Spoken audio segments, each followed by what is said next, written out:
All right. There we go. Let me just make sure my mic is working this time. Yep, it is. One stupid setting in the settings. All right, so it appears we've had a 3-and-out, or basically a 3-and-out from each team. Waiting on guests to come in. Let me send this other guy the link. Yeah, 0-0 so far. People getting scared. It's good energy. Sorry, I'm just thrown for a loop with the stupid mic setting. But rookie said he'd be here in 10. It's time to hydrate, though. Man, it makes you sweat when you're like, shit, my mic's not working. What's going on? I hear myself. All right, let me get this up. Let me make sure. There we go. Okay, good to go. Thank God. All right, let me check in on the game. Let me see what's going on over here. All right, so 1st and 10 and 31. And if Saquon, they're stopping him so far. It's not doing much. I do love seeing this. I wish I knew what the music was here. It's a little confusing, not going to lie, because I'm trying to play this watch party hangout in New Orleans, I'm assuming. Yeah, New Orleans. While I'm trying to listen to the game as well. So thank you for bearing with me. All right, 2nd and 8 in the shotgun. Let's see what we got here. They're playing tight on A.J. Brown. Oh, we got him to Goddard! Yeah! 1st down, Eagles! That's what I'm talking about. All right, let me get the link to my buddy here. Yep. What's up, Hamilton Burger? Be sure to share this out. I had a little hiccup. Luckily, it was only 3-and-outs, or, outs for both teams, punts, so didn't miss much. I had a fuck up with my mic. Thank you for being here. Rookie will be here shortly, making him suffer some football. America's greatest game. I got this stupid watch party in New Orleans playing because I don't think I can share the Fox production. I think I'd get a copyright. So I don't have to make another stream. But, yeah, thank you for being here. Once I get my panelists on, I will we'll open it up to some shots for Super Chats, if you wish. Oh, man, what was that? Oh, it's weird. Saquon's getting shut down early, but he is a second half, a 4th quarterback. He's like J.D. McCoy. He just gets better as the game goes on. But I expected this. I expected a boring game for the first 2 quarters, and then we'll start seeing some gadget plays. It's a tale of two teams, really. They both kind of match on defense, stats-wise. Eagles are better, of course. Well, oh, my God. Flag! We get a pass interference? He's trying to get it to the tight end. Oh, man.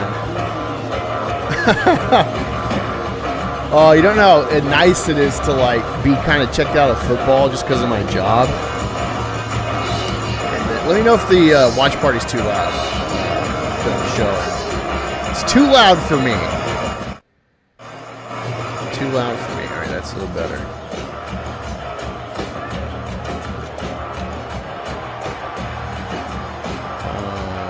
Yeah, and I got a green screen. I was hoping I could play footage, like maybe a loop behind me, but they only have a picture setting, so screw me.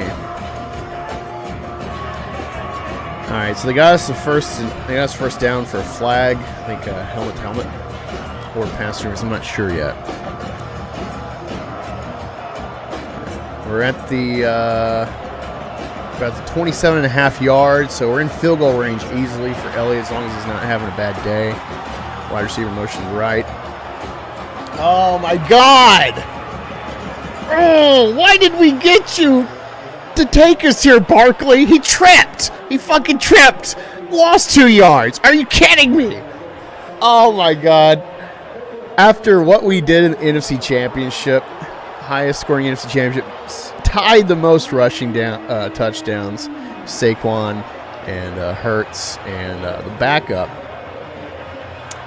All right, so we got 3 wide to the right now. AJ by himself on the bottom. Let's see if they play man still. It's 2nd and 11. They're bringing a blitz. Oh, yeah! Oh, come on, is that a touchdown? Yeah, they're shaking their head. Yeah! Oh, yeah! Yes! Oh, my God, let's just make sure he actually crossed the line with that. Let's make sure. But they brought the pressure, and Hurts sat calmly in the pocket. Barkley took a little bit of a hit for him. No, Hurts didn't get touched. Nice. Now is the need. Yeah, this is not a touchdown yet, but man, we're a yard away. I'm going to check in with y'all here in the chat. I'm having to hop back and forth. Yeah, he's short.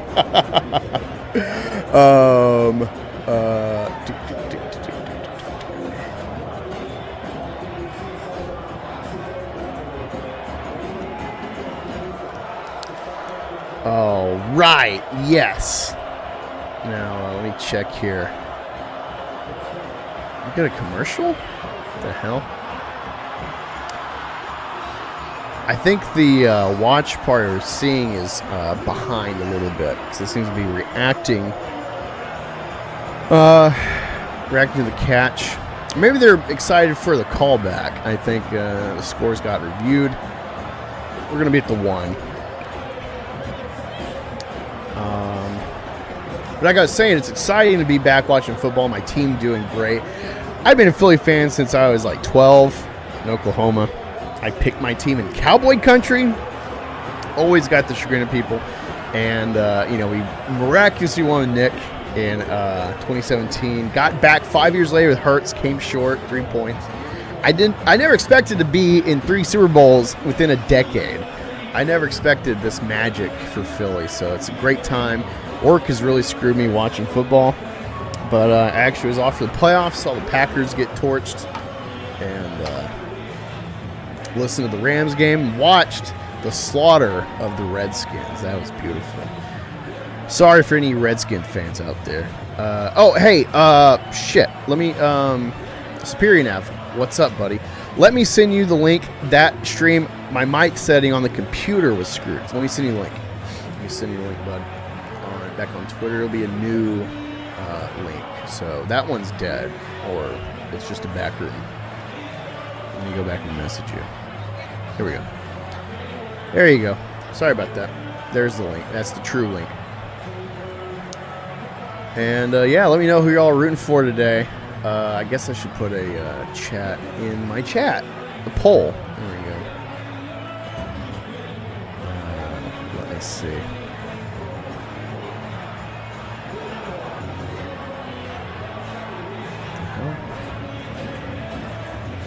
There we go. Sorry, the Tubi stream was muted for some reason on like the tab. So, all right, let's check in. They're giving us some breakdown. Yeah, so the hesitation. We are, at the 1 yard line. That was probably a ref break, just so they can make sure they spotted right. So we're going to see some brotherly shove. They're lined up tight. They're lined up tight for it. Will they roll out, or will they push it? Or are they trying to bait people? They're trying to bait people. Hurts for the touchdown. Brotherly shove. Here we come. Oh, he got it. He got it. There's no question about that. What is up, Superior Nav? Hopefully you're not having sound issues as well. Yo, what's up? Hey. Had a little bit of hiccup. Had to ditch BTM, unfortunately. I got a new stream set up. He should be coming in. Hopefully people want us to be drinking. Send us super chats. But we got a Philly score. First shot across the bow. I'm going to take me a shot for free for y'all. Some Crown Apple. And mind you, I do not drink hardly ever. So I'll probably be filling this pretty quick. Might feel like slapping a nigga today. Very soon. How are you, Superior Nav? Who are you rooting for today?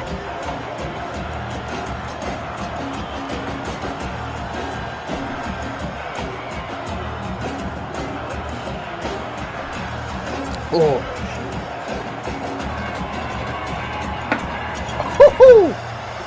Oh, God. Oh, man, that feels good. That feels good. And luckily I'm from Oklahoma. I got me a, I don't got much from Oklahoma, but I got me a little Oklahoma flag to celebrate a Jalen Hurts touchdown. Fly, Eagles, fly, bitches. Hope you like that. Sloppy, or is it Slappy McSlapster? Fuck, that's a weird name to say. Alright, Superior Nav's having a little issue himself. That's alright. We're going to keep cooking here. Cooking the Chiefs. Hopefully this starts out like the last Super Bowl. But we don't fumble. We keep the hurt on them. No pun intended. Oh, man, that woke me up. That woke me up. All right, let me get this chat in here.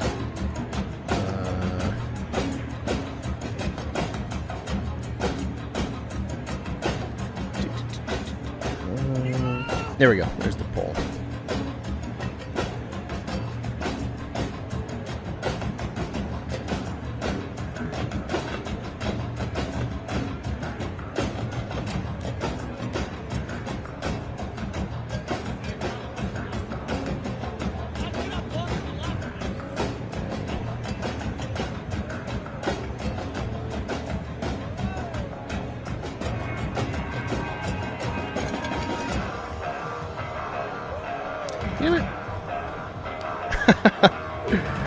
Alright, let's see. Chiefs got the ball at the 33. He's rolling out slyly. He's sitting back about 5 to 7 yards deep off the pocket. And he's got about 6 yards here on the catch. Is that Juju Smith? Yeah, it's Smith-Schuster. So he got a good pass and first down.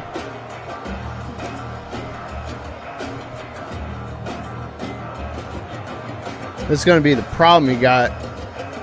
Philly's going to play a lot of zone, back 7. So, Mahomes is going to be carving them up or finding the hole to run through. So, what do you do, though? Luckily they stopped him here. Stopped him for a yard. He got shook up by his own line there. Got walled off. That was nice. But yeah, hopefully Superior Nav gets this fixed. It'll be his first time on the channel.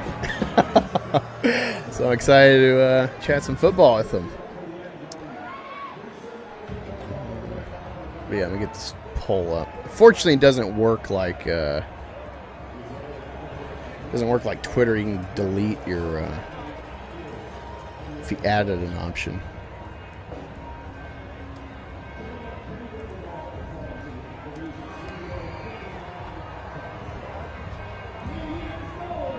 Alright, so get the votes in there on the poll.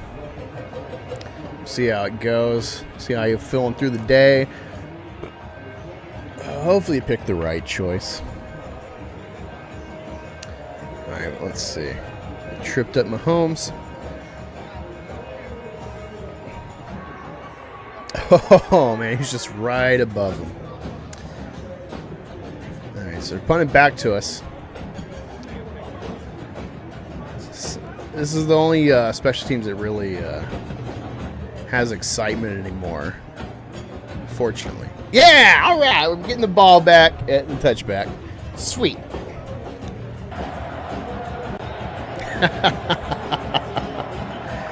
Alright, we're going to break. We're going to break and check in with y'all. Oh my god. God, watch it be just like 57, and we get up to. And yeah, what's up, Nerdway? Hey, I'll send you a link, Nerd, if you want to come in. It's all right though if you're watching with fam. I get it. Hey, what's up, BTM? Now I don't hear you.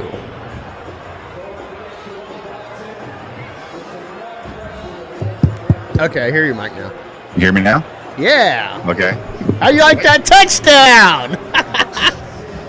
Well, it's good for already you. On the board. Yeah. It's early. Man. No, hey, dude, I'm a Philly fan, so I know about every second counts. I was there for that Mike Vick 24-point comeback against the Giants. I know all about wacky scores. I was there for Tom Brady's overtime Super Bowl. I know how this game works. How's it been, Dave? It's been too long since we've streamed. Well, it's been good. How about yourself? Yeah, man, it's been all right. Yeah, man, I've been wanting to stream with you, but I don't want to pry, and my timing's all weird with, every other month's night shift, so. Yeah, it's one of those things, like, I don't know what your schedule is, so and I should probably just send it every fucking night.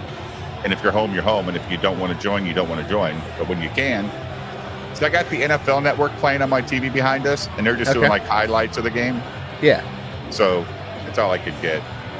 No, man, you're good. I have the problem of, like, I want to just show but like all these big sports channels, like 100K subs, they're not showing the game either. No, they'll get they'll just stop your stream. Right. Yeah, because even though, like, that's what's weird though, is this is a free broadcast, so you think it wouldn't matter because it's free, but yeah, it's so weird. It's like it's more people seeing advertisements. Yeah, it's like you get the YouTube ads on whatever stream you're watching coming in, and also the ads on the free programming. And we all know the NFL does not respect our fucking time because they believe in commercials.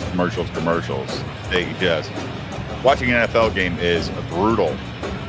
Oh yeah, man, I remember growing up, like, yeah, you watch a football game, you're spending like 4 hours dedicated to one game. For a 60-minute game. Well, I mean, it's 60 minutes of runtime on the clock, but it's a start-stop sport, so the longest plays are like 15 seconds, so. Right. But man, it's so nice. I'm very curious about Jeff Lurie always sticking with the green jersey. He's been to 4 Super Bowls now with the green jersey. I don't know. Oh, come on! What the? You just gotta get a couple yards, man. Fucking backup tight end. A little bit of a high ball. But it's frustrating. And it looks like Chris Jones might have a stinger in his neck. Jared Ash says I'm waiting backstage. Oh, that was a while ago. That was a while ago. I'm sorry. That's a while ago. Hey, what is up, Scorpio? Hope I got that right. Scorpio RPO. Oh, okay. Scorpio RPO. I like my version better. Yours is harder to say. It took me forever to get to that. What's up, rookie? Let me. It's on Tubi, so you can watch it while you're on the stream with me. You can just mute it for yourself. Like, I'm just playing this watch party so people have something to hear and listen to for, like, Noiseville. Oh, the game is on Tubi? Yeah. It's on Tubi or Fox. You can watch it through Hulu or whatever TV provider website you have. But it's a Fox. Yeah, first down. Yeah. Devontae Smith at the marker. Keep it churning. Keep the clock burning. Let's burn it to, I don't know, halfway through the second quarter. Get a score. All right, so Chris Jones is back. He's back in, but we'll see how much that neck affects him. 6 first downs, though, and it's all been... God, it's to the right! God damn it. That worked out, but that's around Jalen Hurts. He's like a 2-read quarterback. And then he kind of freaks out, and his X factor is what works for him in that respect. But Yeah, Dave, what do you expect out of this game so far? What was your prediction for, like, how it's going to turn out? As much as I've watched Kansas City this year, and they look like they're never going to win the game, and they win every goddamn time, I'm not going to say anything about Kansas City losing until it's like 28-3 in the fourth quarter. Then I might say, yeah, it's over. But yeah, I took a free shot for the chat for the Eagles. I got my Crown Green Apple for Eagles scores, and I got some Fireball. I'm in Ohio, so Bengals. I like the Bengals, so I'm totally fine with that. All right, Barkley's back in. Okay, got his 5-yard first down. All right, get him comfortable. I think maybe he's going to have to change his cleats. That might have been his issue why he fell earlier. You think they would have figured that out pregame, but happens sometimes. Guys underestimate the traction on the turf. But he might also be super fucking nervous. Well, I mean, he's been a giant his whole career, so what do you expect? Oh my God. Hey, Superior F, say something. Yo, what's up? All right, you sound pretty good there. Right, now, if I'm asking you to speak, it's just because I have two different streams playing in my ear while I'm doing this. Yeah, man, glad to have you on first time, man. Who you rooting for today? Well, I mean, I'm a Pats fan, so, now it's just maybe Philly, just because I don't like Mahomes and I think, what's his name, Barkley there should really give it to the Giants to let them go like that. All right. I got the game going now. Nice, yeah. Yep, just got it up too. Man, it's so nice seeing the Philly green on the field, though. It's beautiful. And we're already to the 36-yard line in Chiefs territory. We're marching with the 3rd and 4. Can we get the first down? Well, this is what the Chiefs do, though, man. They bend, and then like they give up that first touchdown, and the rest of the game they give up 6 more points, and they score 14. You know what I mean? And how is that not a penalty? They called a flag. All right, so we're getting the first down anyway. Offsides on the Chiefs, but they sacked Hurts, hit him helmet to helmet. During a flag call, you would think that would get a flag, like just legitimately. I'm an objective football fan, aside from being a Philly guy. I Sure. watch football straight, and so I would call that for fucking Mahomes. Like the way the league goes, especially protecting quarterbacks, giving them all the cushion, all the protection, all the legalities. Well, No reason I shouldn't call that. Mahomes is a poster boy, right? So you'd be a little in favor of Mahomes there. Hey, Nav, can you turn your mic up a little bit? Give me a second. Let me see if I can. Yeah, you're pretty quiet, unfortunately. All right, in the first quarter, Philly up 7-0, controlling the clock, moving the ball. We got like 8 first downs and a touchdown. So, not bad start. A little bit of jitters, not getting the run game going like we should. They stopped Hurts on that rollout attempt. We'll see what they do on second down, 15. How do I sound now? What's that? Oh, you sound a little better. A little better? Yeah. It's really just you're quiet. I think your quality's fine. You're just quiet. Yeah, the quality's fine. Yeah, I don't know how to kind of increase it. Yeah, that's why I always stream with the mic like right in my face.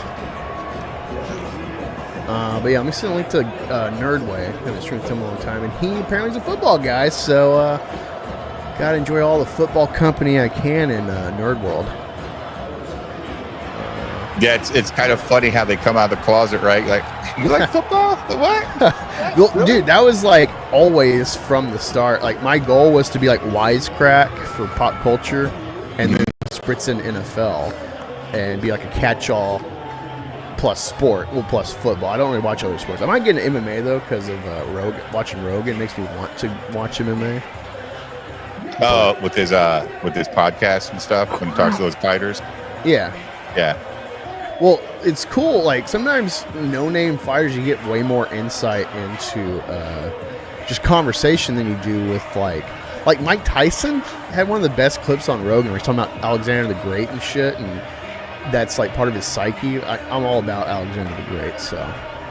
Right. Mm-hmm.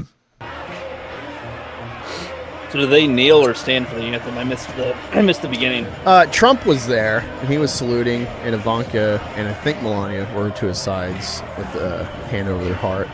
And so I don't think they played the Black Anthem. I didn't see it. I wasn't tuning in to the initial start. They played some didn't. other type anthem. I don't. They had a black guy sing the anthem, if They that had counts as choir. witness. Some black woman that had to sing something, but I wasn't sure what it was. Was it to a beat? Say. I like the biggest problem, their idea for a Super Bowl black anthem. It's like, let's get the best black rappers and black ass. Like, hey, here's the Harlem Globetrotters, and just black it up. You get all the famous black people in one spot. You know, that might be when the KKK strikes for sure. Oh, dude, have you seen that Ruby King intro? Kanye will strike for sure. Have you seen that Ruby King intro of the like midget KKK? Oh, it's hilarious, dude. I never seen that. It's hilarious. That's hilarious. Game is back. Second quarter, first play. Philly 2nd and 14 at the 34. Now they're facing their own end zone. So they're literally going green if they score here. All right, Hurts is rolling to his right. Checks down to Barkley. Barkley gets us back close to the original 10-yard down mark. So, not a waste of a play. Got a little back. Are you still working on your book? Oh, yeah. It's just it's just a money thing. Yeah, right. And for every touchdown, if you want us to take shots targeted in the panel, say a name with the whatever, and be like, shit, they pressured him. Interception, Hurts at the 2-yard line. This is what the Chiefs fucking do all the time, man. Hey, that's not the worst turnover, though. I mean, we were in field goal range, so it's not, we lost some points there potentially. But I remember an interview with Andrew Luck. He was talking about throwing picks deep, and he's like, I consider them punts. It's like if they pick the ball off at like close to the goal line, then that's a punt, really. So it's not the worst. Yeah, thing it's versus- fine on third down, but Andrew Luck threw a lot of interceptions on first and second down. I just like the gunslinger philosophy with like deep balls for picks, where it's like, it's a deep ball. Like they kind of screwed themselves picking it off versus letting us punt it and getting like 20 yards. Because a lot of people are afraid to like make mistakes, and they don't really think of like what's the real stats with the picks. Mm-hmm. All right, we got You know what movie? Playing So with- we watch movies on Saturday night, right? Okay. Over on Rumble. So last night we watched Commando, and then we followed that up with Attack of the Killer Tomatoes. Okay, I've never seen either of them. Well, Never seen I might have seen some Commando, but I don't remember the plot. I don't know what it's about. Arnie's an ex-commando who gets sucked back in because they kidnapped his daughter. Come on, man. He throws a better John pipe to Wick. a person. But So a better John Wick. it's very over the top. It's very 80s. Right? That's what it is. Wait, are you seeing this commercial? Unfortunately, yeah. This is pretty good. It's all these like humanoid sloths, and they're showing them on the news like a slow speed chase. That's pretty good. I like that. Oh god, we got a Tom Brady snoop. Got a stupid Tom Brady snoop commercial by the Stop Anti-Semitism. Kanye's back at Stop Anti-Semitism. It's not stopping. No. Came up short, like always. I'm loving Kanye.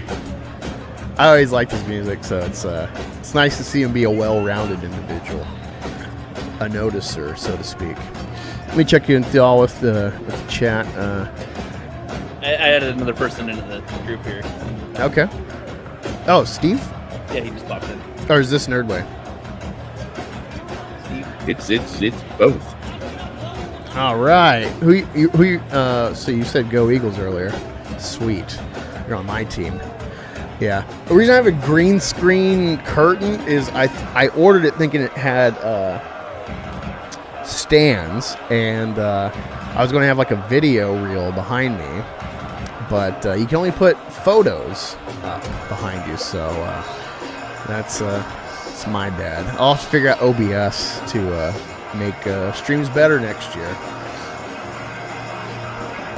Good idea. Can you hear me better now? Yeah, you sound a lot better now. Okay, cool. Superior. Cool. Yep, can hear you Thanks. better. All right. But Awesome. let's see, they did play Raise Every Voice, was about 20 minutes for the national anthem. They didn't call it the Black national anthem, so I don't know. I think that's what it's called. Yeah. And then we got it's a Toichi's cane sword, Puppy Monkey Baby. Oh, dude, I missed that. Did they play that? Thing. I hate that thing. They showed a glimpse of it. They showed like a bunch of old Super Bowl mascot things. Yeah, The commercial Puppy Monkey Baby. That was a great hit. I hate that one. That was great, man. Ricky has no sense of fun Monstrosity sometimes. of a creation, man. No, thank you. Rookie has no sense of fun sometimes. Are you saying rookie can be negative? Surprisingly, yeah. Oh, indeed, yes. Look at that time of possession. Almost a whole quarter, all to Philly, all to us, all ours. And it's going to be ours momentarily when they fuck up this third down. 3rd and 3. Their own young goalpost right behind them. Change the play. All right. Yes. Travis Kelce did not get that catch. He might turn up in the fourth quarter, though. I expect some shenanigans like the Bengals fourth quarter and the Chiefs-Eagles fourth quarter. But we're locking it down pretty well. We got lucky there again. Like I said, Eagles are going to be playing a lot of zone, and it's going to be all in Mahomes. It's an interesting duality. They're both pretty solid on defense, but Philly's got them on the run game completely. And if Mahomes can't get in rhythm, then I think Philly's definitely got this. All right, we're getting the ball. All right, we're at the 40. Well, 40. if they can do what the Bucks did, right, keep them on edge. But I mean, oh yeah, the Bucks, they just they kept sending the blitz straight down his throat. Yeah. Also, the problem with the Chiefs Buccaneers game, if you don't recall, I think they had 2 rookies on the line because of injuries. So the Chiefs, what I was reading, because I haven't got to watch the season, I just caught it during the playoffs. But what I learned about the Chiefs is that they got one of the best centers of line. Their center and guards are great. I'm not sure who's playing at the left tackle. I was reading that might be their weak spot on the line today. well, even one of their guys was stuck in Canada and he was working as like a nurse for like the 1 year.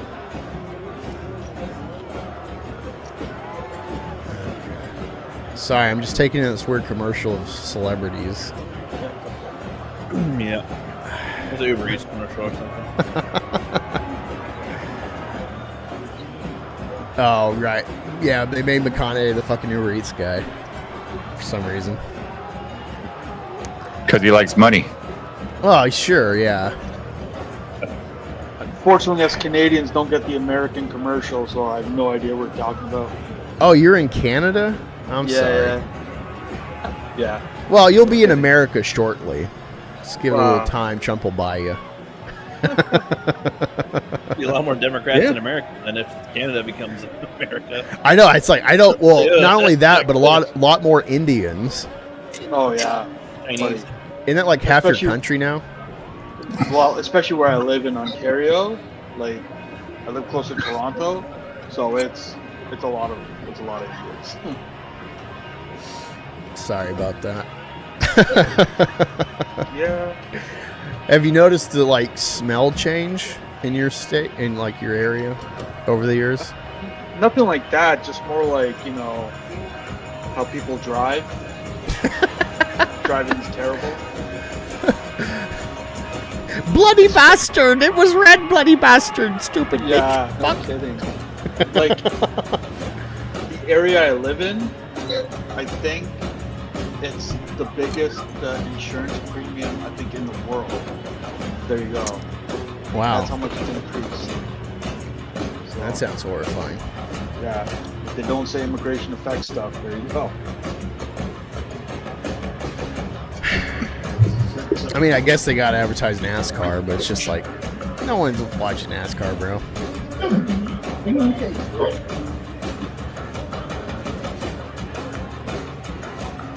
Sorry, I'm just taking in the commercials, trying to, I'm not listening to them, so I'm trying to gauge, like, what are they going for?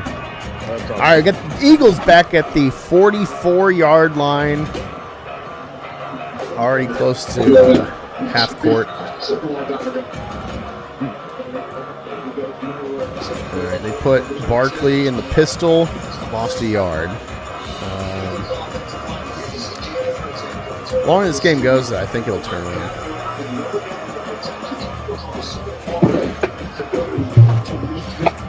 But you definitely see the strategies I'm trying to make Hurts win the game.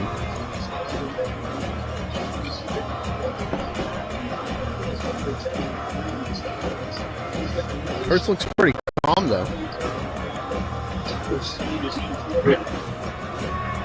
Yeah, he He just. doesn't look at jittery, eh? Oh. There we go. There we go. Keep running. Keep running. Keep running. Get. Yeah, there you go. Got like 4 yards there. What time does it say on your clock that you're watching? The game clock's at 11:45 and counting. Okay, yours is like 20 seconds ahead of mine. On Tubi, And- Tubi's like 20 seconds behind. Maybe I'm refresh at your Tubi. Well, I'm at 2B, and I'm at right now. It says 11:30. So Could be mine being all crappy. weird. Yeah, I'm actually on a delay as well. I'm used to having the slow computer.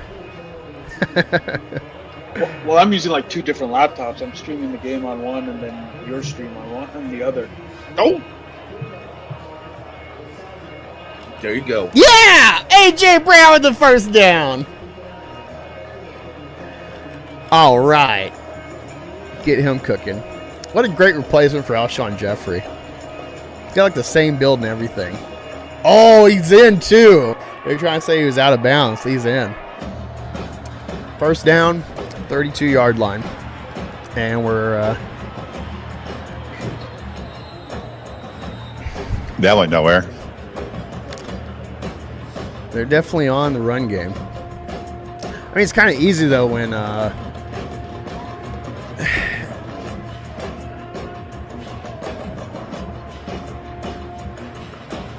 yeah, it's easy to zone in on the run game when you're in a fucking shotgun. Because if he has to, like, if he's trying to do, like, a counter at any step, then you already know which way the ball's coming. Right. All right, so it's 3rd and about 5 now. Do a check down to Barkley. Roll out left. Oh, you see that stat? 10 first downs for Philly, 10 total plays for the Chiefs offense. Keep them on ice. I love it. All right, 3rd and 5. See what I'm saying? Ertz got pretty good stats here. He's got 9-11. Oh, coincidence? Coincidence? Oh. Keely Chow is in the chat. What's up, Keely? That was a good open field tackle there, but he had the line to help him. Always use the line as a second defender if you can do so.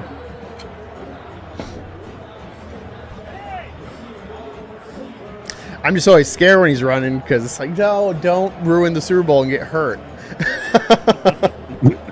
Yeah, who's your backup? I think Mariota. No. It's Kenny Pickett, I think, from Kenny the Steelers. Pickett, yeah. All right, they're going for it. 4th and 3.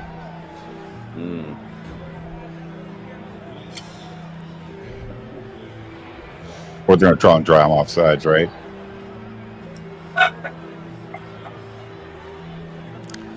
They took a timeout. All right, so just trying to bait them for offsides. Are you excited for the halftime show, guys? Kendrick Lamar. I forget who that is.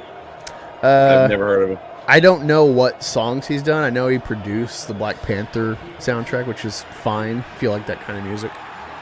I own it. Like, there's some good songs that are about. I can't tell you, like, oh, it's that song, that name, that art. I don't know. I'm mixed. Why don't they just bring Kanye back, you know? I'm mixed, but yeah. Kanye and Taylor Swift together, man. I'm effectively pure white. I don't know any of this black stuff. All right, Elliot, let's get us 2 scores here. 43-yard attempt by Elliott.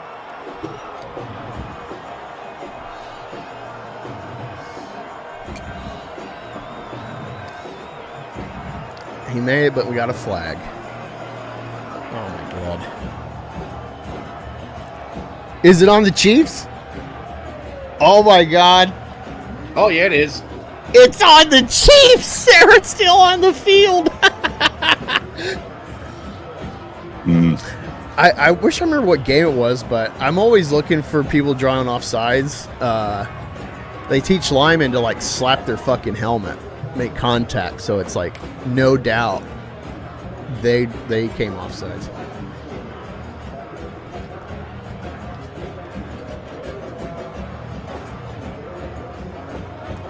They called it on Philly. I guess it was on the right side of the line. Oh, okay. So now we're at 4th and 8, 48-yard field goal. Oh. He snuck it in. I don't know why this guy's such a scary kicker, man. As in, me being the fan, I'm always scared when he's kicking it that he's going to miss the most easy kicks. Because this guy tied or set the record for like 62-yard field goal against the Giants 2017. But then he's missing like 40-yard field goals this year. He's missing extra points. But we got us an early cushion, 2-score cushion here. Unfortunately, Chiefs get the ball second half so they can run the clock out this quarter and get the ball back if we don't stop them. So what are we thinking, guys? How's it looking? And let me There's say hi definitely some football going on here tonight. Yeah, Hammondenberger called it. Kenny Pickett. Rachel Dolezay is more black than Black Angus. I take offense to that. That's crossing the line, even for me. Don't make me call the NAACP. I always mix those two up.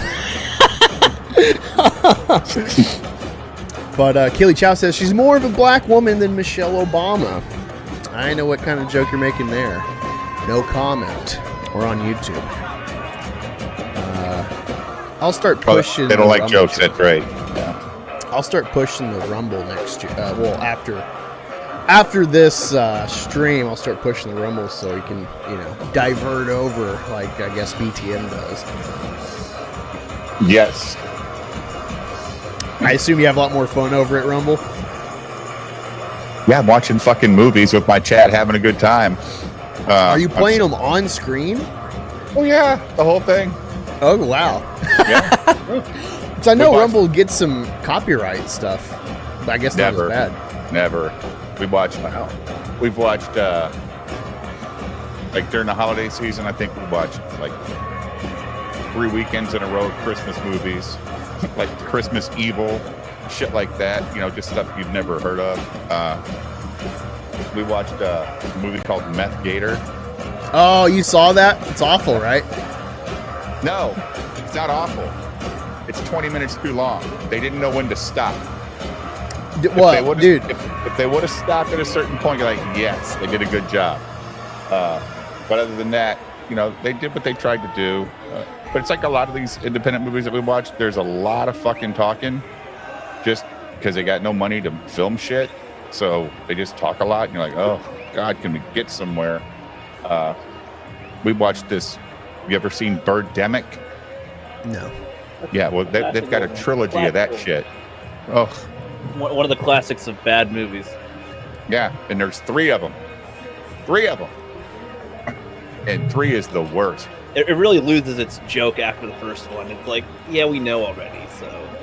Yeah, and the 3rd one is nothing but a fucking Greenpeace commercial about saving the planet and how everybody's harmful. And I mean, the birds are basically little magic marker drawings flapping their wings. It's terrible.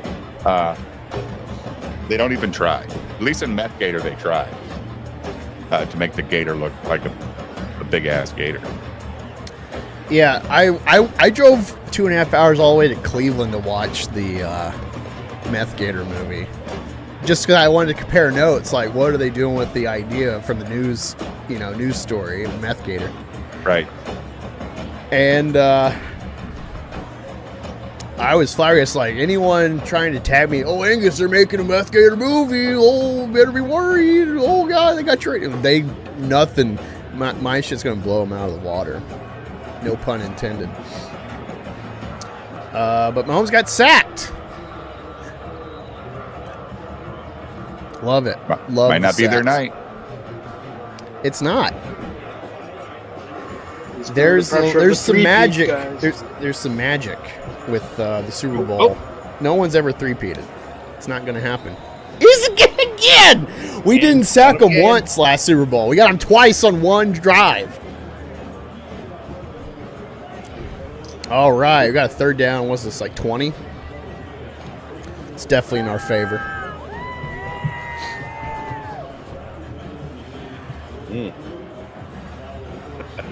See, they're using the zone, but they're kind of like playing man in their respective lanes.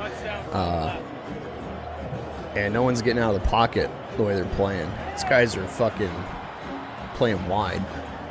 It's sweet. 3rd and 16 at the 24. Oh! Mahomes is trying to roll. Intercepted! Come on! Come on! He's in! Eagles touchdown! Woo! Yes! Yes! Cooper DeJean! Mahomes rolling out right. Should have been easy for him. Where the hell was he just like throwing that ball, Buccaneers. man? That ball, he just threw it right to your guy. Now, you know what he did? He threw it across his body. This is a Brett Favre 101. You do not throw across your body. The physics don't work.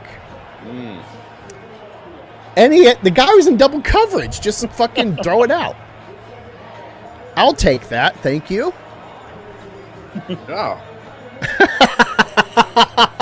Bye-bye, Taylor Swift. No more Taylor Cam. It's over. Mahomes actually looks a little jumpy, eh? Like he looks, a little nervous. He was last year, Yeah. or he was the last Super Bowl in the first half. Really? I Yeah. didn't notice it too much last And we week. fucked him up too. I thought he was gonna be out for the game, but they juiced him up pretty good. Oh yeah, he pretty much was like, no, I'm not gonna sit out. Probably froze his ligament pretty good. Like a good neighbor, Cooper DeJean is there. Not Cooper Kupp though. He's getting arrested. Who's your team? Are you a Bills fan? No, I'm a Patriots fan actually. Oh shit! So I'm not looking at y'all. I thought Steve was talking. No. Are you a Bills fan, Steve? I am not. Don't hate me. I'm actually a Cowboys fan. Oh God. But tonight, Come on, man. Sorry about that, people. Yeah. I had to fuck with you.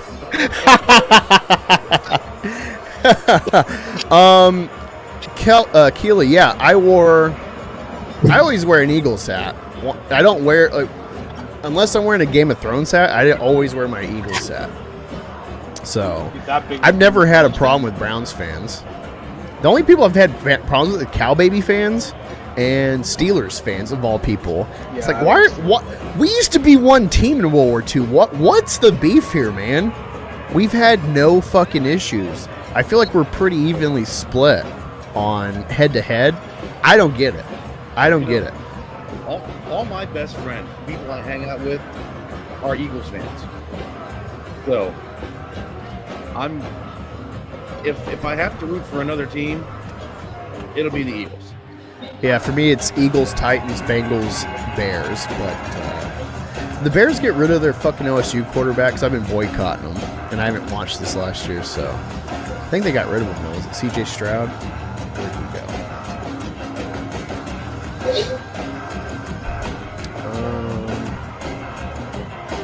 Let's see what teams. Oh, he was with the Texans. Wait. Who was the Bears quarterback? Chicago Bears. That former Texans QB. No. The Texans quarterback is a newer Ohio State quarterback. He got him to the playoffs, so he did fine. Let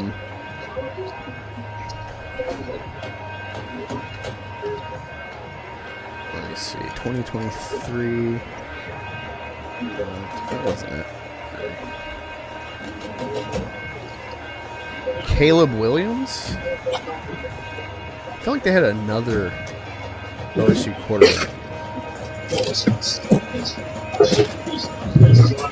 All right, let's see what's. All right, we're back, kicking off. What the hell is going on there? CJ Stroud? No, that's the Texans quarterback. Oh, sorry. Let me see. I think he was a 2022 quarterback. He had like a breakout year for a rookie. They weren't winning a lot, but he was like making crazy stats. Are you talking about Billy Zapp?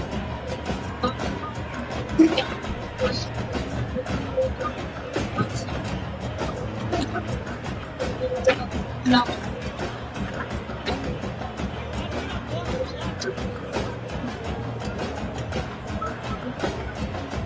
All I know is the Chiefs better start blocking. Hopefully not. I hope, dude. If they lay a goose egg on their chance at a three-peat, like what a way to shut down defending champions. Fields. Okay, it was Fields. All right, so Chicago Bears, Fields. I just want to double check, make sure this is Fields. It's Caleb Williams is now the quarterback at Chicago. Justin Fields. He's in Pittsburgh, right? Yeah. Let me see. High school. Yeah, he played for the Buckeyes. So that's why I was boycotting the Bears. And then this year I haven't watched the regular season, so it's just been a great year to come back to football for me personally with Philly. But last year or the year before, the stats are crazy. Like almost every game was, it was 2022. All the games were neck and neck, one-score games, like the greatest parity in league history. Like Houston Texans, I think, were like 4-13, and they were in every game. They gave it to us for 3 quarters. They made us scared we're going to lose a win streak at the time. We started, I think, 8-0, 9-0. They were like the last. I think they were the last win before Washington knocked us off from the undefeated chance. Come on! Yes! Come on! Sacked his ass. Oh my God! They got his number today. Oh, they got him good. Mahomes just got sacked hard. It's beautiful. He's got no comfort. These guys don't even have to switch to man because they're just so comfortable right now. And this is what happens. You don't have a run game.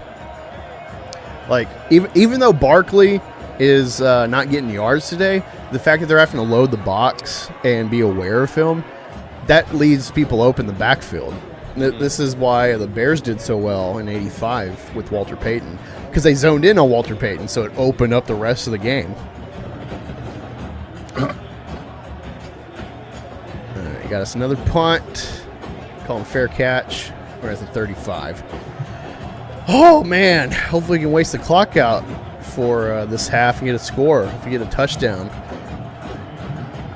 Possibly go for 2 at that point if we get a touchdown this drive. That would make it a 4-score game instead of 3. So, Rookie, if you don't know, there is, you get 7 points for a touchdown, 6 for the score, 1 for the kick. And then, or you can opt to go for like another mini touchdown for 2 points. Yeah. So, I played Blitz 2000. I know that much. I don't know how much you know about football, so I'm just going to talk like you're a retard. Until Oh shit! I actually still have Blitz 2000. Yep, I played Blitz 2000 on Nintendo 64 back in the day, so I know a little bit. I had it for Oh PC. my god, this is fucking great. Awesome. But yeah, thank you, Hamilton Berger, for helping me clear that up. Yeah, fucking Justin Fields. Buckeye piece of shit. I'm in Ohio. I fucking hate the Buckeyes. Them, Notre Dame, USC, TCU. Any church school, it's an instant no-go for me. So the championship, I had no one to root for. And it's like, can they tie? Unfortunately, that's not an option. So, I mean, I guess it's better that the secular team, Buckeyes, beat the fake Catholic school, Notre Dame. But Commercial Catholic school. it's bad either way. Yeah, if you don't know, Notre Dame gave Obama an honorary doctorate. Oh, no way. Yeah. So that's. I saw this tongue commercial. I thought they were about to make out. That was gross. That was freaking gross, man. I was like, wait, they looked at each other like, hey, what are we doing our tongues?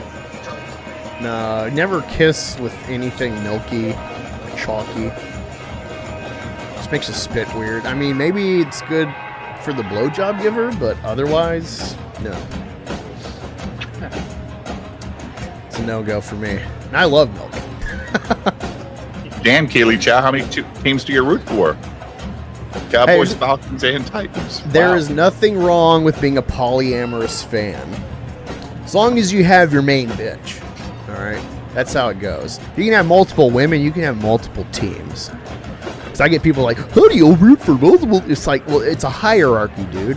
I was about to say, you got your like top, you got your main one that you root for. Yeah, and then your main backup bitch. one, and then your next backup, your next backup one. It's like, do I have to slap a nigga today to address this? I'm Blazers, so when they don't win, I got to root for somebody else. Blazers, tasers, phasers. All kind of hate.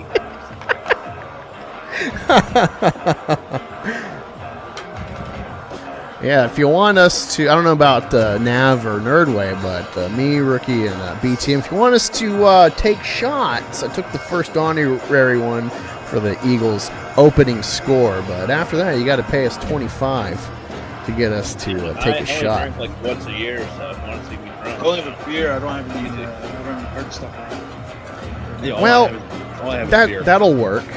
Oh, As long as you're imbibing, mainly. That's the main thing. All right. Back to the game. Barkley had a run. Let's see what we got here. Got the part where we're standing around waiting for something to happen. Statistically, and then- Philly's killing them, man. Everything. Wait, what's that? Philly's killing everyone, killing them on everything. Receiving yards, rushing Ooh. yards. Jalen Hurts with the first down, but he got popped pretty hard. Like I'm saying, they're going to waste the clock. They're going to, if they can get it working, tire this defense out, they're just going to stuff it down their throat like the NFC Championship.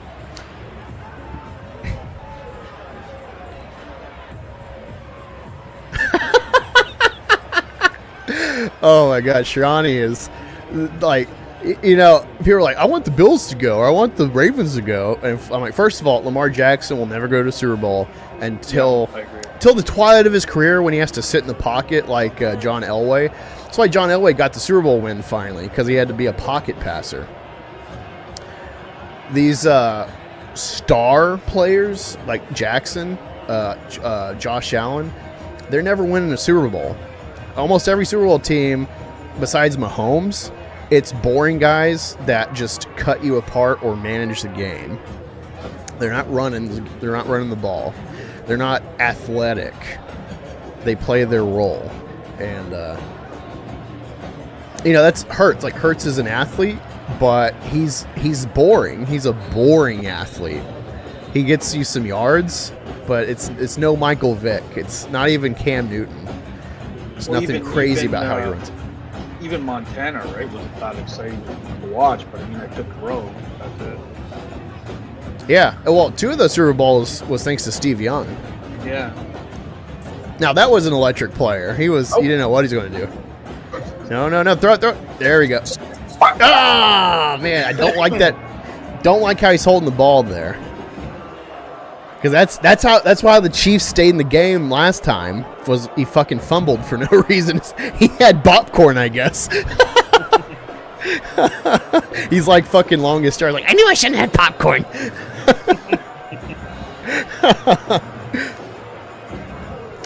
I can't believe this fucking reject is on our coaching staff. Fucking can't think he's an old Cowboys quarterback. Your offensive coordinator, he's pretty good though. No, I know. And what's funny is, we got a penalty. Probably a late hit on Barkley.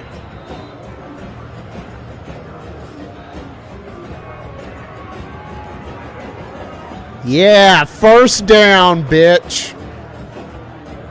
So Let's get a run in. how's the new coaching selection for you?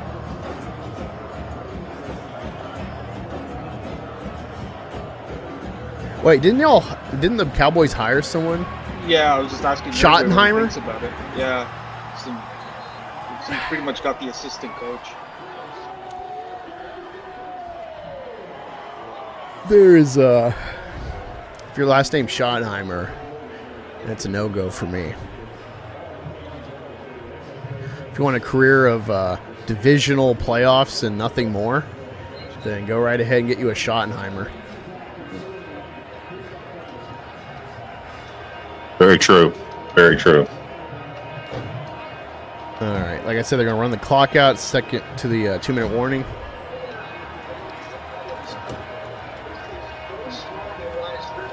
Even though we're up 3 scores, I'm like, this is kind of a boring game. It's like they're in control. It's really like Billy Madison against the kids in dodgeball. It's totally one-sided. We need to do a Squid Game thing. Like, we need to throw a wrench in it or something. No. That's how you. You know? Yeah, that's how you wake up Mahomes. You're like, all right, you're going to score. You're going to get a first down, or we'll shoot you. First and 10. They got to find a way to get the ball back in. This team needs those offensive scoring. You'll have to be stoked for Son of Marty ball. Oh, fuck. Hey, who's ever playing the game? Should turn it down so we don't get struck.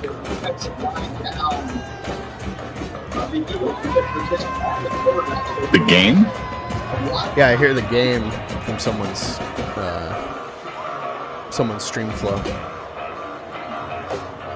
Because it's behind me watching it, so I'm like, someone else is playing it, and it's audible.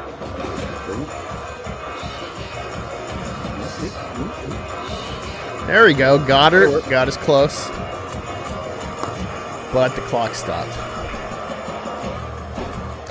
So it used to be the clock would just keep running, wait, how's the rules work now? I forget. They did something with the clock where it's like you have to be going forward for the clock to stop. If you get backwards, the clock keeps running. So that's part of like the game management. Yeah. Well, like okay, we're at the 2 minute. Okay. You can go forward and then. Well, I'm talking about clock stoppage. I know. Okay. All right. More commercials. Let's check in on the field. Man, I did not foresee this type of dominance. This is Chicago Bears worthy. This might be better because I want to say the Patriots got like 20 points that game. Sorry, Superior Nav. Sorry to bring old memories up, but Which game are you talking about? Sorry? 85 Bears against the Patriots. Buddy, the Patriots were so bad in the beginning. Patriots. I mean, I was so happy when they showed up in the finals against Favre's Green Bay. Oh man, that's a good game. The Bledsoe Bowl with Favre. Man, that was a good game. I'm very sad. I'm very sad that we never got a Rodgers-Brady Bowl because it would have been the direct successors to that Super Bowl. Super Bowl, was it 32, 31? Yes. Yeah, because Favre, Rodgers took over for Favre and Brady took over for Bledsoe, and they didn't have anyone else besides backups for filler games or injuries. But okay, so the Bears won 46-10. So actually, less points than I gave the Patriots. Sorry. Humiliating. Oh man. What's y'all's favorite Super Bowl? The one where the Pats come back against the Falcons. That's a good one. That was a That nasty is- good one. It was halftime, and I was watching it with a neighbor, and I'm like, watch him come back. Yeah, I had a feeling something was gonna happen, and then I just kept watching. You know what's crazy? Have you ever watched like the America's Team footage of that Super Bowl? No. They it's crazy because like I was trying to find the inspirational like sideline talk or something or some reminiscing about it by Brady of like, this is what we did to get our heads right in the game for the second half. No, it was nothing. They were just like, yeah, we got to play like we play, man. That was it. It was just the fucking fortitude of do your job, Patriots ball.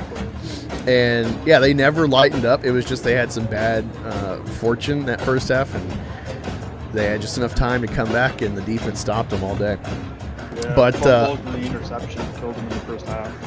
yeah, one of my favorites, even though Philly, he took down Brady in 52, miraculously the backup.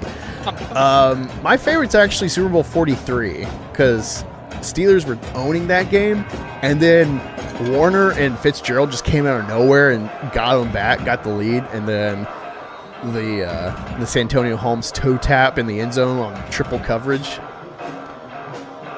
Oh my God. That was a miscommunication right there. AJ and Hurts were not on the same page.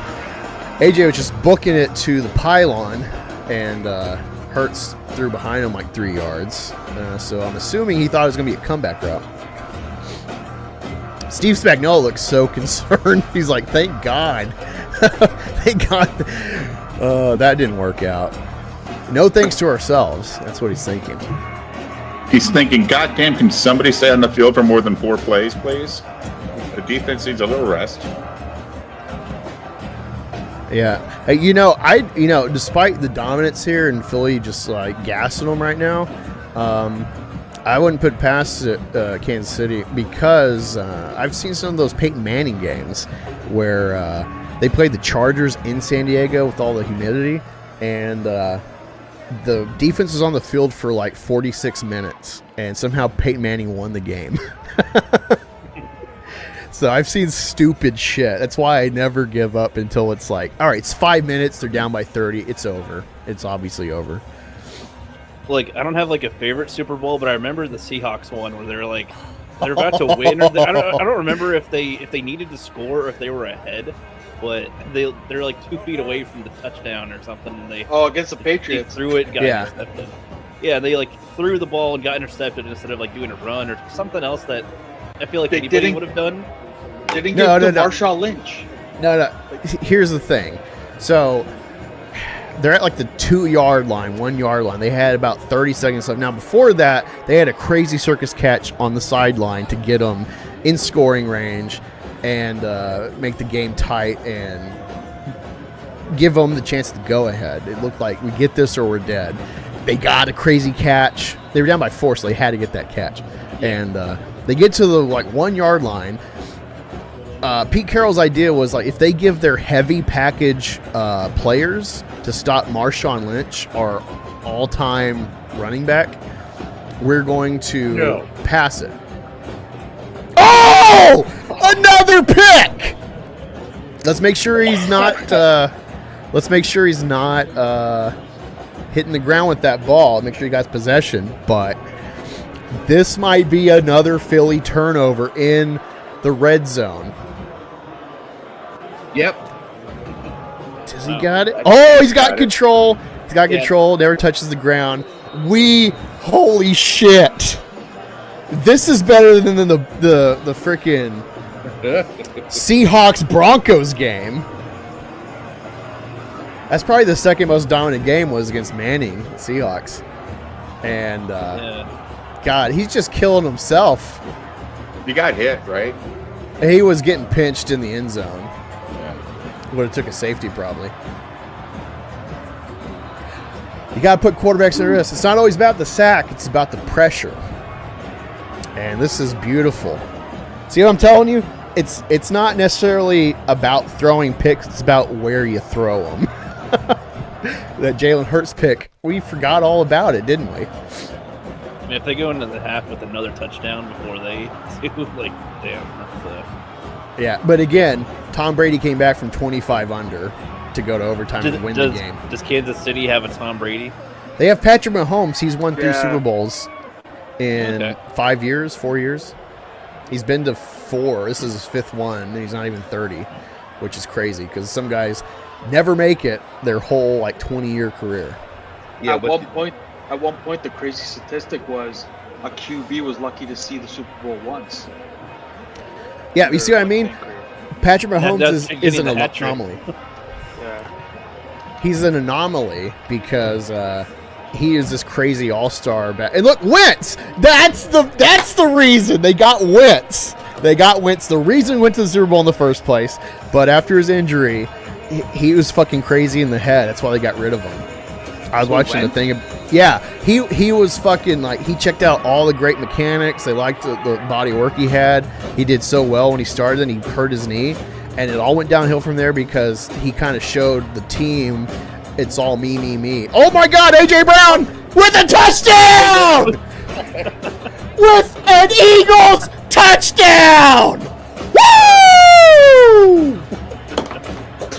Hell yeah! Yeah. Thank you, Patrick. That's from Ricky. Was like, I don't get it. No, I got it. I guess I thought the strategy was going to be to Waste walk the out clock? so that they have more time, to walk out it's 1 or 2 yards away or something. I mean, hey, when you give it like that, that was the strategy they're going to go for. dude, I don't think Mahomes has a Tom Brady moment in him. I gotta say right now, I think Mahomes is the Eagles MVP right now. They should have went for 2, man. They should have went for 2 just to make it 4 scores, just to really rub it in their eye. But, dude, yeah, so anyway, I saw them at the Seahawks Super Bowl. They got to the yard line, and the idea of Pete Carroll was it's either heavy package, we're going to opt for a pass. And what's crazy is the guy that picked the ball to win the game was an all-year practice squad player. He never played a professional live down until that one play in the Super Bowl because Bill Belichick is a madman, and he's been to, at that point, 6 Super Bowls? Because he had 2 with the Giants. He was at 7 by that time. Yeah, and so his idea was, I might activate this guy. He'll fuck with fantasy sports really bad. You'll have a running back gets 300 yards, like LeGarrette Blount, and then the next week he won't fucking play on 1 down, and he'll play these receiver backs. And so you can never guess the running backs off the Patriots with Bill Belichick. That's kind of coach he is. Well, it's hilarious, right? He had a lacrosse player playing. What was he playing? It was Hogan. I think he was playing a wide receiver. I forget what he was playing, but he was a lacrosse player. He never played football really, and he was on the Pats playing, and he's won a Super Bowl. Yeah, there's there's multiple running backs that won Super Bowls with the Patriots that were Browns players, which is funny. Carson Wentz should have been a Browns pick. Jalen Hurts could have been a Browns pick. Yeah. The Eagles have a funny history with the Browns because we got McNabb, had great success with him. Got Wentz, great success with him. Those first 2-3 years, and then Hurts is another one fell in our lap. What are you saying, Ricky? How did you feel when you guys had Vic? Wait, Nick Foles? No, Vic. Michael Oh, Vick. dude, I had a Vic jersey, man. I fucking love Mike Yeah. Vick at Philly. He was good. He was good. Dude, if it wasn't for the dogfighting, he would have got the MVP over Brady. Yeah. Yeah, he was strong. You know, some people try to spin it as like a black thing. It's like, well, it's the whole killing dogs thing. You know, Yeah, I it think just- it's more an animal thing. like people will turn a blind eye to like black shenanigans, like Allen Iverson, that kind of attitude. It's like, that's just the magic, man. You got to take it with like the talent. But when you also get busted for like gang shit, like, dude, Ray Lewis killed a guy, and no one bats an eye at that circumstance. I think people take Ray Rice hitting his wife better than Michael Vick, which I have a problem with. Yeah, So, no kidding, like, man. they're dogs, man. At the end of the day, they're not people. They're expendable, you know. Like, Especially fighting dogs or pit bulls, like they should all be put down. It's a breed that shouldn't exist, in my opinion. So, in that, it's just like gamecocks. Their whole purpose is to fight and kill each other. So it's like if you get rid of cockfighting, you've destroyed the purpose of the breed. Or of the Mexican culture, man. Come on. I think I'm from Oklahoma, so it's either Oklahoma or Louisiana was the last state to illegalize cockfighting. Oh, I had no idea when. I thought it was more of a Mexican thing than a States. No, it's like a southern thing. It used to be. You could gamble on it. It's kind of like it was like illegal gambling, but it was kind of, from what I know, I was a kid when they were illegalized. It was kind of like a known secret kind of thing. Right. All right, we're at a minute 30. Mahomes is about to get sacked. Oh, he's running, trying to get some yards. And it might be a flag. Holding is my guess. Yeah, it's going to come back. All that effort for naught. Where'd that bring you? Right back to me. Yep. Oh, my God, dude. I was in Afghanistan during Super Bowl 48 with Peyton Manning and the Seahawks.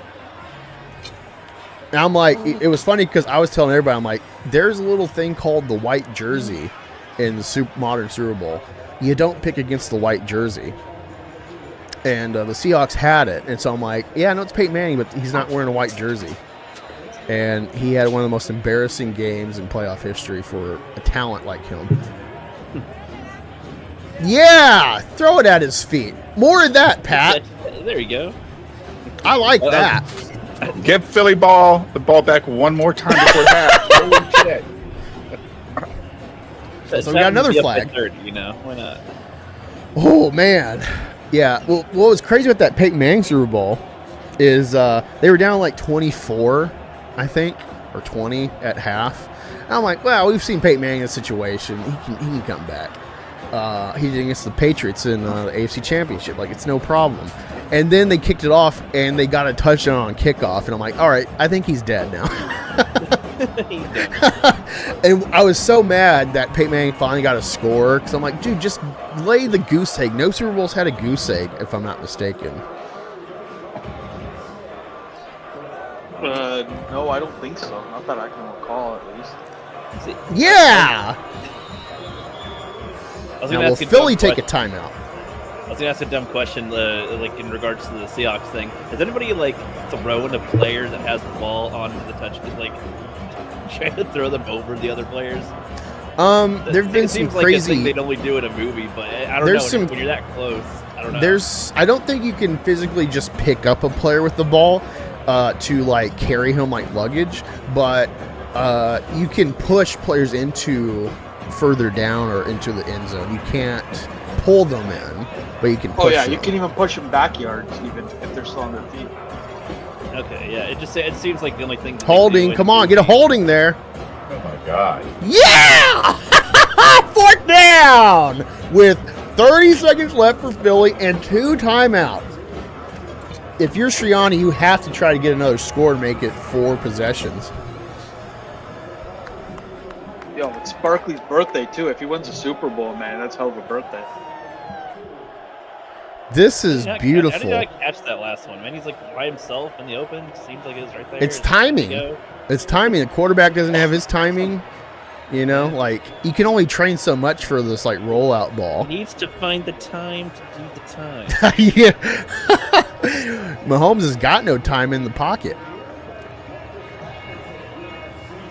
Oh, come on. He can't catch. We got 23 seconds left. 23 seconds in the first half. Let me check with y'all the chat. They should take a knee. Hey, what's up, Slappy McSlapster? How you liking the Super Bowl? I wanted to see history tonight. Instead of a three-peat, we are watching the first ever Super Bowl shutout. It's Courtney's Fellowship of Oddballs says, "Go Birds!" That's right. Thank goodness you're doing this because I'm driving, missing a game as of right now. I have to leave, and I'll get updates now in good contact. Hi, all. His is the Andy Reid Bowl anyway, second time. Yeah, it's revenge. Yeah, Nick Foles is great too. I love Nick. But he's a career backup. He had a little bit, like, Chip Kelly kind of figured out how to play with Nick Foles, and then, what's his name? Doug Peterson, as a career backup, also knew the mindset. He had magic with Carson Wentz, but then Nick Foles, he had to, like, properly manage him. Are you kidding me? He's going to run the clock yet? Come on. Yeah. Well, They're fucking gassed. Shove it down their throat. But why risk an interception for a touchdown or something? Don't give them any momentum. I don't know, man. You're talking about prevent football, you know, like prevent defense. All the great coaches like prevent defense prevents you from winning. That's my mindset.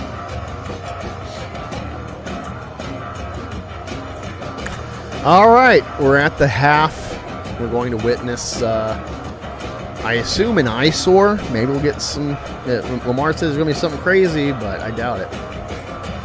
Okay. Commercial showed. Like, oh, you know what'd be crazy if Kanye pops up and he's wearing a Nazi shirt. That's what I was telling you. That'd be hilarious. Everybody would Comes talk in about with the band on his arm.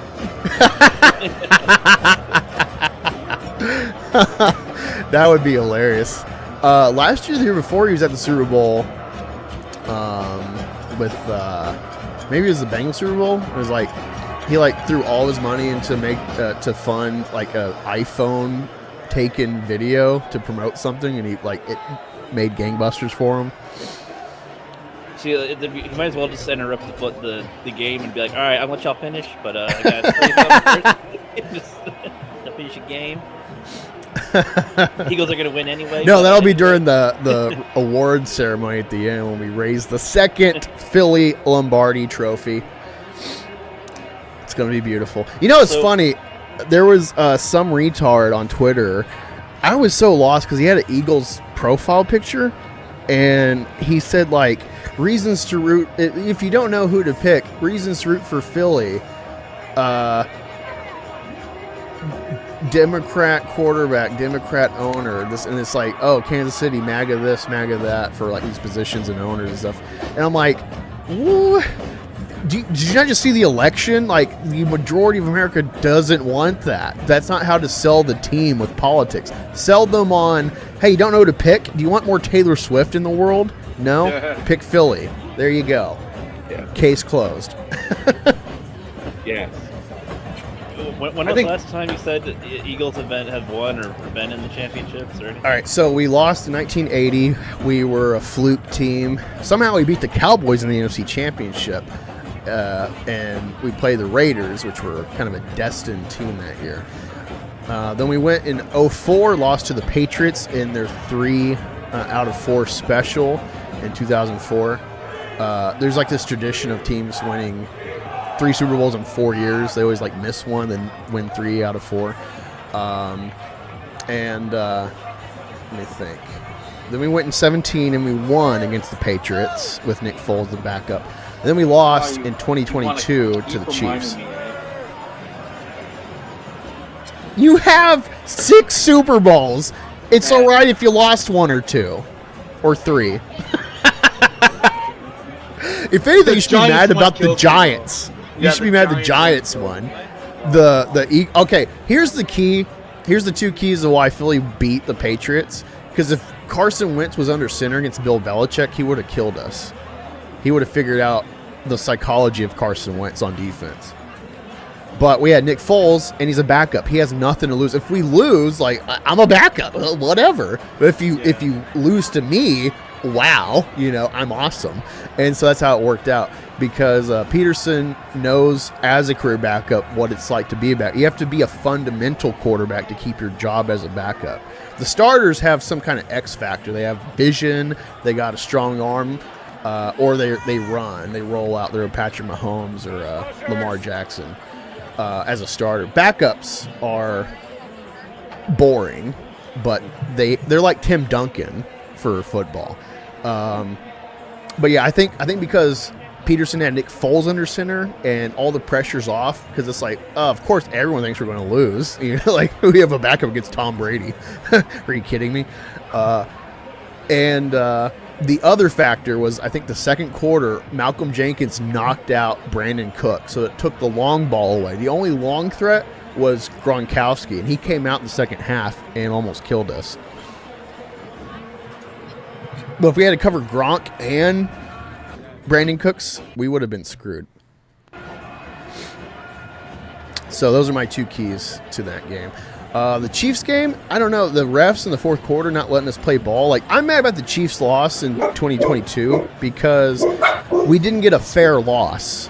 I just wanted a fair loss. Like, let us play the full clock. Don't give it to the Chiefs with that call, Let us go to overtime, or the chance at overtime, That was my only anger at that game. It was a good game. It really came down to Hurts fumbling the ball and letting them stay in the game in the first half. That gave them some momentum. But, yeah, it's it's a great game. I love football, man. I love the chess game of just, like, again, Malcolm Butler saved Tom Brady a Super Bowl against the Seahawks. Never played a down professionally until that game. That's the magic of football, of the chess pieces. Let me check in with y'all in the chat. Did you play football? No, I had a crazy wacko mom wouldn't let me, so just had to watch. But I love the game, man. Like, if it wasn't for like how libtard the school system is, I'd try to go that route to work up the ranks to be a football coach. I love the game, man. I love learning this stuff. Like, I retain so much watching football, like just little dumb things. People forget, like, oh man, this one play in a fucking Week 17 Chargers Raiders game, neither's going to playoffs, but this happened. Like, I remember that shit. I remember why it works too. Why do you volunteer for the younger football teams and then just get your experience like that? Again, because the schooling and shit. Oh, really? I don't know how different it is in the States. Wait, where are you at? Coach hockey and stuff. I'm in Canada, right? So I help coach hockey and stuff. Oh, you're both in Canada. Oh no, well I'm in Canada. I don't know. I thought Nerdway says he's in Toronto. Me? No, I'm in North Carolina. Oh, okay. I was listening to y'all, but I wasn't looking, so I mixed y'all two up vocally. Oh, okay. It's probably because Superior Nav started sounding clearer, so then I thought it was Steve. But no, Nick's great, but it's kind of funny. Wentz is like a bad luck charm now because he went over to Kansas City as a backup.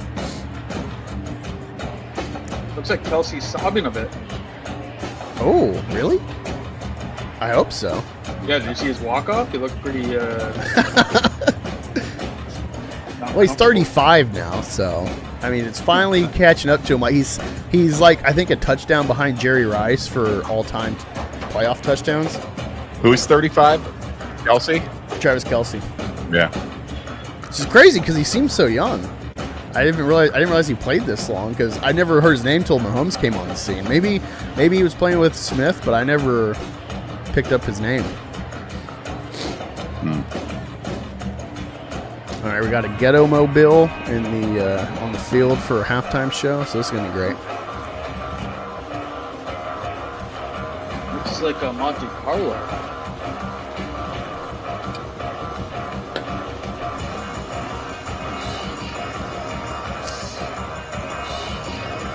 Yeah, I don't know how much commentary we're going to have at this point. I just don't want to, stop it.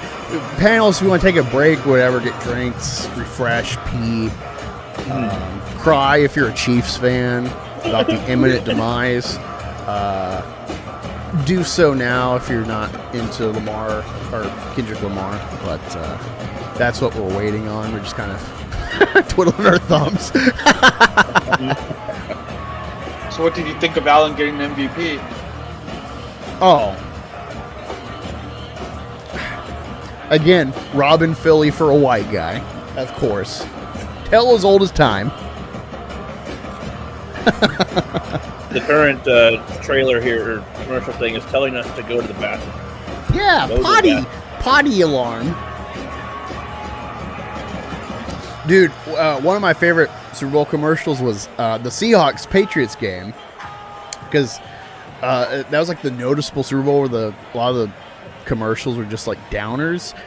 I think Nationwide Insurance did one with all of these kids where it's like, I'd be doing this, I'd be riding my bike, I'd be swimming, but I died. And then they did a Cats in the Cradle like Toyota car commercial of like a kid wanting to be like his dad, like a race car driver. They played Cats in the Cradle and the Silver Spoon. And that was my first time hearing that song, and I'm like, God damn, this is sad. and then out of nowhere, Loctite Super Glue, the greatest commercial of all time. They did the Loctite commercial. They had all this shit glued to the white wall and shit. People doing weird shit with glue. And then this couple ends it and they're like, Loctite saved our marriage.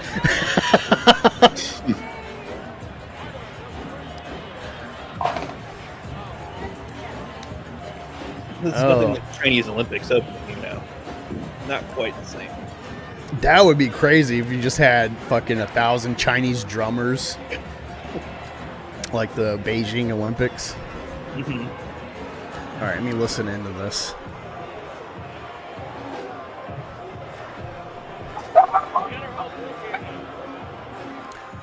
Oh, you know what? That's What Samuel if they? Jackson? Yeah, he was on there. Yeah. What if they start the car and try to spin it like in Atlanta, where they always hit people with their cars doing donuts? That'd be crazy. And be like, 25 dead, 17 injured at the New Orleans Super Bowl. We need to And have like, more oh my dead. God, a terrorist attack. Like, no, it was just the black people at We need to have halftime. we need to have more dead next time to make sure that we get the numbers up again. So. Did y'all see the Hibbett Sports? I think today or yesterday. There was a shooting at Hibbett Sports somewhere. It's funny because like the end of it when someone pulls out a gun in the walkway, everyone's like hiding. The cameraman's hiding by the checkout, and you see the computer for like 10 seconds, like Hibbett Sports. What a great ad!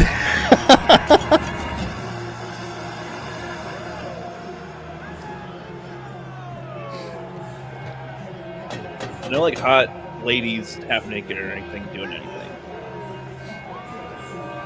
I mean, they might get more naked further into it. It's usually how it goes. Well, I mean, J-Lo's not on stage, so who knows? Yeah.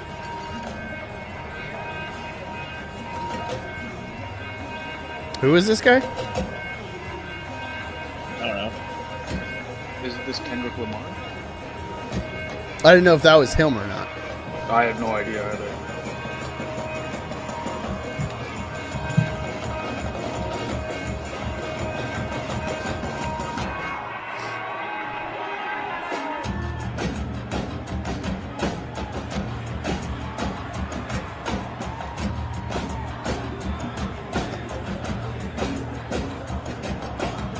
My mom just came in to say halftime rappy crap.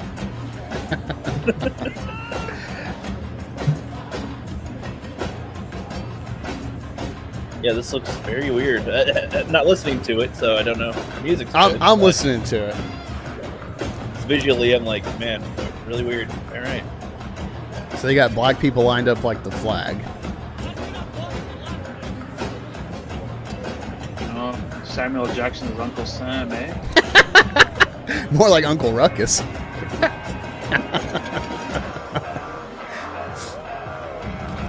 God bless the white man and God bless white Jesus.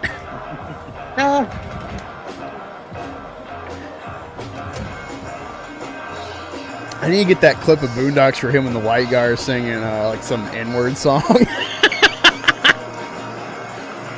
I think he does that in Black Snake Moan as well.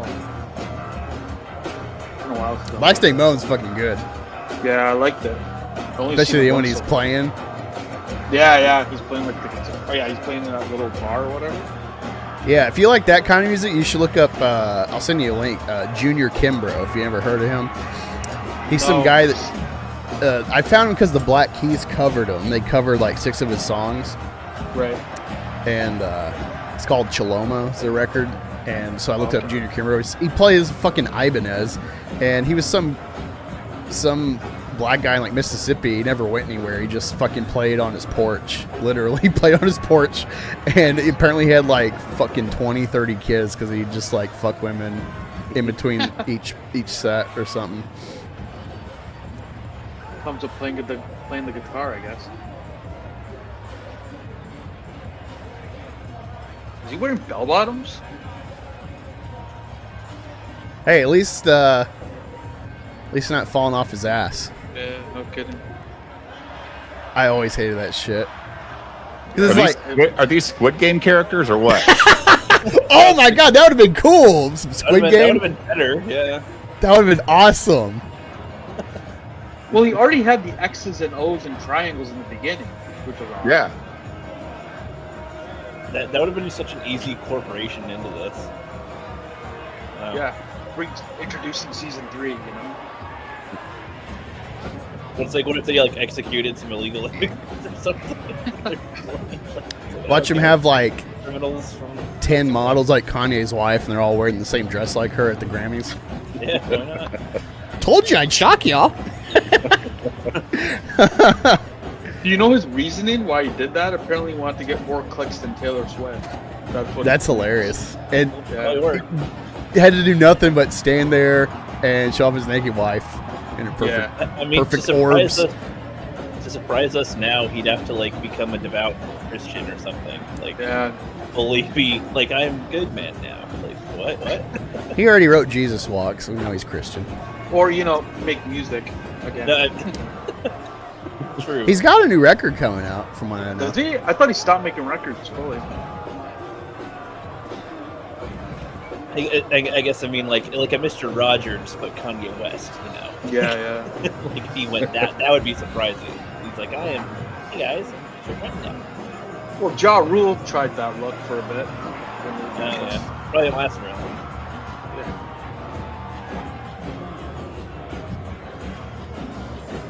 I don't hate rap. I love like the grooves and shit, but it's usually the subject matter. I'm just like, again, like this is all you can fucking think of, you know? Yeah. But then the only rappers that ever sing anything real, they're too preachy when they do it. You know, they can't just be people.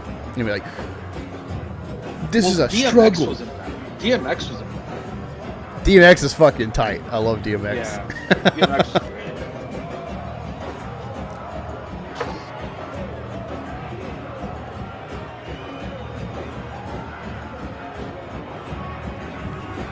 Also, unfortunately, because I'm playing the stream for people to watch something, I'm also hearing the constant, like, whatever music at the watch party. I was about to say, that's kind of annoying to me. I'm like, geez, why is that still playing? I don't know. It's just, it's something to have on while we're commenting. We're, you know, here, I'll find something else. Let me see. No, it's the same thing. Clock or something. Man, that's such a relief just having that on. My goodness. Let's see what this one looks like. Oh shit, that's this. Okay, that's different. Well, it's such a relief to my ears out hearing that fucking music. It's like, wow. Okay. Well, hey, thank God it is for me. I'm trying to listen to the game in the same earphones and talk to y'all, and I'm having to go back and forth and mute the game. They don't want to go back to Gaza. Now I hear Trump. As I said, I've said it a lot. The Trump Super Bowl halftime show. It's big. It's great. That would be funny if he just walks in and interrupts it. Excuse me, guys. Okay, yeah, this song's from Black Panther. I'm signing a new executive order. No more halftime shows. Dude, the last good halftime show was, Bruno Mars and Katy Perry both did good ones. And then the last one I can remember that was good was The Who. Yeah, they don't bring many rock bands into it, eh? No. No, I guess they don't get the right energy that they want for some reason. Yeah. Well, I mean, hip hop, Like a rap, pop star singer. it's on like every fucking big TikTok, so.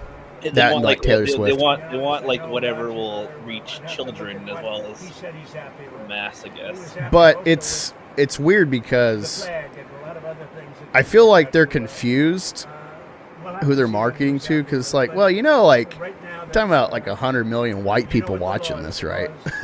It's like, I know the league is like 80% black, 60% black, something like that, which is fine, but this is a They're cultural holiday. They don't play in the sport. They're not time to watch it.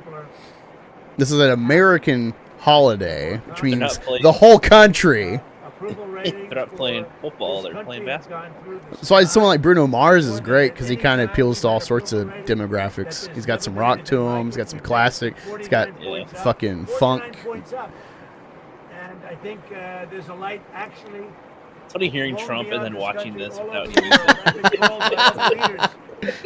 Did his dance moves and Trump's just like, I'm talking in the background. We got rid of a horrible and totally inept administration, an administration where the president wouldn't even go and do a Super Bowl interview for 4 years. I mean, It's not very, again, Katy Perry was crazy when she did her Super Bowl halftime show. She was changing suits and shit. I remember Shark Guy. Don't forget about sharks. Those are visually iconic too. Like It was what was it, Left Shark? I think because they had two sharks. It was Left Shark. He's like in a derpy or lame or something. Hey, who gets the ball No, first best halftime in the show? second half? Is Justin it Kansas City? Timberlake? Chiefs. Chiefs won the toss. They deferred to the second half. Might have been a mistake. Well, we'll see what kind of adjustments they came up with. Well, what do you think the coach is saying for Kansas City? Guys, what are you doing? They're like, Quit throwing the ball to the other team. It was like, Mahomes, throw it to the left side of the Eagles this time. Throw it to the left guys. They need a pick. You mean you gave them half their points. Don't let them be. Oh, see, yeah, exactly. That's how you got to think about turnovers. Yeah, when they capitalize on a turnover, that's like the worst. So that team. They don't pay very much for military, and the reason they don't pay much is they assume that we're going to protect them. That's not an assumption they can. I feel like Rihanna's show is better than this, and she was fucking pregnant. Probably. I mean, this isn't bad. This feels weird for Super Bowl. It's just dark. It's not even that it's weird Super Bowl. Different stuff. I don't know. Remember, I think it was the Giants Ravens Super Bowl. They had like Steven Tyler and Britney Spears and Justin Timberlake. It was variety. Has he done anything to shock us yet or surprise us? I mean, isn't that what you said he was supposed to do? This looks like a dance competition thing that they're doing, but it's not like a halftime entertainment, I would say. They'll probably be like, we didn't hire a single white person for this halftime show. Boom. And it's like, yeah, we know. Singers wearing fitted pants. And it's like, yeah, we fucking noticed. It's kind of enough. It's a long fucking thing. This feels long to me. I don't know. It might be normal. This feels long. The music blurs. Like, I don't know what song's what. Was the Rihanna one where she was like on a panel, so they're like floating up and down, and there's like she herself didn't do much because she was pregnant. But like that was kind of, you're right. That like that was more memorable than anything. At least. But I had to take care of the country. Oh, I missed the Black Eyed Peas one where they tried to do fucking Sweet Child of Mine with Fergie. That was not good. I don't even remember that one.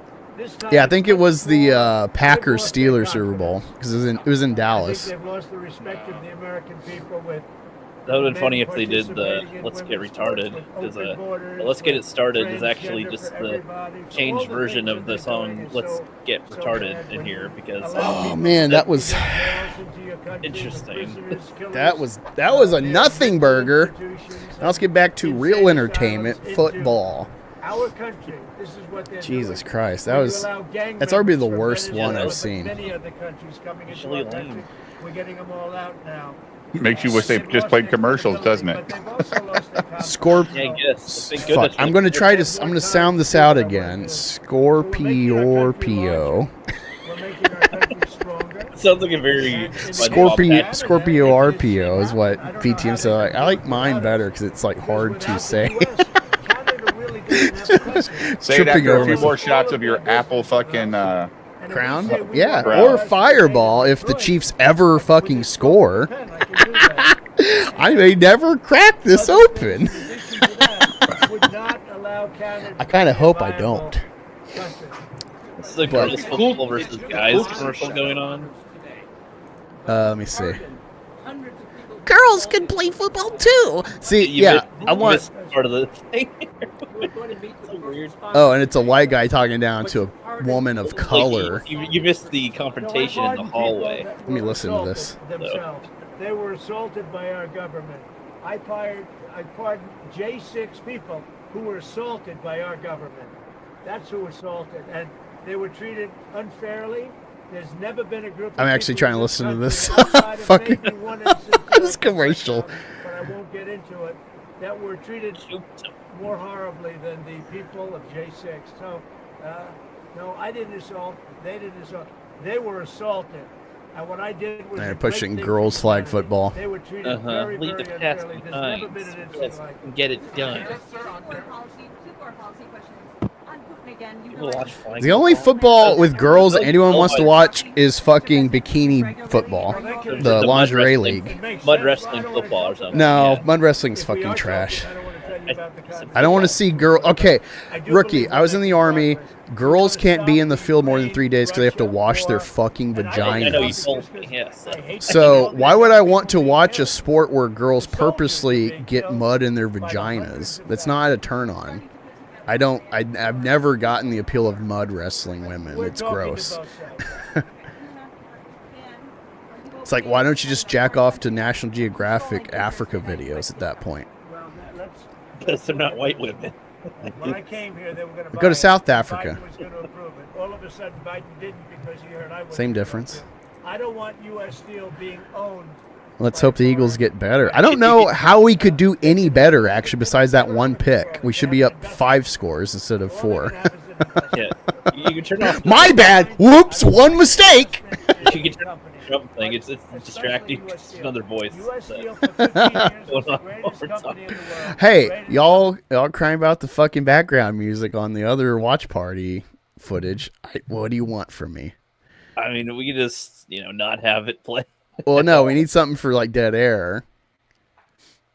Yeah, I guess so. I thought you just had like a crowd with, I don't know, they just had sound. It wasn't. I know there's a bunch of music always needing to play. Yeah. Different music you can loop. I don't know. doesn't stream. What do you use? StreamYards? Yeah. They have background music. Yeah, but I don't really have mine loaded up what I want. They come with like 10. I deleted them. Deleted you did? them. Well, to save space, because it's like, we only got so much space. So I was like preempting for future uploads. Gotcha. But looks like the Philly side's having a lot of fun in New Orleans. So what do you think Kansas City is saying? Haven't they fucking lived this nightmare before? Maybe they shouldn't be so happy yet.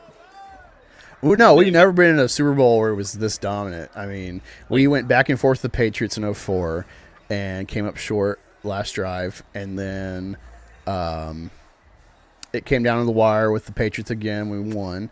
And then we started out hot in the first quarter until Jalen's fumble. Then it equalized the game. Then it came down to a field goal and a penalty to waste the clock on us. So we had no chance to come back for a tie. So yeah, we've never played a Super Bowl like this. We played the NFC Championship kind of like this a couple weeks ago against the Redskins. When you're down this much and there's just a half left, like what type of strategies think are the best to kind of get back in, crawl back in? You just got to execute, and they need to get their run game involved. They got to like change it up. I know they're scared to play. Defense would probably be good. Prevent them from scoring more. Honestly, if I was Philly, it's like, hey, just keep doing what we're doing until we've game planned for what adjustments we'll need to take for different scenarios. But keep everything. The whole strategy of Philly is their front seven and keep everything in front of you. At worst, let them get to field goal range, but stay strong at the end. But they're not even have to really worry about that. They're not advancing at all. I think they got like 20 yards this whole half. I mean, at least it's not like soccer when it's like when a team's up by like 5, it's like, can we just go home? Like, this is getting boring. I used to be a downer on soccer till I watched, I think it was like 2014 in Brazil or wherever it was. Oh, Germany? I don't know. It was, it was all international. It was like the FIFA World Cup or whatever. The World Cup, yeah. And it was, I think it was like Cuba, if I'm not mistaken, versus, or maybe it was Dominican Republic or Honduras. It's one of those like Latin America, Caribbean teams versus Greece. And the Latins were down like 2 players from penalties, and they still won in penalty kicks. And I was like, now I get it. Now I get the fun of soccer. Because I've always just seen scores on ESPN. We're like, 0-0. Wow, 1-0 game. Whoa. Then I watched it. I'm like, okay. And actually, before that, when I was after being in the hospital, I got stuck in waiting, and they had like retard Olympics on, and they had retard soccer, where it's like half the team was like real players in like high school or college, and the retards are playing better than like some of the regular abled men soccer. It was a good game actually. But yeah, no, I woke up. I don't follow soccer at all, but if it's on, it's like, okay, I'll check it out. I'm not loathing my time. It was one of those things where I grew up playing soccer. I could not stand watching soccer. Baseball, I don't care ever to watch baseball, but I'll watch playoff baseball. I don't seek it, but I'll watch it if it's on. It's like, okay. There's some fun moments that can happen in baseball, but it feels like a weird paced sport compared to the rest. Oh yeah, baseball is such an arbitrarily only so much you long can game. do at once, and it's like, okay. But it's cool when you see a team score like 15 runs, and you're like, how? Right. It's usually like 3-2. Yeah. But this is why football is exciting, because it could be a 3-0 game, and it's just like, oh my god, like who can get the one play to get a score? God, because they're just playing so tight, or the offenses suck, so it's like one-sided football all day. And then you have games that are shootouts, like Philly Patriots game in 2017. That was at the time, at least, that was the most offensive yards of any Super Bowl. It was basically no defense. So it was an electric game for scoring, and then you get, the duality, like number one offense, number one defense. Philly's number one defense this year, and there's like a tried and true formula in football. It's usually defense first wins games. The Bears in 2007 against the Colts, that was like kind of the one time that got flipped on its head. That was also the Colts. Their regular season did not match up with who they were in the playoffs, because they were like the worst run defense in the league. They got torched 3 games in a row to end the season, and then they were the best defense in the league in the playoffs. And so you got it's cool when teams like figure out their problems. The 85 Bears, the arguably greatest defensive team ever, that won in 85, they had one loss, and it was to Miami. Against Marino. Yeah. Fuck, and Marino ripped them. The reason that game was actually very vital for the Bears to go to the Super Bowl, because they finally had a team that found the weak point of their defense, which was spread offense. And so now they had like a go at that. Now they knew what to look for. And so they kind of checked all the boxes for any strategy. At that point, the league's different back then. We hardly ever did shotgun pass or anything, but... oh, wait. Are we back? Yeah. Looks like it. All right. Sorry, it was the audience caught me off guard. Like, oh, okay, the game's going. Yeah, there's already a kick and everything. All right, we're back. Second down. Oh, yeah. So they're gonna have to do a lot of these dink and dunk routes, West Coast offense shit against the zone, trying to find the holes. The clock doesn't stop when they go out of bounds if there's more than 5 minutes left in a quarter. So, oh, that's the rules is 5 Yeah. minutes. I thought it was forward progress. Like if you go sideways or backwards, they keep the clock running. 5 minutes. Oh, we got a sack on Mahomes. What's that, number 4? This reminded me of the Giants Patriots. They shut down Brady. I was a little worried they'd come out and from the half and have a renewed sense of let's do this thing, but I don't think so. Let's be as mundane as before. Well, with Mahomes always gives you the option to play that like backyard football. It's just run around, man, toss it. The problem is he doesn't have any receivers except for Kelce. Well, no, the real problem is his line isn't holding up against us, which is fine by me. Oh. Yeah! Another sack of Mahomes. Nobody's getting open, dude. It's not my pocket. Oh, Patrick Mahomes needs to help score a touchdown. When he first came into the league, everyone's like, haha, Kermit the Frog, because his voice is kind of Kermity. Mm-hmm. But then he started winning, so no one's ever like really made fun of him since then. I'd say just continue doing, at least making fun of him Kermit style. Why not? Like, Kermit could score a touchdown, maybe. Well, it's kind of annoying at first because like I didn't really hear it, and then like you're putting the meme in my head. It's not organic for me. And then he forced the meme. They raped you with the meme.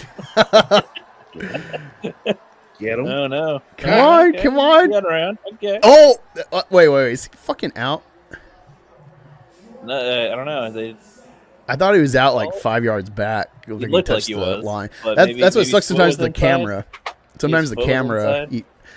Yeah, sometimes the camera, you're like, oh, he's totally out. Then you see the other side. It's like he's got like 2 yards from the line, which is a lot of space.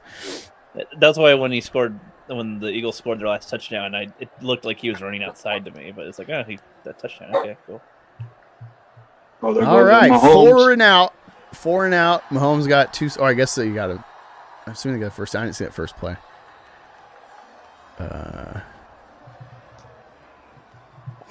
This is how it starts. Mahomes starts running, and then all the... There we go. Philly's got the ball back. Let's see how they answer the second half leg. They cut to a really disappointed She's like, dude, that's what's great about football. They'll find like they have guys that just look for people's reactions. They look for weird people looking down, like, oh no. That is literally a camera guy career in the NFL. They just look for fucking distraught fans, depressed fans, crazy looking fans. Lions, when they had a literally winless season, 0-16. And, they got footage of all those fans the last game when he runs out for the fucking safety to kill the game. And you got people wearing trash bags on their heads. It's an NFL tradition. When your team sucks, they got like 1 or 2 wins. The last game, people just wearing trash bags on their heads, paper bags. The New Orleans Saints are famous for the Aints bags. Mm-hmm. Yeah. One of my favorite, when NFL Network was first taking off, they had this great fan highlight reel and slow-mo. They had this stormtrooper in orange and black stripes, Bengals fan. It's so cool. Of course, Raiders fans always have cool, like decked out fucking menacing pads on and shit. And I'm just waiting for the commercial break to end. See how Philly answers. Banana art on the wall, and Chris Hemsworth ate the banana. Oh, they're trying to push the glasses. I don't know what the point is, really, because I don't know. They're selling Ray-Bans. Oh, yeah. I hate this. Oh, my God. Snoop Dogg. Goddamn We know who owns you. You don't have to show it twice.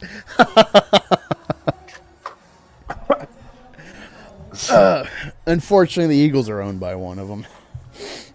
But he's done good by us, so he gets a pass. But I do notice. If you know, you know.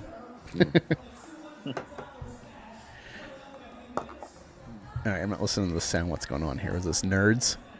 Yeah, Nerds commercials. Are you a Nerds guy, Rookie? I feel like you'd be a Nerds or a... No, I never really ate Nerds. I feel like you'd be a Really- Nerds or... they really Like, look aren't good. you like a Really- Smarties guy? It's really good to me. I don't know. Yeah, Don't you eat Smarties guy. Smarties? Like the Yeah. chalky Smarties? Hey, Jesus like Christ. normal Smarties. Yeah. Jesus. And those stupid little plastic foil rolls. Yeah. You know what? When I would Halloween trick or treat, you know what I'd eat those? At the very end of my bucket. That was like my pity party candy. It was like, Your that's all that's left. Smarties, your Smarties come in foil rolls. Not foil, but like the plastic wrap.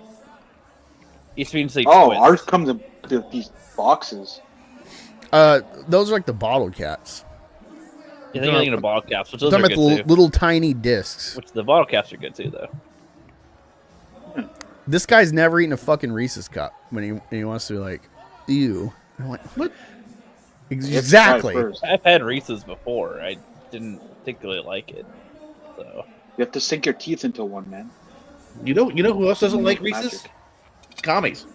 that's what everybody always says that. They're like, I thought you were "Yeah, going to say like don't Kamala like- Harris. You don't like something, Her then too. you're not American.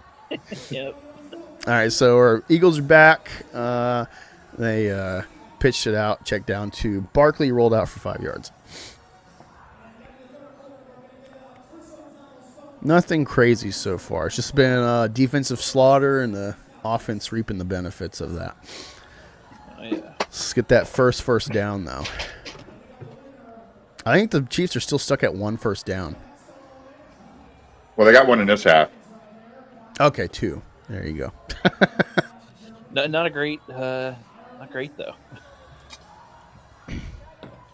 But yeah, even if Barkley is not getting yards, it just the fact that you keep running him keeps him honest. One of the problems, Miles Sanders, he was the former rusher for Philly. He didn't sign back up, or they didn't take him because in the Super Bowl he only got I think 7 carries and he had 2 fumbles, so it was not a good game for him. And he felt dissed that they didn't keep giving him the ball. Keep trying at least. Oh, there we go. It went a lot further than I thought he was going to. Yeah, dude, Hurts and Lamar Jackson, they got like a long stride. So, like Mahomes, he's way more of a normal size guy. So you kind of see like his legs churning, but Hurts. It looked like he was going to get tackled for sure, but no, just went forward. All right, going. Yeah, this is the beauty of football, man. You get these guys. Ever since I've been watching like Kaepernick, I've noticed these like lanky running quarterbacks. Like you can't gauge how fast they are. Like Michael Vick, he's a normal sized quarterback. He was like 6 foot flat. But man, that guy had moves. Fuck. Oh, okay. Hey, there we go. Got a few yards. Dink and dunk. Love it. The thing with the Super Bowl is normal halftimes are 15 minutes, but the Super Bowl's 30 because of the halftime show. So you get a delay. So that's another factor of game planning. So a lot of coaches will actually prep their teams and make them sit for 30 minutes for the halftime show time slot to just get them acclimated mentally for like the lag of the game. There we go. There's Barkley. First down, Barkley. That's a good, 10, 12-yard run. See what I mean? Yeah. Keep playing them. It's like the Keeps them Chiefs honest. Chiefs need to elect a new chief. Oh, here's some of the intrigue for you, Ricky. So the coach of the Chiefs was the coach that got Philly to the Super Bowl in 2004 and built that team for like 12 years. Wow. Yeah. So he took us to 5 Final Fours. which is crazy. He went 4 in a row before he got to the Super Bowl. The fourth one he got. Final And then- four is basically semi-championships or something. Yeah, so the NFC and AFC championship, East and West, basically. Oh, okay, I got you. Okay. But yeah, he went to 5 total with Philly. The last one was in 08, which should have been Eagles Steelers Super Bowl, but that was one of my favorite NFL games. Was Warner beating us? That was just such a good game. And then he went to Kansas City. I think this is his 7th or 8th straight AFC championship. Chiefs are in the AFC. And this is Super Bowl 5 for the Chiefs with this coach. So he's been to 6 Super Bowls in the last 2 decades. So they really like to run with this guy. It's Well, no, he gets a read and doesn't like it. Sees the pocket open, gets stressed, and then he just takes off. Well, I it's guess a double-edged sword. I guess I've noticed at least 2 or 3 times he's done that. Yeah, so what happens is the pocket's breaking down because they're playing wide. Yeah. And Well, so, yeah, it's like closing in on him. So, okay, I don't have time. Nobody's open. I got to go and do something. Yeah. And nobody's containing him. Like nobody. yeah, no one's playing spy. But if you play That's why spy, I was like shocked that he got so far. I'm like, well, you guys, he's done this before. You guys aren't ready for that? Don't. Saquon Barkley at the 4-yard line with a fucking falling pass. That was beautiful. Jalen Hurts held the ball for like 6 seconds, and it was looking everywhere. Nowhere to run. Sees Barkley, gives him a try. That's almost like I want to say it was fuck. Was it? What was that running back in 17? He had a touchdown like that. I'll find his name. Oh my God, we're about to be up 5 scores, people. Philly domination, like God intended. See, so this probably goes. You think this goes against or for people that think that games are rigged? Everyone was afraid that it would be rigged on the Chiefs, but they haven't even had a chance to rig the game. Like I feel like if it was a rigged thing, they'd at least have 2 touchdowns on the Chiefs by this point. Like, yeah, just just interesting. If it's it was like, rigged. Like, are you watching this like, game? come on. I'm trying to explain this to my coworker that, like, yeah, there's potential that some aspects could be potentially rigged, but like, I don't know. Like, I feel like it's mostly the players kind of control it. Like, right? I guess the refs can do certain calls, but I don't know, like to what degree anything else could be affected like that. Control. So, yeah, I've always argued like I don't think there's too many players with too much on the line with a career that at best the average is like 3 years. That means practice squad too. So floating around in the league after the draft, most people don't make it 3 years. So when people cry about, players making millions of dollars, it's like, yeah, they might make like $3 million, and then that's all they make. And they got to live off of that. But they also have, like, they usually spend so much of their money. So it's like. Not only that, but like, a lot of these guys, they got into college because of football. They got passed through because they're not smart usually, which I'm not dogging on, but like that's not their focus. Because you got to spend like 60 hours a week playing football and practicing. On top of school and shit. So pretty much your life. And then it's your life. Volunteer time for charities, don't they do half the time? Like volunteer work of some kind? Yeah, so most of these guys don't finish their degrees they're pursuing because they get drafted. And so then a lot of these guys, they end up crapping out in the league for whatever reason. They're just not as talented as they were in college. And so, they made a couple million, but like half of it's in taxes for most of the cities are not in red states. That's why these crazy like deals will get made for players going to Miami and Houston and Jacksonville because they want low or no taxes on their deal. That's why they take these like shitty team deals where they go to crappy teams for the better payout. And then maybe it works out for season 2 where they're actually good. But most guys taking big deals, not building teams. Versus you go to like New England, you're losing half your money to taxes, but you're on a championship caliber team, or Philly or California especially. I'm assuming Kansas City's probably fairer than most states. Kind of red area.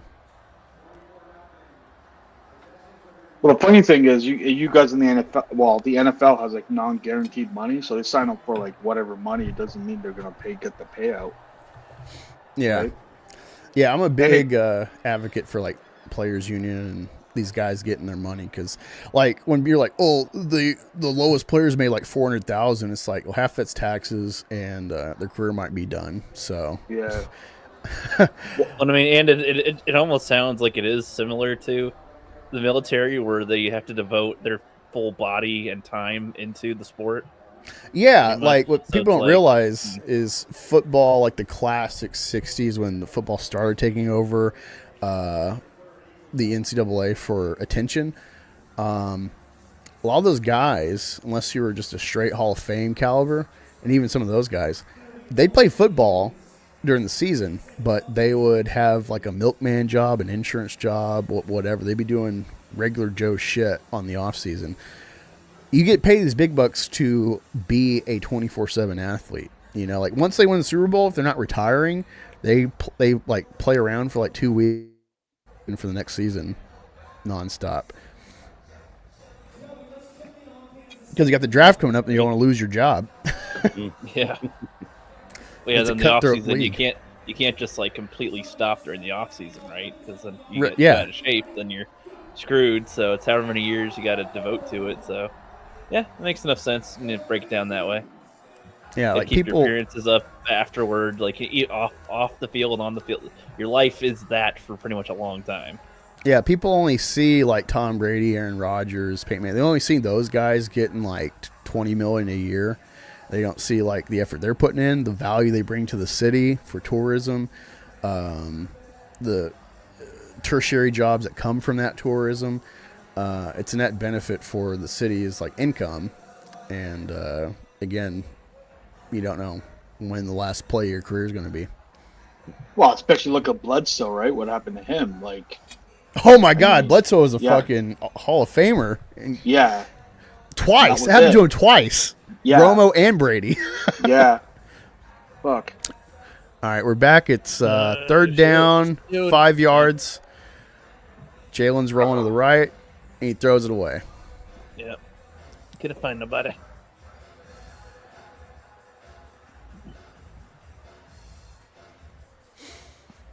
Yeah, so as much as I don't watch football, it is easy enough to follow. Like, Oh, there yeah. might be some times where they do a call that I don't really get what the call was, but like as far as what they're doing, I get it. So. You know, I love the legalism of football sometimes, where it's like they like 10 years ago they changed the rules to catching. I think it was Calvin Johnson's rookie season. He was in I think he had a game-winning touchdown against the Raiders, if I'm not mistaken, or maybe it was Amari Cooper, one of the two. And he like caught it, but the new rules is like, well, he didn't complete the catch to the ground, and so they had to call it dead ball, no catch, and that came to bite like the Cowboys in the ass with the Des Bryant didn't catch it.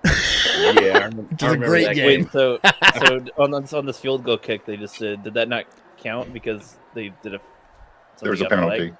You got a re-kick. Oh, okay. Someone false started, lose 5 yards, re-kick. Oh, okay.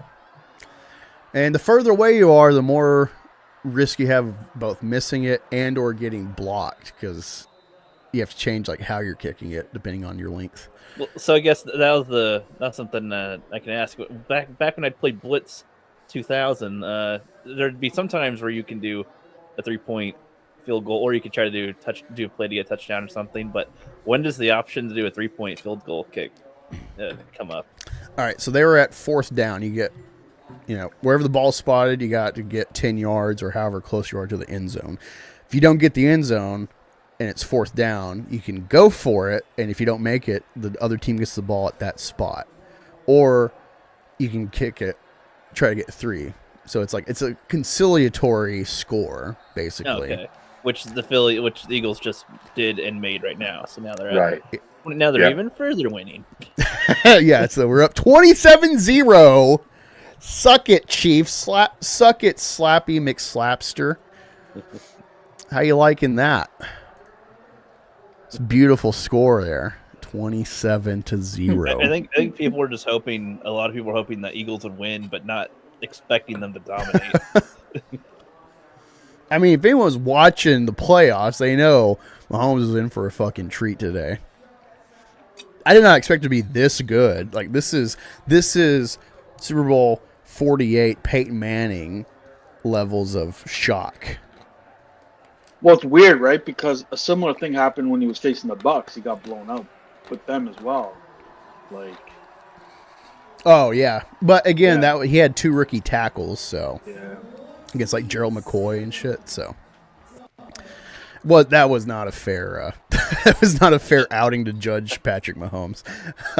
Yeah, I'm surprised they haven't brought back their medieval Bud Light commercials with like the dilly dilly and like the weird stuff they do back then all the time. The like Bud Light night thing and all the crazy stuff that they do back then that are pretty funny. They're like, I can turn this into a hot bait. He's like, ugh, can you turn it into like some Bud Light? Like, I already got a hot bait. I don't know. They got Don't do Shane that. Gillis because he's a big hit with comedy, but his commercials suck. Yeah. Looks like they're doing a Bud Light one now, and I'm just like, I mean, it's like a barbecue family, something crazy going on, I guess. But it's not like bad. It's just like, the energy is not the same from like, They're all the ones stuck. they used to have that were They're kinda stuck fun. in the Me Too, the Me Too abyss of advertising, where it's like football, bros, and beers and boobs, but then it's like, whoa, that's rape, and so. They're stuck like not knowing how to market now. So like besides they're like Clydesdales, they got nothing. Yeah. They're like, one guy's like, I don't want to have a Bud Light. I want like a wine Chardonnay. And he's like, send him to the pit of despair. See, he like has a wizard. Like, here's a wizard. I can grant you anything. Turn that into Bud Light. Turn that into Bud Light. Turn that into Bud Light. Oh, she's talking too much. Turn her into Bud Light. Great commercials. See, I hate this new kickoff. They kick off from the 35, and they're lined up past the So midline. why is it a kickoff there after the 3-point field goal? Like, All why right, is so the kickoff you are there? changing possession. You scored, so you kick it off to them. Oh, okay. But if you're fourth down and you're not going to go for it and you're way back, you punt it. Oh, okay. That's how I was just going to punt they're doing. Okay. It's it's just the way to keep the game fair. You exchange. It's like when you score in basketball, then all right, the guy takes it out of bounds, bounces it in. Yeah, no, you're right. Yep. Wow, a first down from the Chiefs. Wow, that's far What a in miracle between. we have. Whoa, we're in business, tonight. Chiefs Nation. We're in business. First down. Are you waking up yet? And there's like 5 minutes. Oh, left low in the snap. third He quarter. fucked up. They still got 8 yards. Not bad. Less than 5 minutes to go in the third quarter. Man, What a great time. The closer you get to it without scoring, it's like, we're still here. Can we go home? I like how in basketball, if you're down like 20, you can literally get it back up in like 5 minutes. Oh, if the yeah. right I've thing- if seen the right thing magic happens. of Kobe and Shaq against the Mavericks. I've seen that. Was it 31 down? Something like that. The last one I remember seeing was Thunder Holding versus on the Chiefs. Will they sack him? Will they sack him? Uh, Will he fumble? There's a flag somewhere. Got called. Nope. Apparently. What do you think about the Lakers trade there with the Mavericks? The guy wanted gone, and I don't watch I haven't watched basketball in like 5 Oh, years, so I don't okay. know. But I saw the news. Holding on the Chiefs. Go back, Pat. Back, Pat. Back, Pat. Yeah, they need to hold some new elections in the Chiefs' hierarchy here to lead them into battle. See, I was hoping to hear some tomahawk chops. Them. Oh. They all but need to hold nothing, the fans need to nothing. hold There's hand- no hold fucking hands life. and hum and- It's yeah. fun, though. The spirit of the bear is not with them. Or that's an Indians. Never mind. But yeah, Would the Chiefs. Chiefs- would the Indians. Chiefs be like the same thing? Yeah, they're like Redskins. Wait, this is the Redskins team, basically. No, this is Kansas City Chiefs. Washington Redskins are now the Washington Commanders. Oh, right. Okay. They were the Washington football team, and they're like, we're the Commanders. It's like, but they're I like thinking of the racial names. That's just funnier. Like, okay. yeah. People are like, oh, what if it was Yeah, like the so- N-word? Just like that's only negative, dipshit. Redskins was worse, like though? a term of endearment. What's worse, the Washington Commanders are the Cleveland Guardians. Get the fuck Ugh. out of here. That's terrible. Wow, Kelce got a catch, and it's 4th down. They're down 27. They're at midfield.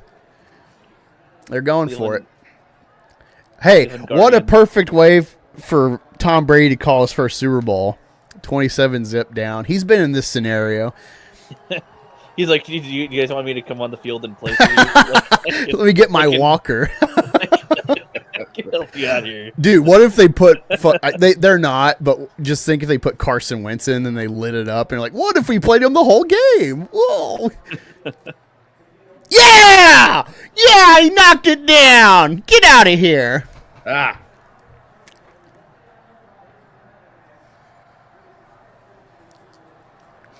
They got no Oh, answers. yeah, he got it. Yeah. Pop. You can put it back. It's not your wallet. Another showing us a fat commercial. Some kind. I can't hear it, so I don't know what they're actually selling. They're playing This Is America, but they're showing a Fruit bunch of Loops, fat white Bikini people. Body, America, 160,000 billion something. Monkeys, Squished a hamburger, burgers, lions. monkeys. I know. I'm like, so many images. Diet insulin, money, fat girl black by woman. the pool. Oh, hell What are no! they selling me? Typewriting, I don't know what this phone, machine, robot hand. Amazon. I don't know. I have no idea what this is. We're What like is this boomers. commercial? We're like boomer calling a touchdown. He's stumbling, bumbling into the end Buddy, zone. Your goals, your lifestyle. You can be fat all you want. You can be American as long as you have whatever this is. Thanks to this little vial of Chink Zimpic him- from Vito. It's Hims and Hers. Hims and Hers product. That's great. Wow. It's like the Jeremy's Sheen Hims chocolate or whatever.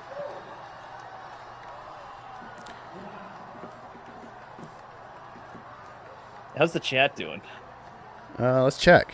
They haven't been saying nothing. We got 5 still here watching with us. Appreciate y'all. I think it's Courtney's Fellowship of Oddballs is listening. I think she said, where was it? Where is it? I thought she said she was driving. Yeah, I'm driving a missing game as of right now. Oh, and they're showing they're showing those poppy drinks, Angus, as seen. Yeah, on I had as seen on Shark Tank. I had a couple of the Ollie Pops cream Yeah. soda the other day. Yeah, I saw those on Shark Tank. So I drink a lot of Shark Tank. Diet Coke actually. Yeah, As our of work right. our work actually had to get rid of. We had bottled because we're switching to Pepsi, but we had like 20 Diet Coke bottled drinks, so I took like half those home because they ain't gonna sell them no more.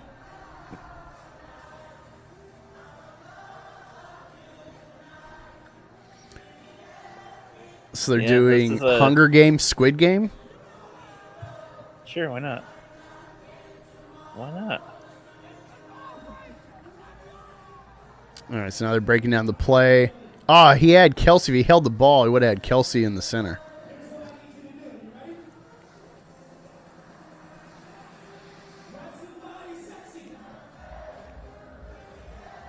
Has there been any gate since Deflategate? That was Tom Brady. No, unless you wanted to call it Racegate with the like end racism shit in the end zone. Oh, They got rid of that this year, right? that's Yeah. still there. Which is Oh, it's just still there? retarded. Thought they got- Touchdown, Touchdown, are you serious? Eagles! Are you serious? Another Eagles touchdown! Good lord. They Woo! get to 50 before the end of the Woo! game. The idea there. And that was from Jalen Hurts of Oklahoma. Woo! Look at it, Chiefs Nation. This is the Cry. real Indian. Show fans crying in the crowd. Woo! As far as they didn't cut to somebody crying in the crowd, like, no. So they sucked him in with the fake run, the play action. I didn't think he caught it at first for some reason. The way the angle was, I was like, wait, that's in his hands. Oh. This is great. Now, if we can get a Dallas Goedert touchdown and a Saquon Barkley touchdown, we'll get everyone checked off. Boom. And made the field goal. 34-0. I should have had this up earlier. It must be fun to be that far ahead, to be like, Man, you could score like 3 touchdowns and we're still fine. Like, let's check it out. they just showed the coach for the Kansas City. He's like, ugh, guys, come on, guys. Oh boy, here we go. Let me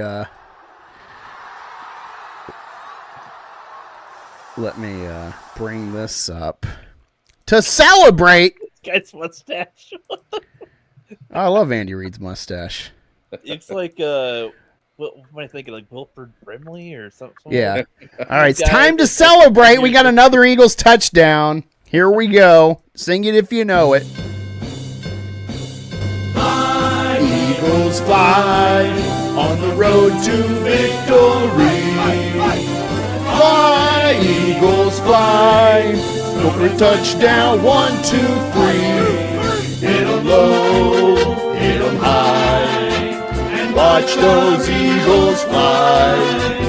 Fly, Eagles fly on the road to victory.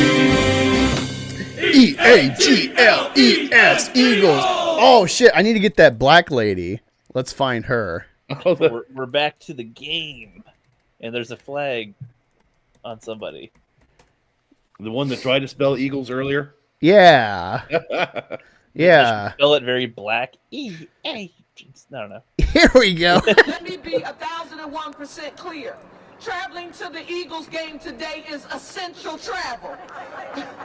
Did you say it's a sin? If you are driving, just go slow, but get there.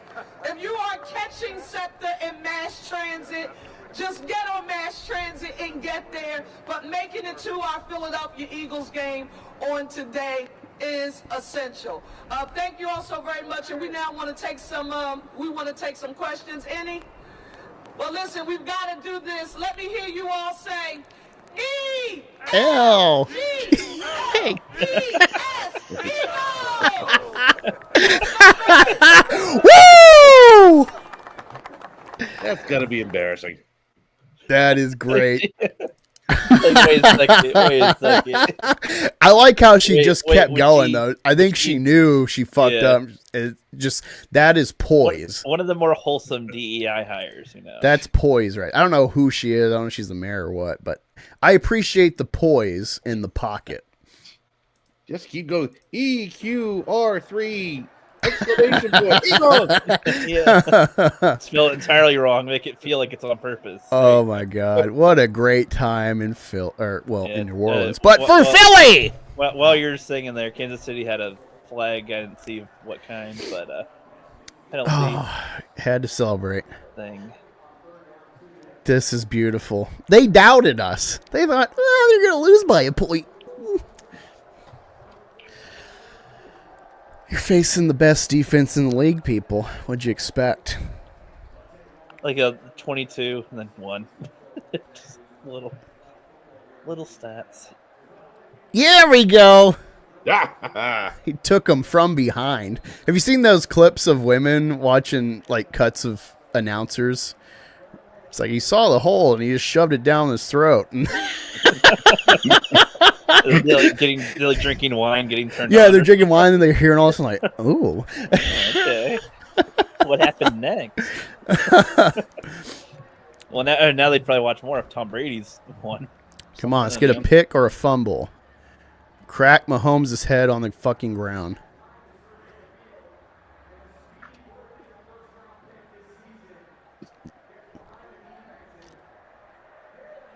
And that's the crazy shit he does. Last game of the season, Dave. Can't hold anything back. Has there ever been like a fist fight on a football game, or has that been like 20, 30 years ago? There's a famous Miami the U, they had a game and they had like a whole fucking crowd fighting each other. One guy like pulled his helmet off, was like smacking people. Shit. I think Myles Garrett got in trouble. And he tried to say the Steelers quarterback called him the N-word. It'd be kind of fun if like all sports had like a hockey rule where you can like fight each other a little bit. And Oh yeah, I pull love off. that. It's like, okay, yeah, it's kind of fun. You know what's great though? There is no one that I've seen wearing the puss pad on their helmet. I really hate that shit. Like, it's fine for practice to wear the extra padding on top of the helmet, but I hate seeing these pussies wear this in regulation I football. think you've shown me that before. I don't remember what that looks like. Honestly, I don't. That shit Puss pisses pad. me off. It's like, Yeah, why are it's you not playing gonna- a? It's not going to protect your head more. Like, It's like, why are you playing a pillow on their Get it. head? Like a pillow on their helmet or something? It's like, why are you playing a combat sport? And then you're like, I don't want to get hurt. It's like, don't play. Hey, Kansas City got a touchdown. They're on the board, fellas. They're coming They're on the back. board. But did it hit the ground? Nine. Yeah, Got it. you got it. You got it. Unfortunately. But it was so blood. It's like, oh yeah, I guess they scored though. I wanted a shutout. I wanted a fucking goose egg. Yeah, Yeah. you know it wasn't going to be a goose egg, but Yeah, I knew they're going to You know, pull the guy out some there was probably garbage. like, I could have tackled this guy, but I'm tired. Like, whatever. They can score a point. Like, it's fine. They can score a touchdown. I Going would into cover fourth, the though. Hey, what I'd if cover they the get cover the right. what if they get two more in a row, man? Like, Yeah, That- 6 throw. points. Woohoo! All right, so what's that? Now they just need 4 touchdowns. I mean, if they got two more, like, pretty quickly, that would be like, oof. I mean, maybe. You know? Barring just stupid shit and onside kicks recovered, they like at best they're only going to get 3 more possessions. They'd have to intercept the Eagles. Like, they'd have to, right? That's what I'm saying. Besides Something. bullshit, they'd Other have to fumble. get 4. And this is why Eagles should have went for 2 on one of those, just to make it 5 straight. Because just don't leave any of the math open to chance.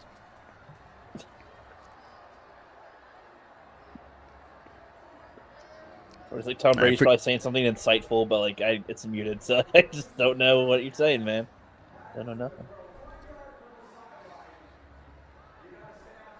I'm surprised you don't like that. You haven't made like a Oh, commentary wow. channel yet. I didn't know that. See, You know I'm what? catching up with some of these new rules about the onside kick. It said you can only onside kick in the 4th quarter. really?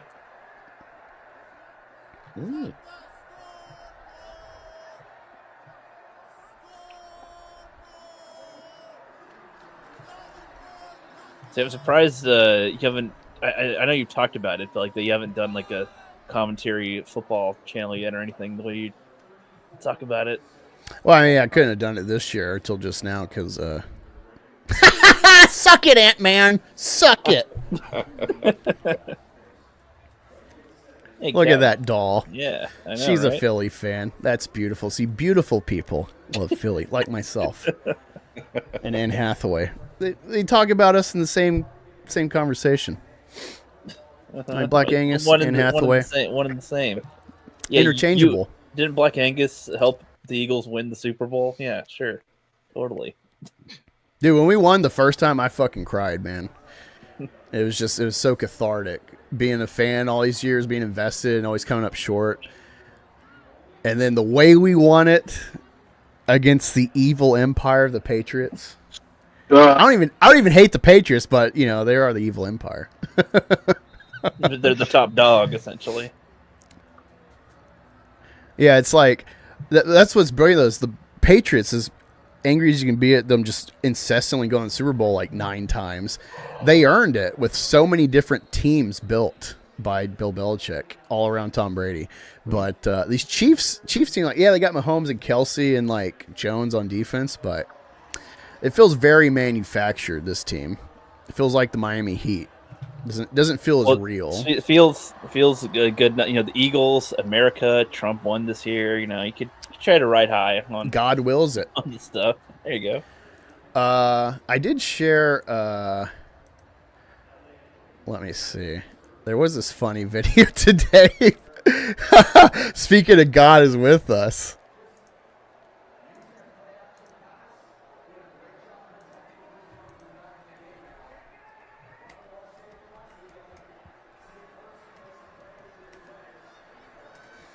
Let me see. Let me share this.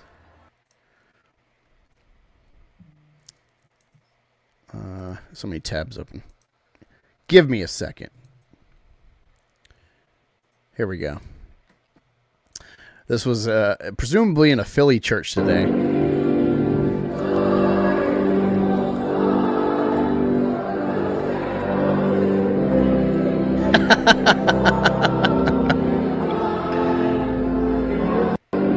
That's fucking great. Presumably a Catholic church. He has his own custom robe for Philly. That's fucking awesome. I love it. That's fucking beautiful. Probably sell that right. for merch, you know. Let's bring it back up. Bring back the crowd. We're seeing old ladies play golf for the commercial, so very fun. Okay. Very fun.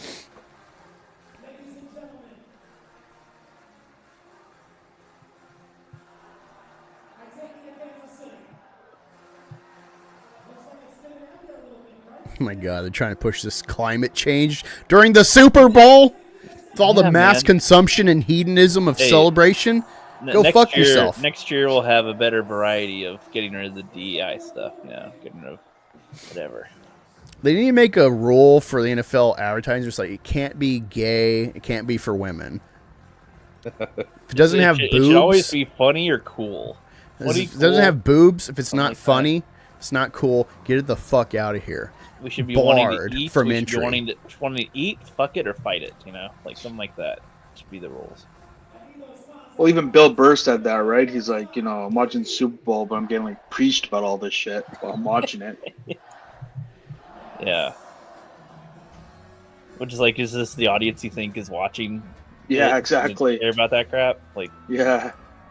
It's like they just want to. They think because guys drag their girlfriends and wives to the game that women are the audience. It's the same with Star Wars. They're like, oh, there's like a bunch of women at the premiere. Oh boy. The girls will tall. They're watching. I don't know. I'm not denying there's not some actual fans, female like fans and announcers and stuff, but like Fox used to do it great with was it Pam Oliver, the cute black lady? Like she's obviously a fan, but she's also eye candy, and so she's like the sideline chick interviewing a couple players and the coach halftime. And the updates coming in the second half, and then it's like, all right, get her off the screen. Let's hear men talk about it. Goes more than 10 seconds, cut away. Yeah, like you gotta do the Friday Night Tights approach, where it's like they're the eye candy. Don't let them talk too much. Well, I don't know about Chrissy being eye candy. Jeez. Chrissy Mare's fine. Really?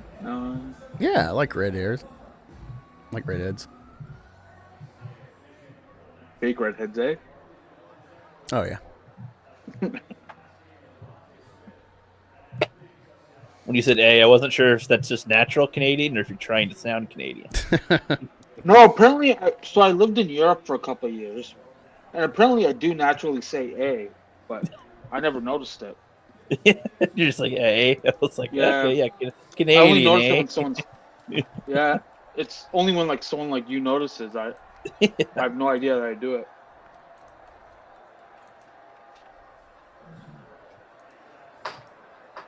All right, let's see what Philly's doing. Oh, shit, I muted it. It's our substitute for punctuation, you know? Come on now. Yeah. All right, we're at 13 and a half minutes. There we go. And First down to first A.J. Brown. Yes. If it wasn't for those yellow lines, I would not have a clue. Everyone's another fucking dagger. Pretty much. Yeah.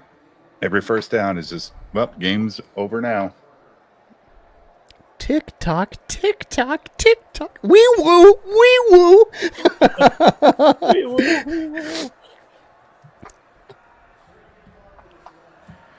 You just got the feeling that Barkley's going to break one too. Like I'm waiting for it. Him or Dallas Goedert. Woo! See, this is what's exciting about football. Like, you get these all-star running backs, and they do crazy shit, and they get no yards. And you're like, oh, my God. He was so close. He's just flabbergasted.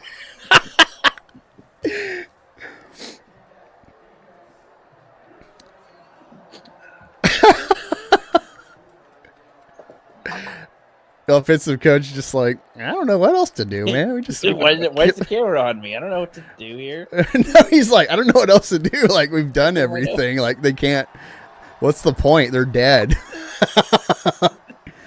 How do we not embarrass them?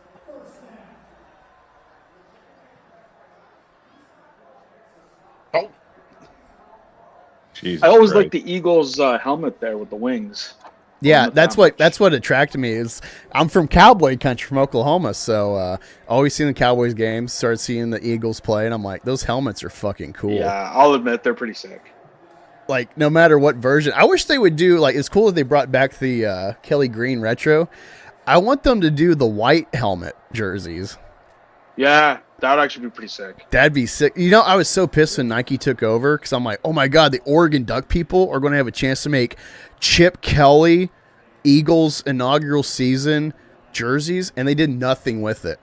Yeah, well, they probably didn't even think about it, to be honest. How would you not think about doing crazy bird jerseys when you make custom weekly Oregon Duck jerseys? Yeah.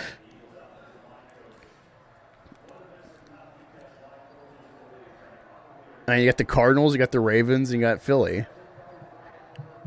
Cardinals really need to upgrade. Their jerseys are so fucking boring. Yeah, just the red, right, that they always had.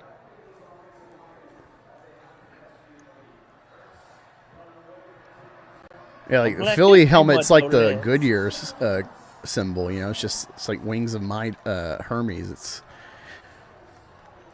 slick. It's like the American flag when you see it on when you see the what do you call it? The flag on a army suit. And you're like, oh, it's backwards. It's like, no, we're going forward. That's what that means. The way it's positioned. That's what the wings remind me of. Yeah, I mean, it suits the whole look and everything. I mean, it'd be cool to get like a decal. To get a what?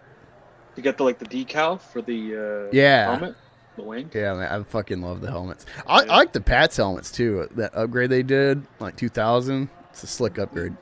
You know what's great? I actually like when they had Pat the Patriot. I like that logo. The retro jersey is pretty cool. Yeah, I like that one. My favorite retro jersey is probably the Broncos with their stripes. Oh yeah. Yeah, I like that. And the Packers when they do their blue jerseys, like the 20s jersey, that's pretty slick too. Was there ever a Stuffers? I've always liked the Chargers jerseys back in the day. When they were I was a huge Charger fan as a kid. Oh, Dan yeah? Fouts era. Yeah. Dan Fouts and all that stuff. I loved Rivers, man, when you guys had him. Oh my God, I hate Rivers. He's such a Really? pussy. No, I loved him. Talks all this shit and did nothing in the playoffs. Yeah, Dude I know. sucks. What a waste. He had talent, though, but he never used it. Yeah. Real tough guy talking smack to Jay Cutler. Okay. Real tough guy. Then they had Flutie. Come on, you gotta. Jake you gotta could play, give it to though. Flutie. He just happened to be on a shit team. Yeah, he didn't really have too many awesome. There we pieces. go. Philly's Damn, back another, up. Another 3. 37-6. Domination. You keep crying. You're gonna cry back to Kansas City. I wanna go home and play. They told me I could Guys, play the Embarrassing, football. dude. What Guys, the you guys fuck? should be worried about Taylor Swift's feelings. Come on now. Wait, Harrison Cheered for Ford's the talking to Chiefs. us. Oh. Yep. I can't Oh, Who hear do we I'm hate a now? guy. Who do we stop hating now? Get out of my cabin so you could film me. Already did the damn Captain America movie. Or is he talking about that show?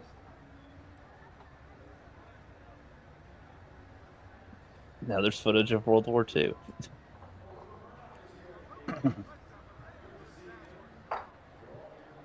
I wasn't in World War II. I was in Star Wars.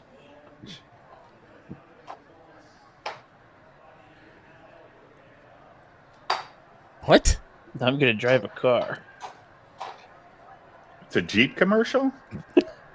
I would never have guessed. It's funny because they're showing this World War II and Korea footage of white guys defending your freedom, and then they're like, it's not whatever a hero is. And then they switch to a Chinaman in an army suit. Well, it's like it's Harrison Ford in a log in a cabin. Like, what's the point of this? Well, why Harrison Ford in a cabin? You know what you should do if you're going to have Harrison Ford in a like America propaganda Have him like shoot trailer? Somebody? No, you put him back in Air Force One, and this time he has to escape in a airdrop Jeep. Get off my plane! Get off my plane. I haven't seen that since I was a kid. I watched it a few years ago, and when he said that, I literally had to stop the movie. I was just laughing. I didn't know that was a meme or anything. I'm just like, oh my god, it's perfect, but it's corny. I actually haven't seen it. Neither have I. Oh, dude, Air Force One's a legitimately good movie. Oh, I'll have to check it out. They're showing a weird, like, TikTok-y, weird edited thing. Ugh. Ugh. God, I hate TV. Ew. Yeah, dude, watching football is the only time I see normie programming. I can't imagine what normie stuff normally I can't is. imagine living through this every day. Yeah. Cameraman's like, hey, getting a good shot of me? I'm doing my job, I think. See, And why haven't they showed camera. more cheerleaders? Show my camera. Nope, can't show the cheerleaders.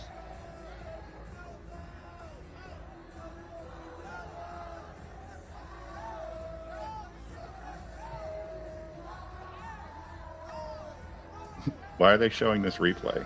There's bad time, I guess. It's like, I'm not ready yet. I think they're just showing like how good he is as the cameraman to catch it. If you're looking to hire anybody, this cameraman's available. He's retiring. There you go. Hey, you want to see this great prospect reel? You can't hire him. He's fired.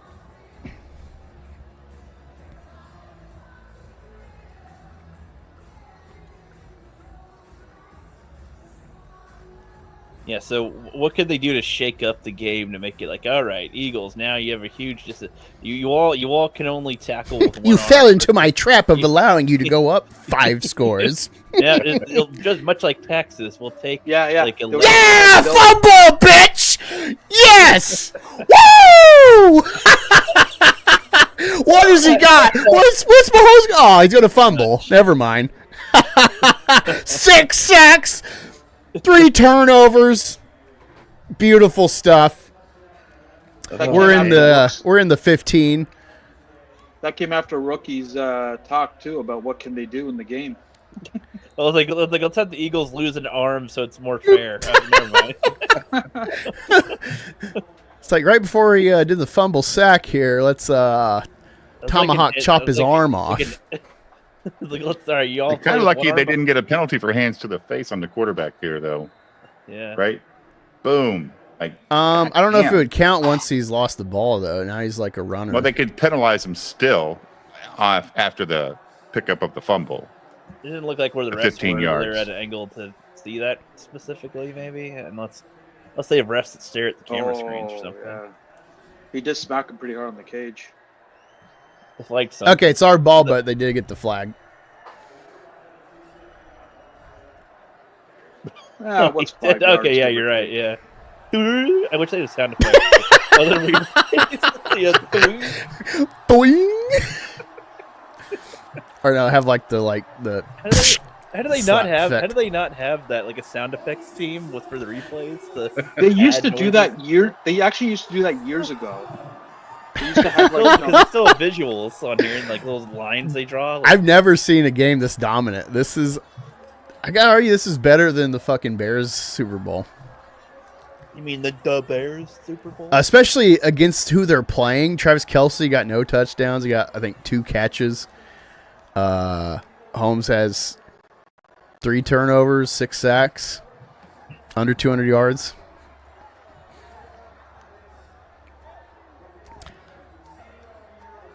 Like, who the fuck was the quarterback with the Patriots when they lost in 85? Like, no one knows his name. No one remembers.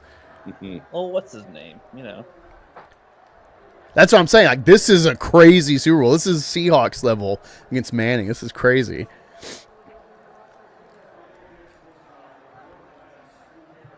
All right, so maybe if we launch like a bunch of Hornets on the Eagles bench, maybe they'll sting them enough to give the Chiefs an advantage to maybe win, or put itching powder in their, I don't know, their cleats or something. I don't make them itchy.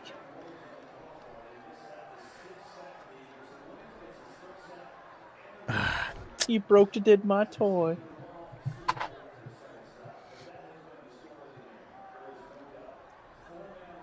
Do you guys know how many football movies there are on top of your head? Well, I just like any given. I just love any given Sunday.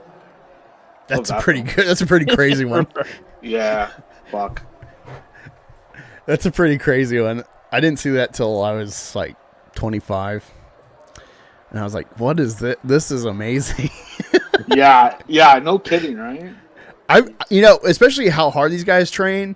How lethal they are hitting each other. That's why they, have these new penalties and stuff. Try to like curb how dangerous they like projectiles are at each other. Yeah, that's Oliver Stone, right?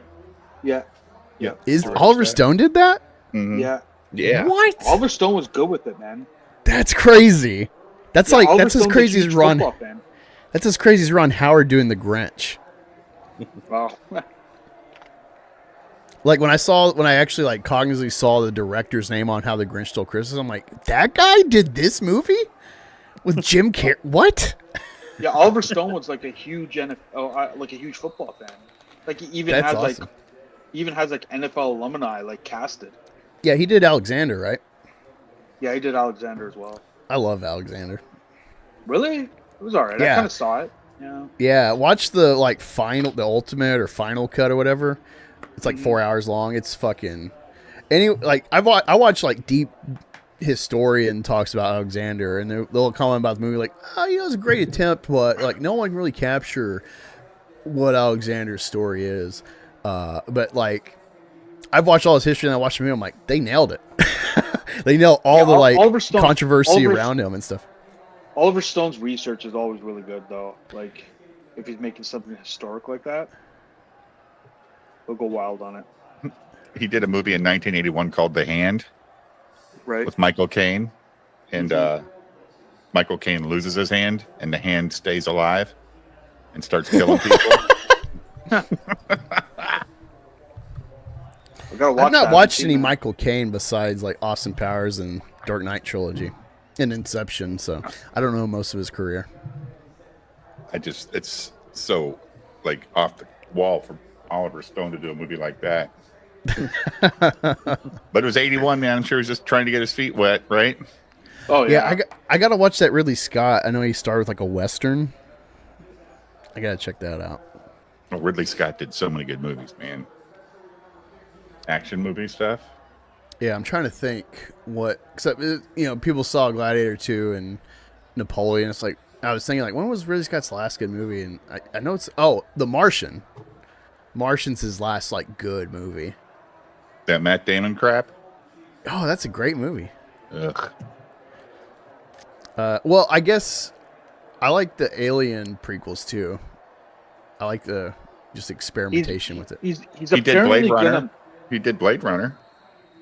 Blade Runner's overrated. I agree. Because people are like, hilarious. Like it's cool as a shock. Like, wait, he's a robot this whole time.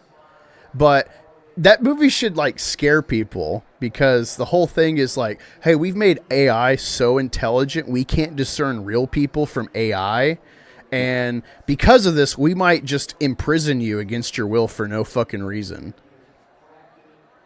And so we're gonna do a test for you to prove you're a person. This is how bad it's gotten. And it's like, it's a police state movie, but people glorify it as this like sci-fi epic, and it's like, yeah, it's sort of the AI angle, but it should be as scary as 1984 to people. An idea. Like I watched it recently, like a couple months ago, and I was like, oh man, this is a troubling movie. The reason people like it is, for me, why it's troubling. I don't know how y'all feel about that, though. Well, it was kind of funny because I was like driving today and I was thinking the same thing about Blade Runner. So it's kind of funny you brought it up. I was Yeah, like, no, it's fine. It's moody. Visually, it was cool to watch. I like it. I like a slow movie like that. It's a nice change of pace. But yeah, the reason it's lauded, I think, is scary because people are just like, you should have the same sentiment you do with RoboCop, where it's like, well, what a horrible idea. What a horrible life sentence to be turned into RoboCop, you know? Well, exactly. The capitalist greed that will monetize your shell, you know? Like, that's what Blade Runner is. It's RoboCop.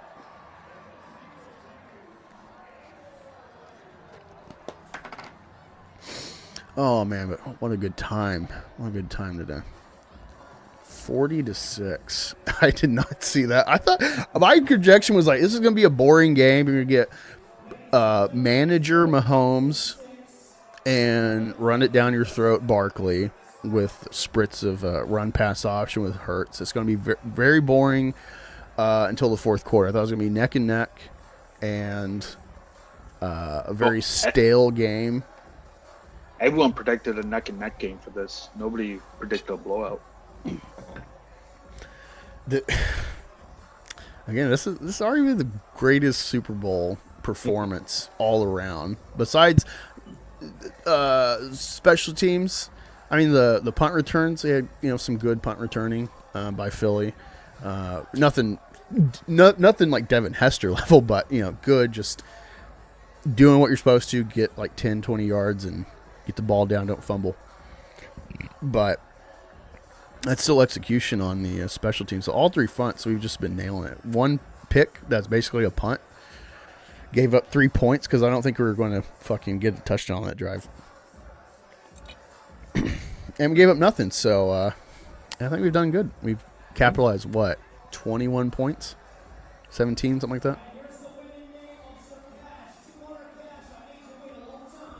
It's been an ass whooping.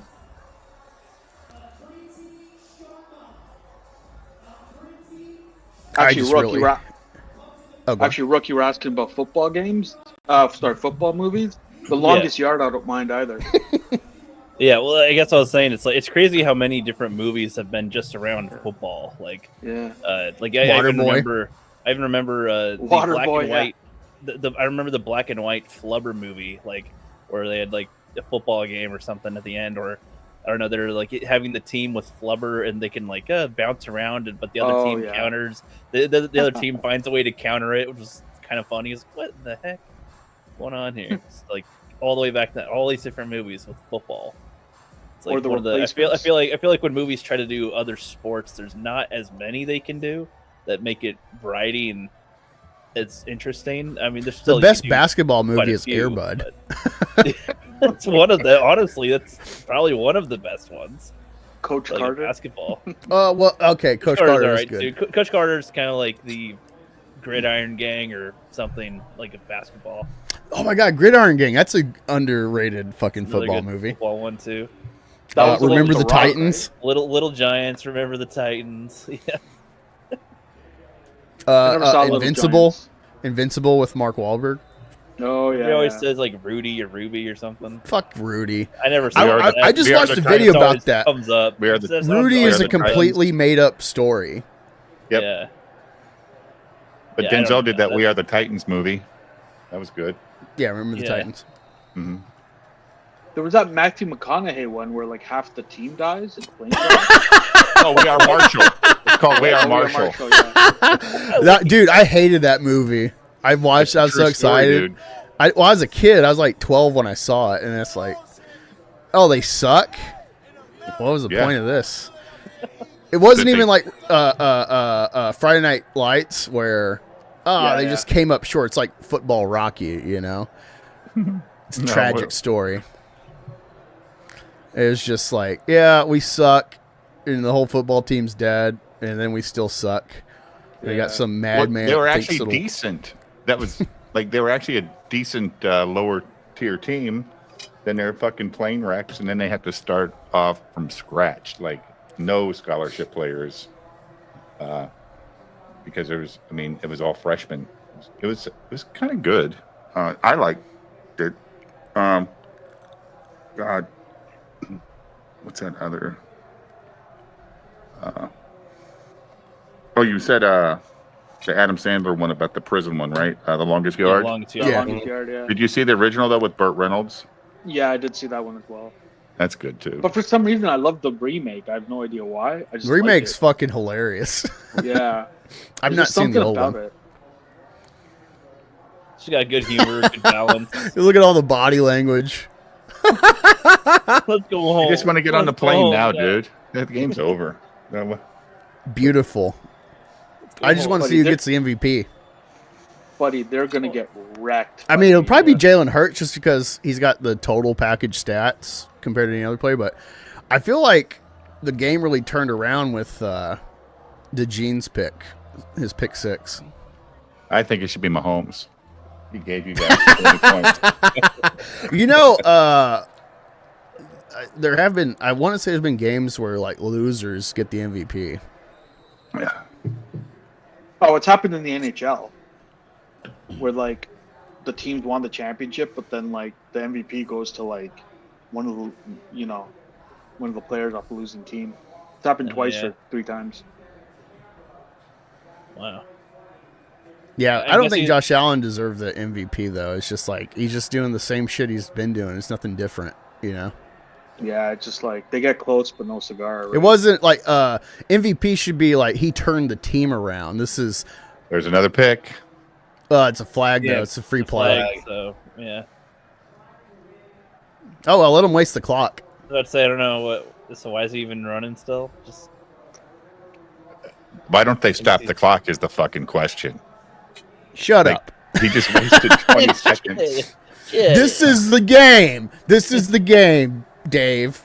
That's bullshit. You're a Lions do you- fan. do You you know guys- how this works. do you guys? So like you know like so. Do you think the Oh, clock look should at stop that. as soon as the play is over? Like as soon as the thing stops, too. Especially on a defensive penalty like that, where like it's a free play, fine, but I don't think they should Yeah. run the clock. It's a lot of Well, time. So like in basketball, they tend Well, no. to- Here's what happens. Here's what happens. So you let it. It's a free play for the offense. All right. So you throw a pick. You could make them fumble during that play, and so it's like, well, do you keep it because you got a touchdown off of their fumble from your pick? That's happened in like Sure. Redskins Saints had a game like that where they picked them off, and then the receiver strip fumble touchdown returned the fumble on the busted play. Like I was asking because like in basketball, sometimes when it gets like to the fourth quarter, especially when it's close, they'll foul each other a bunch to Oh yeah. Stop the get clock. free throws and get more time. Essentially, maybe you'll miss some free throws and we'll get the time. I was saying if you guys like that sort of play, or you think that's like it's like BS. Well, yeah, when it's a tight game, yeah, you got Like clock with management. this, it's like That's how the Patriots won the overtime Super Bowl, was clock management and stopping them, and went to overtime. It's playing within the rules of the game. yeah, I guess a lot of people don't like that sort of play. They're like, hey, just play the game. It's like, but that is like, what are you talking about? It's a That part is- of the strat. It becomes part of the yeah, strategy. it's strategy, and you got to do what you can with what you got. So you can do that, and they miss free throws. Well, maybe they should get better at free throws, and then you'd be less likely Yeah, to like- try to foul them. Maybe I don't know. Yeah. Like the NBA loves timeouts at the end. Yeah, Yeah, doesn't the NBA get 6 timeouts? they get a certain amount of 20. Is it each half they get 6, or is it the whole game? Like 30-second timeouts or something. I forget. I don't know Plus if they they changed have- the rules. Plus, they have so many players; they just foul the fuck out of people. You know, as soon as there's a time. Well, yeah, there's like stop five. You and- can get yeah. 5 foul. One player can get 5 fouls, and then before they're thrown out. Oh, Yeah, just so you know, listening, we're at under 4 minutes. Eagles up 40-6. The Chiefs are at the 11. Yeah, we haven't really brought up the score as much because they've been ahead for It's so over. long. So, I just want to the see Chiefs scored how one bad we time, let it. so it's like, well, all they're thinking is, if we can get one more, then we'll only lose by 28. This is how Matt Stafford and Deshaun Watson got so many touchdowns. Is they're down by like 30 points, so then they're just fucking free balling it the rest of the game. That's like how I'd play in a video game. It's just like, I don't know. I'll see if this. Yeah, you're down 30, so it's like, all right, Whatever. 3 point, 3 point, 3 Whatever. point, 3 point, 3 point. Yeah, exactly. So, you're gonna spend a lot of money on this Eagles merch or what now? But possibly, yeah. See, if they had Possibly. if they had the church robe or cape, like you said, you could get that. That's what I'm saying. The guy should make that merchandise. Oh, I could Get rep Eagles- Philly Eagles and robe. 100% detract. that's gonna be available somewhere. come with a Roman staff of an eagle or something, or I'm thinking of a bird. They have one of those. Holding. It's got to be a holding or an illegal man downfield.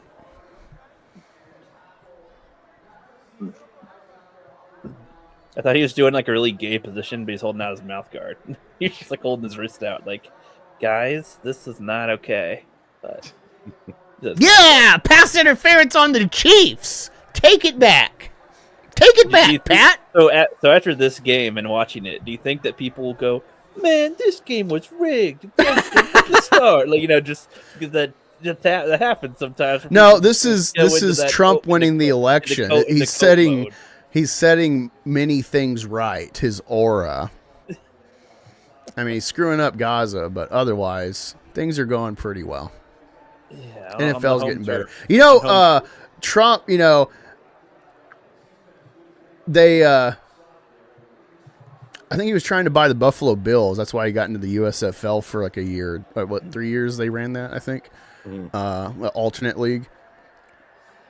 Oh yeah, He he signed Doug He owns like Flutie the New Jersey on his Generals team. or something, right? Yeah, just think Yeah. if they let him own the Bills, maybe you wouldn't Own have them had as him be president. That's it. Does the president even pick sides, really, with stuff like this, or like commonly, or no? They go, I just hope.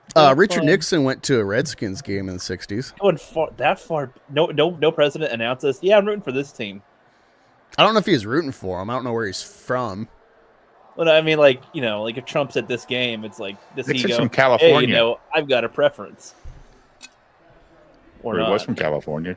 Oh, look, I think he was a Chiefs- state hey, look, senator. see, they're only losing by 28 now. See, it's not as Hey, bad. we can make it happen. We're in the hole, but we're not as far deep in the hole. Let's see if he We're- completes the pass, though. We can see some sunlight somewhere. If it's further away, but Yeah. it's not Yeah, as he's got bad, it. not as dark. His knee was down. Look, there's like less than 3 minutes left. We can make one more touchdown, maybe, and then it'd just be a less of a loss.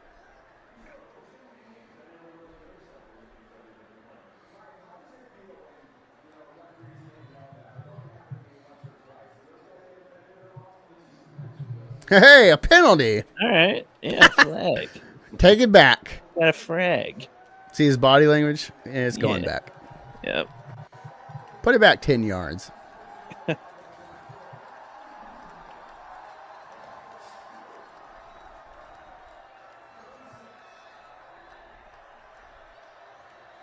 So that'd be funny if the Chiefs are complaining. It's like, guys, just stop complaining. You're done. Just Oh, he's on the defense. stop Okay. wasting time. Just leave. Let it be. All right, they got 2 more points. See, they're less. It's not The as blueprint. embarrassing. The blueprint. The comeback. It's not as embarrassing a loss as it would have been if they lost by more points. To be clear, there is still time left in the game, but it's still There's still basically over. time to do the time. When I say that, it's like, well, it is Yeah, literally. you have to Can we either just get lose by less? every onside kick after like one play touchdowns. Like what if they were to somehow tie it at 4? You would have to pull some like Reggie Miller shit. Like Jesus needs to descend from the heavens and be like, "All right, guys, I got your back this time," and then I'll run this play for you. But you got to take it in overtime if we tie, okay? Let's get SNL skit one time. I think it's with the Patriots or something. They're like, it's Peyton Manning. Oh shit! No, or is it the Broncos? Peyton Yeah. Manning was a Colt and a Bronco. Surprisingly, he okay, was both horse teams. My He's bad. the horseman. SNL did a good one. Jason Sudeikis as Jesus, and because the guy he like always prayed or something, and so they're like, yeah, Jesus is with me. He's like, yeah, I can't keep on doing everything for you, man.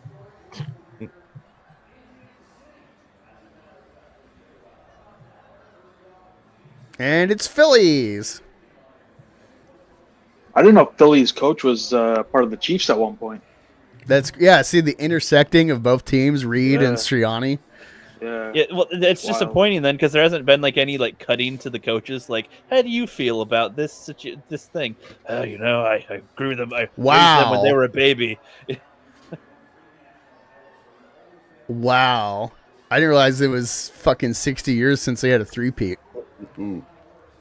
So it's a three-peat, just winning 3 championships in a row, or Yeah, like Michael. No one's done it in the NFL, and Philly put that to a stop today to make sure it didn't happen again. Well, didn't the last three-peat happen before the Super Bowl was even created? Yeah, so the Packers Yeah. won the first 2, and they won Yeah. the championship before that. No. I was gonna say how long ago was the first one, but if it's the Super Bowl 59, I mean, I guess that tells you right there. So.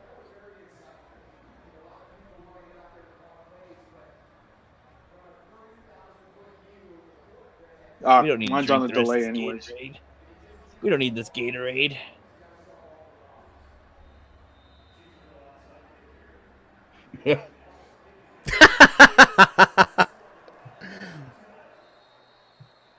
Do they get penalized if they celebrate too much too soon or something? Is that like a They rule used still? to. Antonio Bryant, he got a flag, I think like week one season against the Bucks because he scored and then he did like a booty pop, and it was because he did it like 3 times. That's where that Key and Peele The skit video came game from. dance. Yeah, hands on the knees, booty pop. Do you guys think there should be more or less celebrating? Definitely more. More.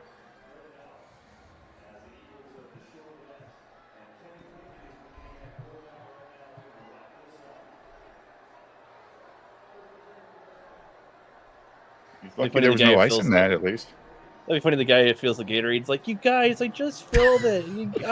Now you asshole! The game's almost over. I gotta refill it though." I wish someone would get like a body double while they're coaching, so then they put the headset on the double and it's like, miss me. No. You see, I thought you were gonna say that it becomes a game of the body, so they get the body double, but then he comes up and then hits them with Gatorade or something, and then they're like, "Tee, that was our body doubles.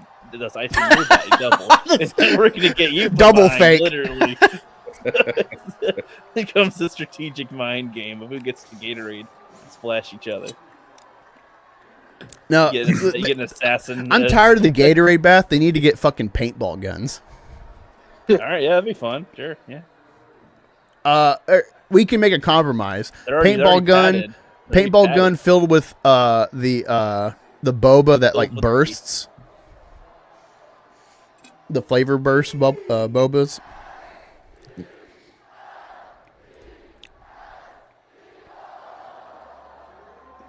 Come on. Just pass the ball.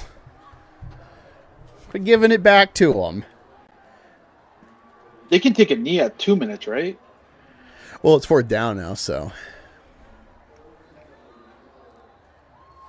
All right, time to squeeze in the commercials. The last bit of commercials. We got some vegetables. Mm.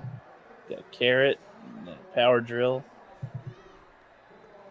Slim Jim guy or something.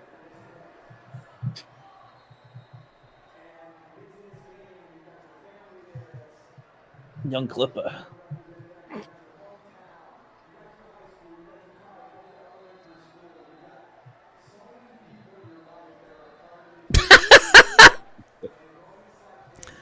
Just the voice.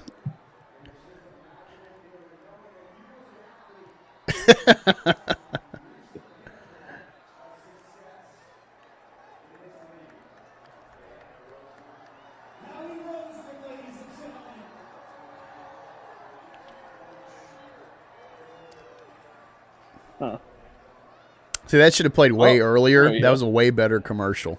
I'm trying to not use all the good ones first, I assume.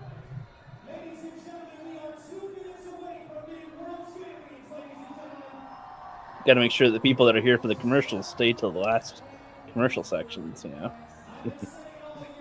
I am going to check out, guys. No, that's fine, Dave. Thank you Gotta for go to being work. here. Thank you Hey, for powering through, coming back after the fuck up with the mic setting. Was it a window setting? Yeah. Yeah. I don't know why. All right. Well, good talking to everybody, and hopefully you guys want to come on my show one night.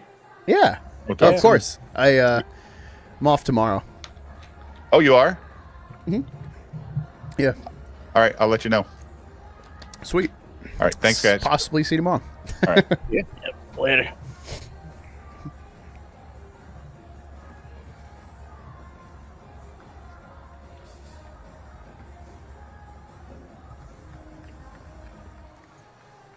The floor.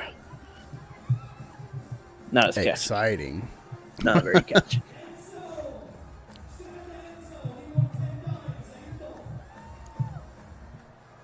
So is there going to be like the Handmaiden, like, you know, reboot coming up soon or sequel series? There's a final season this year. I'm not sure when it Okay. comes out though, but I'm excited. I'm Well, excited 'cause I'm all caught up. Just say we need to get back onto this. Yeah, shit for me. Bros on Handmaids. Did we even finish? Did I finish season 1 yet, or we still? in No, we season watched 1? like 2 episodes. Oh no!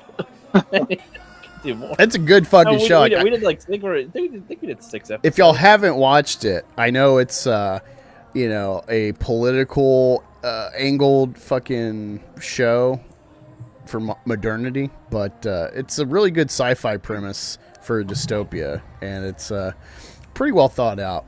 Ironically, though, it's mostly based on modern Islamic takeovers of countries. That's a little nugget they won't talk about. Okay, they are going for it. Okay, sweet. Yeah, get Kenny Pickett a pass or two.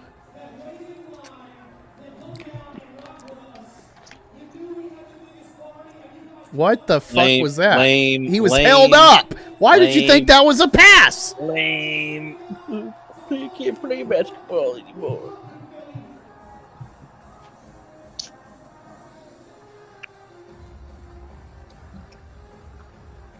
Come to the treehouse.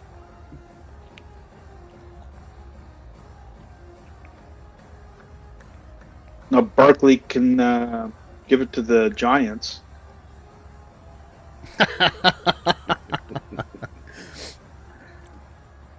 Oh, the Giants.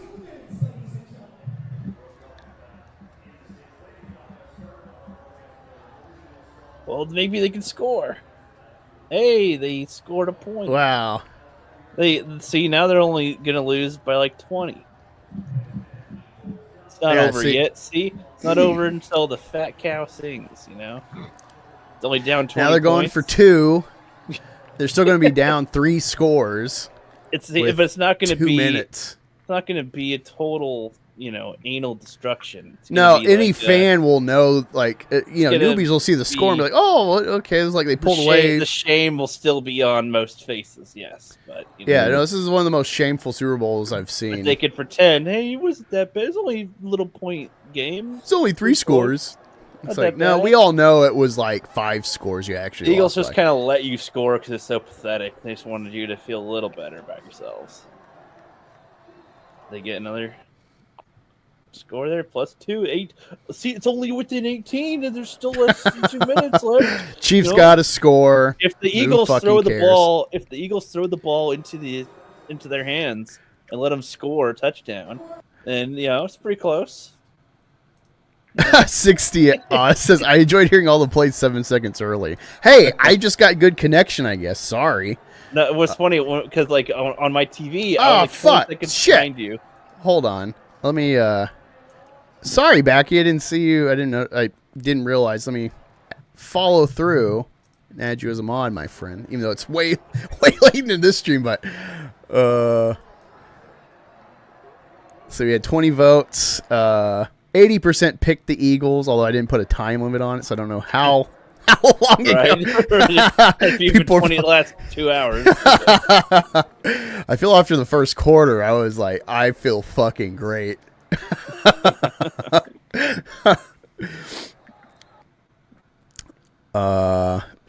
says, fuck up Africa, I mean, ending the crap that's on the Congo.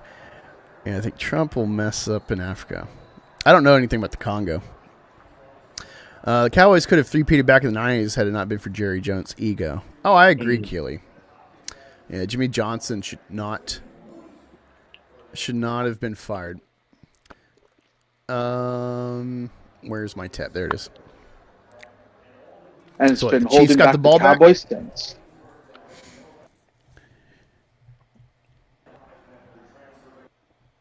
I was looking at another tab, so I didn't see the kickoff.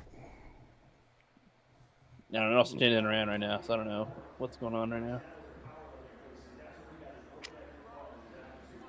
Looks like Eagles have it. Yeah. Oh. I don't know. They're looking at a guy with the trophy and going, hey, I'll be giving it to them when it's over. Yeah, so a little irony for you, Ricky. The last time before 2017 the Eagles won a championship was 1960. And we were the only playoff loss Vince Lombardi had. That was the one. And so I didn't know this. I just kind of figured it out by looking at the history. I'd never heard it. There's a Lombardi curse famously in Philly. Because the trophy's named after the first Super Bowl winner, which is Vince Lombardi, who we beat in 60, but had a decades-long drought of championships till 2017. So 57 years. But we finally came through, came short 2022. We're back at it here. Chance to set a dynasty up here. Beautiful stuff. And that man right there played in Oklahoma. Suck it, Mahomes.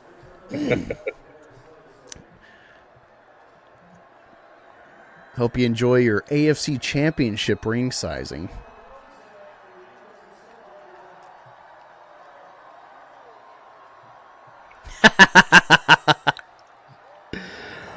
Oh, it's so beautiful. I gotta see who gets the MVP.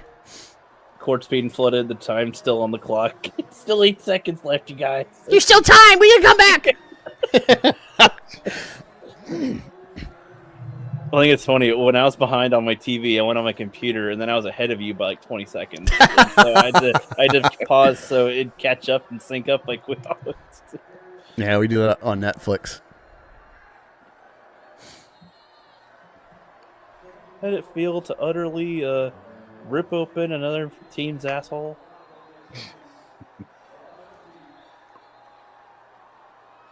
So good. See, I didn't like the Super Bowl hat from 2017. It looked kind of ugly. It had the gay fucking bisexual lighting colors on it for Minnesota. That's where it was played. Well, that's a game. Chiefs Yep, did not come back and do a Cinderella victory. There or was no underdog. blueprint. No, Honestly, that would have been the greatest comeback ever. That literally would have been the greatest comeback if they came back from that. But like if anything, it would have been more interesting if they tied it and like got a couple overtimes, and it's like, you know, whoever wins at that point, you know, it's whatever. But it'd still be like, wow. I wish we could have down and came back and tried, and they didn't out, but they could still lose and still be like, okay, y'all came back though. It's tough on them. I wish. For entertainment purpose, I wish it was flipped, where it's like, oh, fuck, 24-22. Oh, fuck. And then it's just, yeah, we knocked you out. 3 picks. Or, 2 picks, a fumble, 6 sacks. we let you effort have second it half. until we felt like actually trying. I'll have to pour me one. Celebrate some of that green victory with some Crown Apple.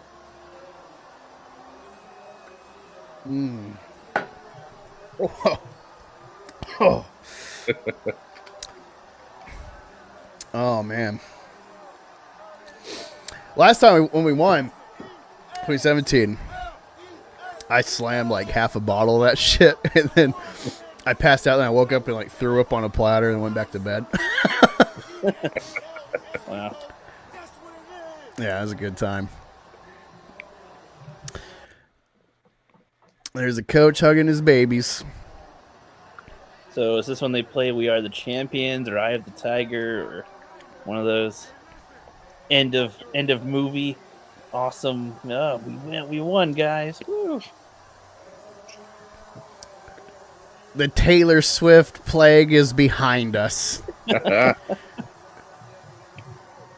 All hail Kanye. What?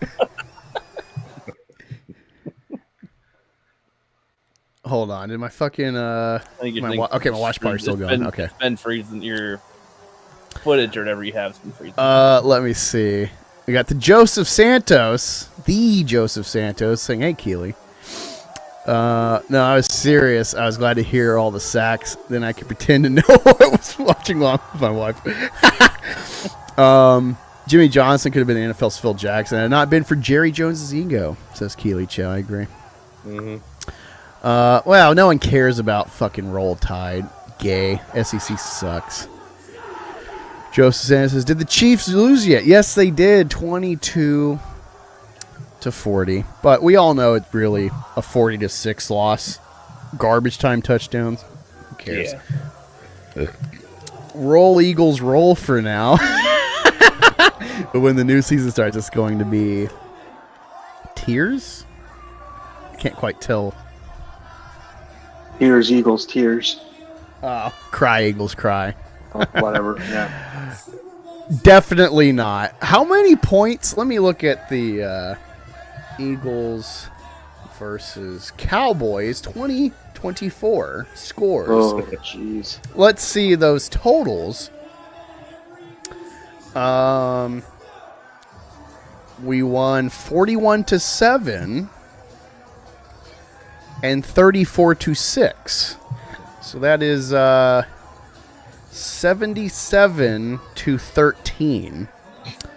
Yeah, I don't think we'll be crying anytime soon. Unlike the Cowboys, enjoying this Super Bowl from the home couch position.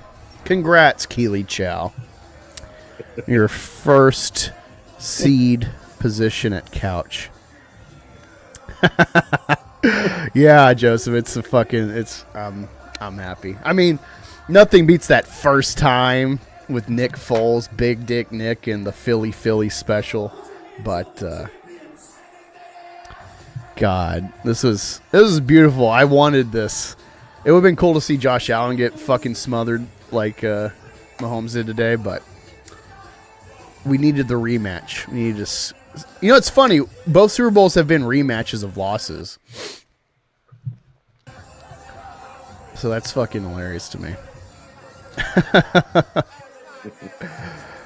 No, it's crazy though, because it's like, it's not, we won, set the score straight, but it's like, we But won. it could have been a more fun game. Well, that too. It wasn't like skin of your teeth, and we came through, and there's that factor too of the first Super Bowl, but I don't know. It's because like being a Philly fan, there's always in the back of your head like, we're gonna fuck up this time, aren't we? And like, we finally have the perfect season, and our quarterback tears his ACL. Like, shit. Oh, again, of course, we're given a god at quarterback, and we lose him. He's struck down. God's like, I can't let you have your cake and eat it too, okay? And then somehow we have the perfect Cinderella story against the worst odds. 9 times out of 10, I think we lose that Super Bowl. We just had the perfect game plan. And this one was just all phases domination.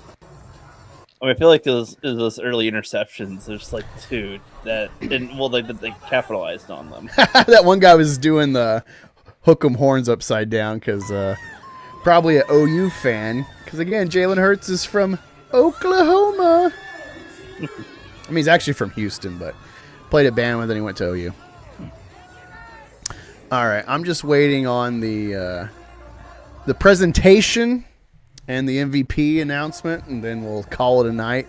Maybe we could probably take a little break and then reconvene off air to watch the perfect Super Bowl follow-up, The Handmaid's Tale, which is what Patrick Mahomes probably felt like this whole game. Wait, they have a How to Train Your Dragon ride? Why not? Yeah. But yeah, thank you all for being here. Yeah, if y'all need to dip out, that's fine. Yeah, I'm hanging out for the MVP. Appreciate you letting me hang out. Yeah, and we'll have to figure out next year trying to stream more often for I'll have a better setup. Hopefully I'll figure out like OBS or something to have like green screen shit. Maybe have a producer like to make images for the score. That'd be cool. Yeah. No, I want to go all out next year. I have not been following this year. I picked up at the right time, like right before the playoffs started watching. But yeah, thank you, Superior Nav. We'll definitely have to network next year for this. Yeah, More for than sure. Super Bowl. Also, the graphics thing. I mean, I have a graphics design background, so I mean. Oh, we can chat about sweet. that if you want. Yeah. I do. Oh man, So, yeah, that'd be awesome. Yeah, I fucked up. I was planning to have like a pre-game time, and have like different like highlights I thought set up. you fell asleep or something. No, I fucked up. The my something reset, so my mic wasn't like set on the system. I had to unmute on the system settings on the computer, not on StreamYards. And I'm like, what the fuck? Because I'm hearing myself through my mic. I know it's not the mic. I need to see if Philly's burning down now. Definitely is. Definitely. We're crazy like that. Because we're real fans. We're not Cowboys fans. We're like, yes, I had a nice filet mignon and a Super Bowl, and I shall return. Pussies. Yeah, I'm actually going to head out too. I'm going to... Yeah. Have a good one. I'm out. Yep. Thank you all. Appreciate it. We're going to hang out and see who the MVP winner is, though. Yeah, I'm going to take a shower. Yeah, crap. So, next, I do not care which one's in that. So, yeah, man, that's see you fine. in a bit. Yep. See you in a bit. See. The Joseph Santos. Philly had such a rough time with crime lately, they wouldn't know. Yeah, Philly is a fucking bad crime town, unfortunately. I'm trying to leave, and it's like, you want to leave the studio? Are you sure you want to leave the website? But yeah, if you're just catching up, Philly won 40-22, 2 touchdowns in trash time in the fourth quarter for the Chiefs. They put Kenny Pickett in the last 2 minutes, threw one trash pass. Hopefully you get rid of that fucker. I know he had a fine game in Washington, but I don't think he's the backup. The most important position on your team is quarterback. The second most important is your backup quarterback. And so I think we need to fix this Kenny Pickett situation. I'm not sure. I don't know anything about contracts. I know Barkley's got at least 2 more years on his contract, but anyone else leaving who's on the bubble to leave or retire, I have no fucking idea. I just started watching in the playoffs again. Yeah, but I've been like... Well, I was just going to say, yeah, the big news is they didn't know if Kelce's going to come back next year. That was only retirement talk. I mean, been to 3 Super Bowls, won 2. He's fine to leave. How long has he been playing? Let me see. Jason Kelce. Career. Ooh, Super Bowl merch. You know it's funny when Philly won against the Patriots. Right. They already had a documentary lined up with Tom Brady for winning 6. Oh yeah. So they fucked up, right? They were expecting that they were going to win that year. Then it never got released. It just got trashed. Yeah, it was funny because Giselle apparently told the kids at the time, he's like, well, you can't win all the time. Like, you have to let them win sometimes. Yeah. What a fucking loser. Yeah. Well, but did you see one part of the thing? She's like, it started off by him saying he wanted to win one like Super Bowl, and then he just kept wanting to win more, and then you could tell like the marriage was pretty much on the rocks at that point, Oh, look, late to the stream. Katie Diz channel that bitch. You get an honorary Karen clip. Let me find it. This stupid. Saying, sorry I couldn't make it. I had a lot of catching up tonight with clips and stuff while doing house chores. I got some good content to show tomorrow. Hey, yeah, I'll try to get to bed at a reasonable time tonight, and I will be able to come on if you need me for COMICSGATE morning, whatever, if you're doing that tomorrow. You can see these clips. D. Joseph says, I'm in the LA area. We share a common pain. This one is on me. I'm in Columbus, Ohio, so I mean, we got our share of blacks here, but otherwise, it's pretty tame. A lot of whites to wash out the crime. Even it out. Stay out of the wrong area, you're fine. Well, thanks. Sweet. All right, let's see who is getting. I'm not showing it. That's why I've been showing these stupid watch party clips of I'm assuming New Orleans, but strangely, if you don't know, this is a Fox production. I'm assuming, like all the other watch channels not showing this, I would get copyright struck if I showed the Super Bowl, even though it's free on Tubi, so that's why I didn't show it on screen to commentate with you directly. Unfortunately, I've been having to balance the Tubi listening and watching with going back to the StreamYard to commentate for y'all. Anthony Sika is dropping by tomorrow to promote Misty America 3, so I'll be promoting him. Cool. House chores, question mark, says Superior Nav, my co-host here today. Backy says, man, Freedom Tunes is probably the same grift that like any anti-woke warrior cartoons they have that are just as bad as the yesterday ones they hate, don't you think? Well, that's a funny clip, though. I use that for when Karen pops in the chat. She usually doesn't comment much, but she's like friend of the channel. Long-time viewer. All right, so we got Terry Bradshaw here with Jeff Lurie talking up the Eagles and his effort here as chairman and CEO of Philly. He has done great by the city. 3 Super Bowl appearances, 2 wins. What? 8 NFC championships in 20 years.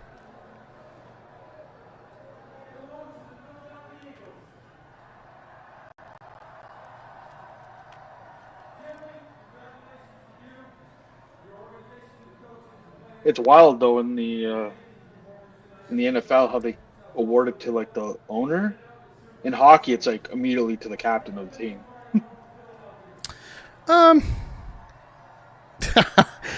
Well, a lot of these owners are from a certain tribe, so Yeah. No comment. Yeah, We're not on Rumble. Wink, wink. Yeah, I get it.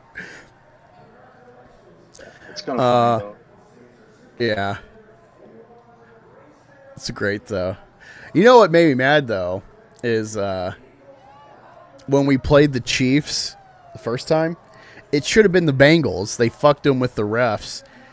And it made me mad because, like, that year I was playing like 5 years of Madden franchise from 2017 year. Right. That's right. the year we won. So it's literally like one of the best years of Madden for mechanics. But I was playing that year, and I was like 4 or 5 years in, and I did Super Bowl Philly versus the Bengals.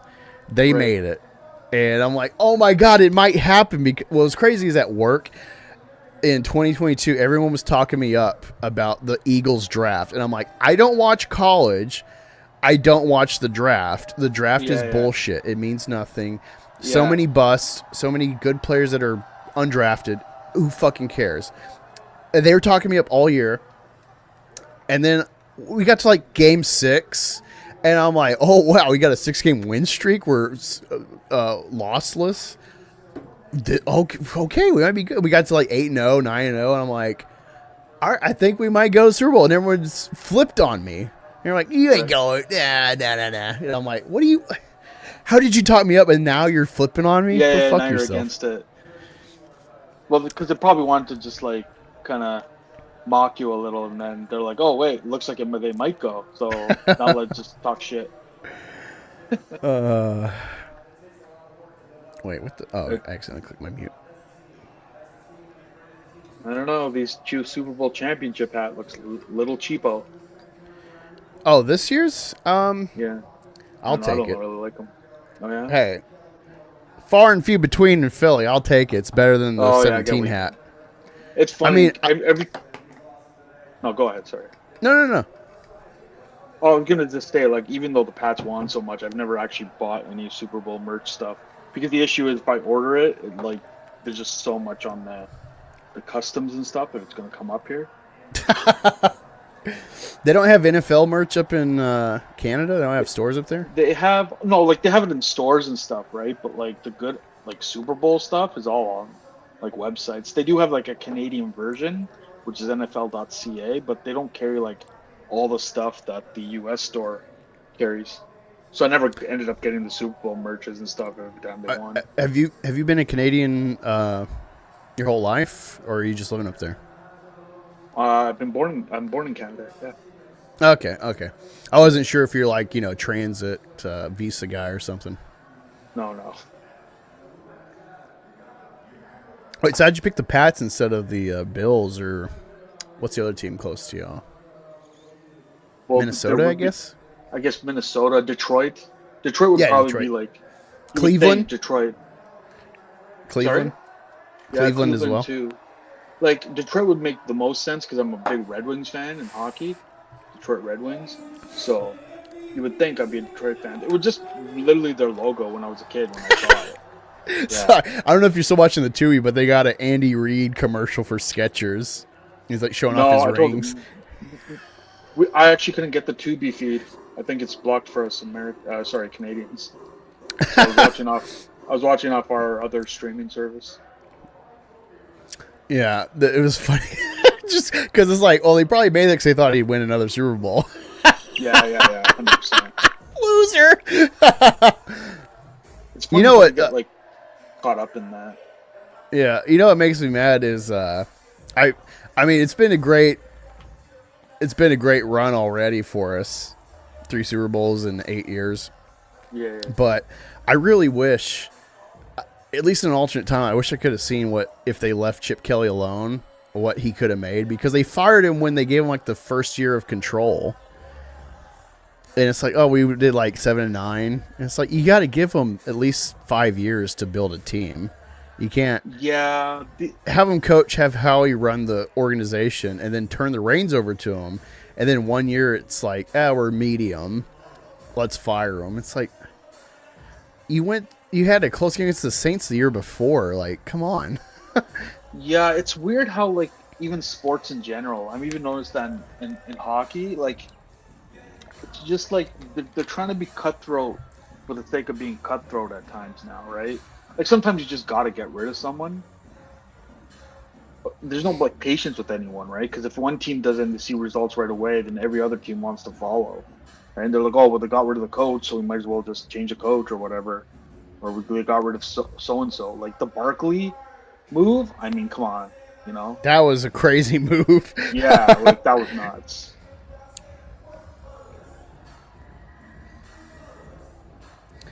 And now everyone's probably just going to go, yeah, well, let's not listen to the Giants and how they do shit. Sorry, I got a tweet. Oh, it's all good.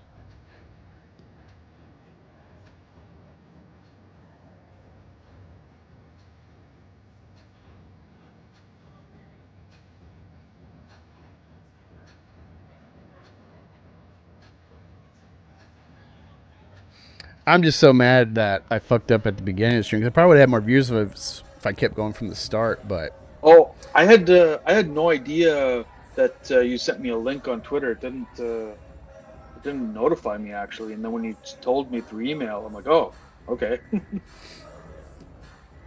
Yeah, sorry about that. It It's was. all good. I fucked up today because like I'm on overnight, and Oh, it's all good. I 2 weeks from now I'll transition to day shift again. Every 2 weeks we get a weekend off for 3 days, Right.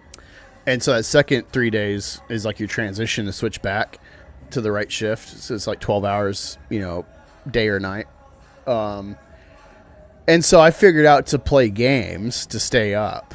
And this is why I'm a big anti-game guy, because I myself am an addict when I play. And I've been playing Crusader Kings 3, and it's such a frustrating game if you've ever played it, because you learn new things when you look up shit all the time. You're like, wait, what is this? What's this step? How do I get here? And you're like, oh, I built my whole nation fucking wrong. Oh, God, restart.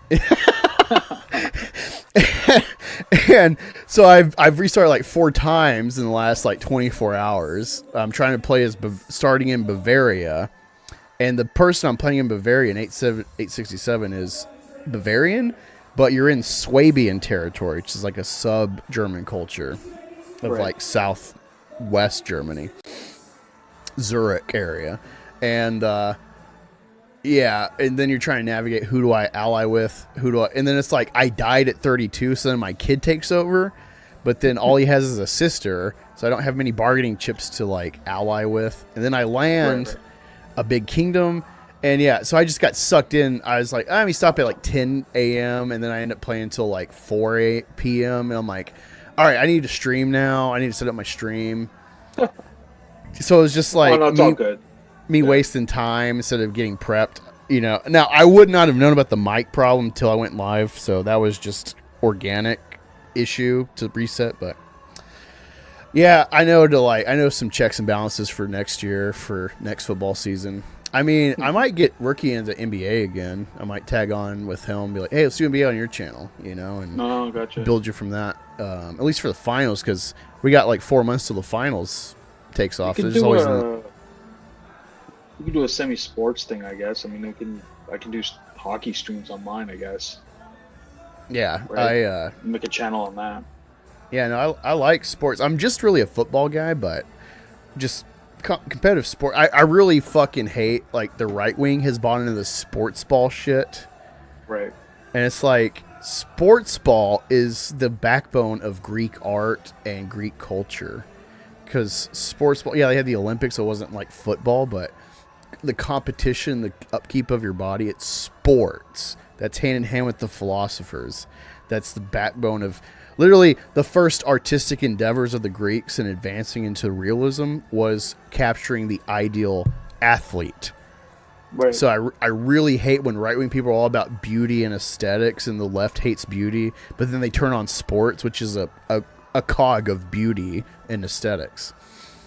And it's like, no, I totally get the Roman idea of bread and circuses, but like it's not bad to be tribal. Like this is a nice introductory level of tribalism, Oh yeah, for sure. I mean, it's kind of even just playing in sports is also a bit of tribalism as well, right? So all carries over in many ways. I mean, tailgate parties, come on. It's like a tribal meetup. Yeah,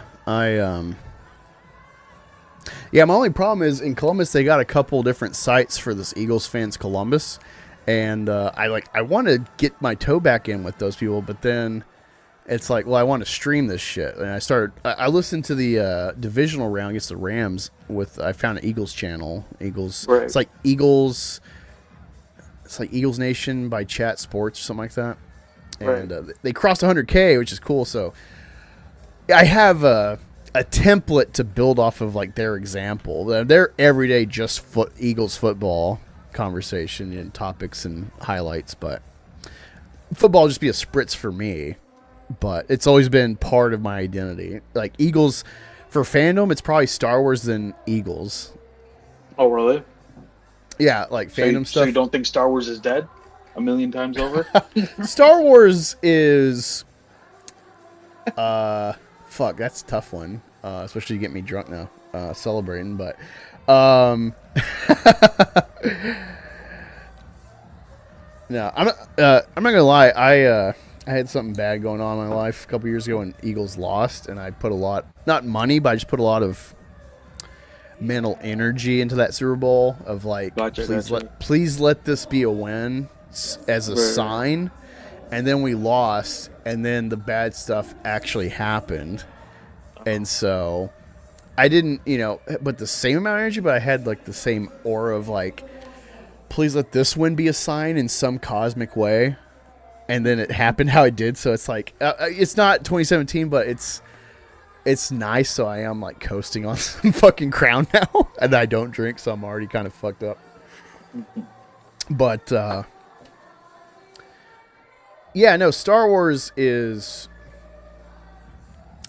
I would say it's creatively dead in the sense like there's a box from Lucas, and he was stuck in a, how to say it? Lucas was stuck in a, he's playing with like Taoism and like dualism of like Eastern philosophy, and then he's trying to plug Christian morality. Being a Westerner, he's trying to plug right and wrong, good and bad into light and dark, and those aren't the same. So he's stuck with, like Kylo offering to join with Rey. That was me. I'm like, oh god, they're gonna break the box open, and then they're like, I'm bad, you're good, keep it going. Because like, if you actually diffuse that and unite, you destroy Star Wars conflict if you have them unite. Yeah. That's balance, but Luke is like, oh, balance is when the good guys win. It's like, that's retarded. And you see him like trying to fight himself with the Clone Wars with Mortis. So he's trying to like, all right, I've already made this is canon. How do I try to deviate around this? What I've heard about the Wills stuff with this sequel trilogy idea. He's definitely, I think, aware of his own limitations. And I think, he's the creator. And he's stuck. So Disney, a corporation, is never going to push the boundaries. No, never. They'll plug in diversity shit here and there, but they have no creative like balls to like. No, none. I wish I could think of an example right now, like Joel in Last of Us, where it's like they're going to hate us for us, but let's kill Joel with a fucking golf club. Like that's ballsy.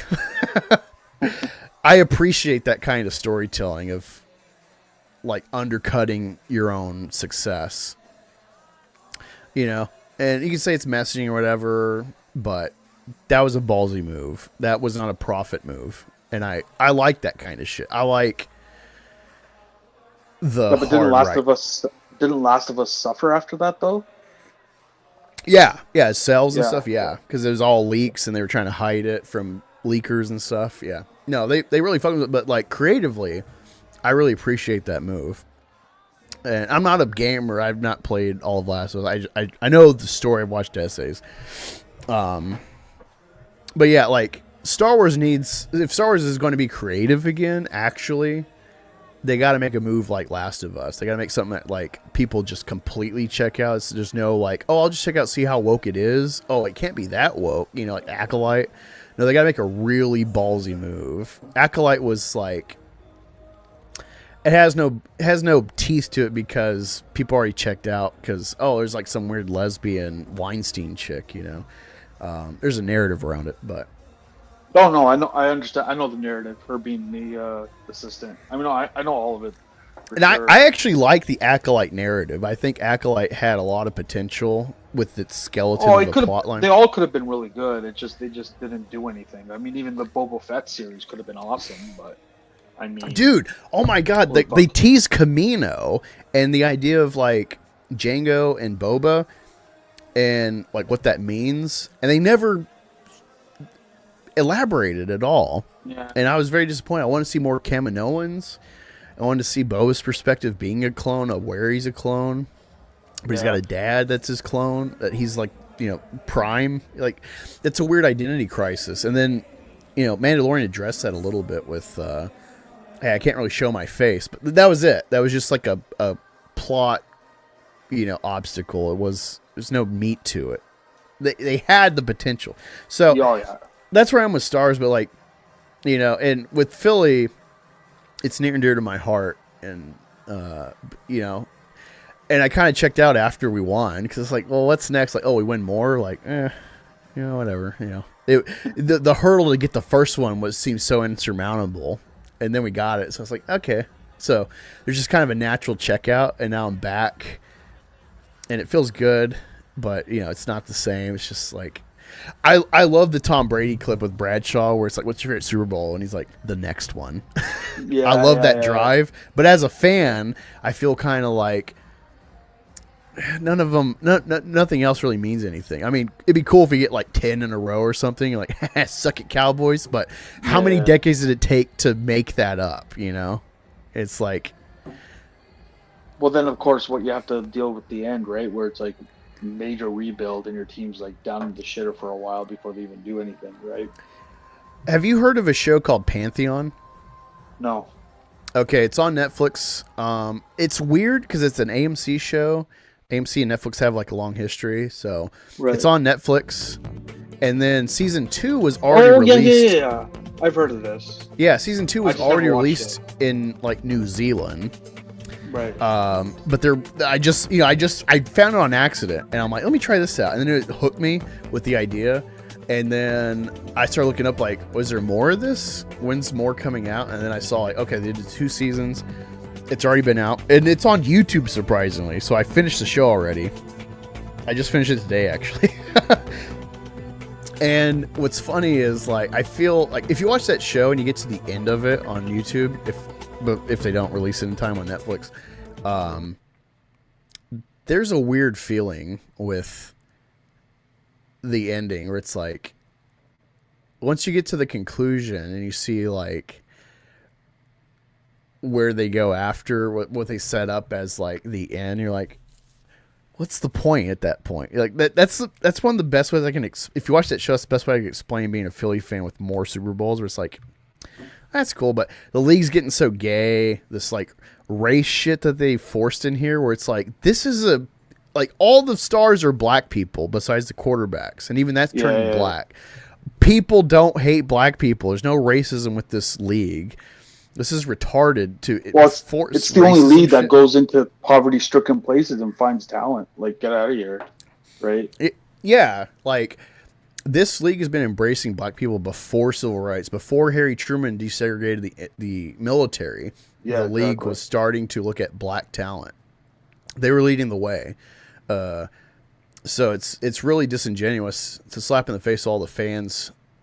You know, because if you're racist, you're not going to watch a bunch of Negroes play for your city. Absolutely. It wouldn't be $1 billion industry. And so, yeah, it's a real sign of this end racism shit. Like, what are you talking about? This is the hub of ending racism. This is the front runner. It's already over. We celebrate at least 60% black dominance in this league. We're fine with it. Especially me being mixed. Like, I don't really have a team. I'm like a goo back from South Park, you know? Race isn't an issue with me. You make it an issue. I have to pick whites because I am objective. You know, I see the disparity. But so that's the other factor. Where it's like the political shit being forced in a already enlightened league in the fandom. That's off-putting. It doesn't ruin the sport, but and then some of this like legalism for the quarterback position, it ruins the game a bit. But there's the excitement with the scoring. So it's a great game. People have adapted to the strategies because of the legalism, but it's a further and further tarnished league. This pandering to normie women, especially with Taylor Swift and stuff, to grow the fandom. Yeah. So I think all of that on top of just the first one was what meant anything. Anything extra is just like, it's cool, I guess. Like, it's like Rocky, or not Rocky, Rambo. Rambo is the movie. The other 4 are just like, I got more Rambo, I guess. That's cool. That's how more Super Bowls feel as a Philly fan. Well, I mean, me being a Pats fan, I mean, it was cool that they made the Super Bowl up, but then, you know, it's kind of like, okay, you know, we'll see. You know, except for that perfect season almost that got fucked at the end. I think that one I was the most invested in, because it was just like my favorite player always had been Randy Moss. So Randy Moss. Yeah, and he was like finally on like my favorite team. So I'm like, oh, this is great. Randy Moss on my favorite team. I'm gonna see him watch us win a Super Bowl, and then such a letdown. That was probably Dude. the one of the Super Bowls I was most invested in. Dude, yeah, that Super Bowl, because I was anti-Pats at that point as a kid. Yeah, a lot of people were. Well, because like I'm already a Philly fan, and then the Giants, kept us out of the playoffs, and then the Pats. Like I didn't really have a team, but then it was like this is a good game. Oh, what's funny? No one talks about this, but I rewatched that game. I got like 15 years of Super Bowl like the championship DVDs. Oh wow, okay. And what no one talks about with the Pat Super Bowl that they lost to the Giants the first time around, 18-1, is there is a 4th and like 10 at like, I want to say it's like the 40, something like that. Right. There's one point in the game there, it's like 4th and 10 at the 40, and they went for it. And I feel like that was the little pebble in the water to make the ripple that ended up being what destroyed that season for them. On top of the great defensive line of the Giants and the previous matchup, there's a history of rematches in the Super Bowl. But I really think that call by Belichick to go for it was like a little cog in the wheel to defeat that them. was actually discussed. A lot of people said, why would you do that at the at that point of the game? Like why bother at that point? And then a lot of people were saying, oh, he threw the game or something or whatever. And I'm like, yeah, either way they lost. But that was actually discussed. It was a lot of people that caught up on that as well. And it was just, it was one of those things. And Manning threw that throw,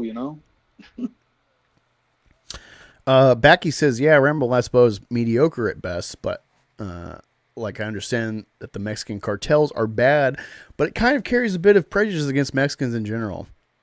But the rest of it was good.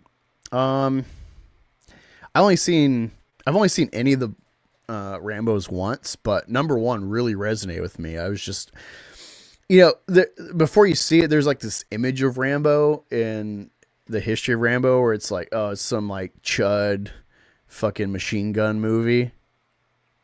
But then you watch it, it's like this started as a Vietnam PTSD movie, like before that was ever a term. And I have my problems with PTSD as like a diagnosis because it feels like a fucking crutch. It feels like a business that's been made up largely. But, shell shock, classic term. I think that's a real issue for some time for people if you don't like address it and face it.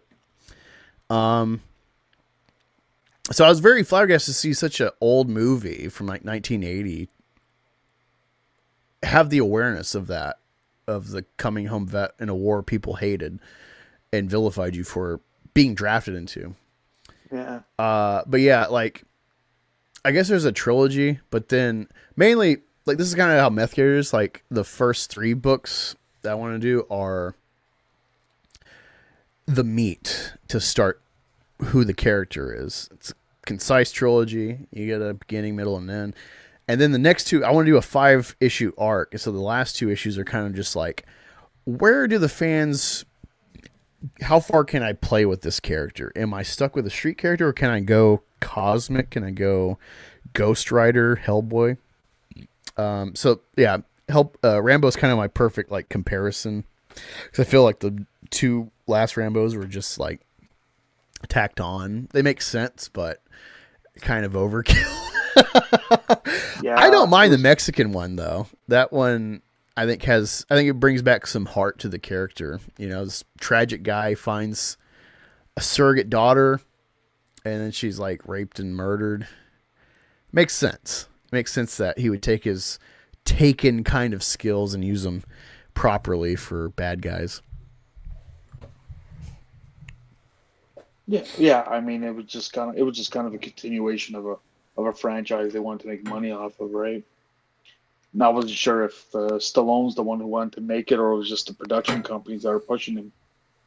So, I think it's Stallone because he's making those "You Boys At" comics.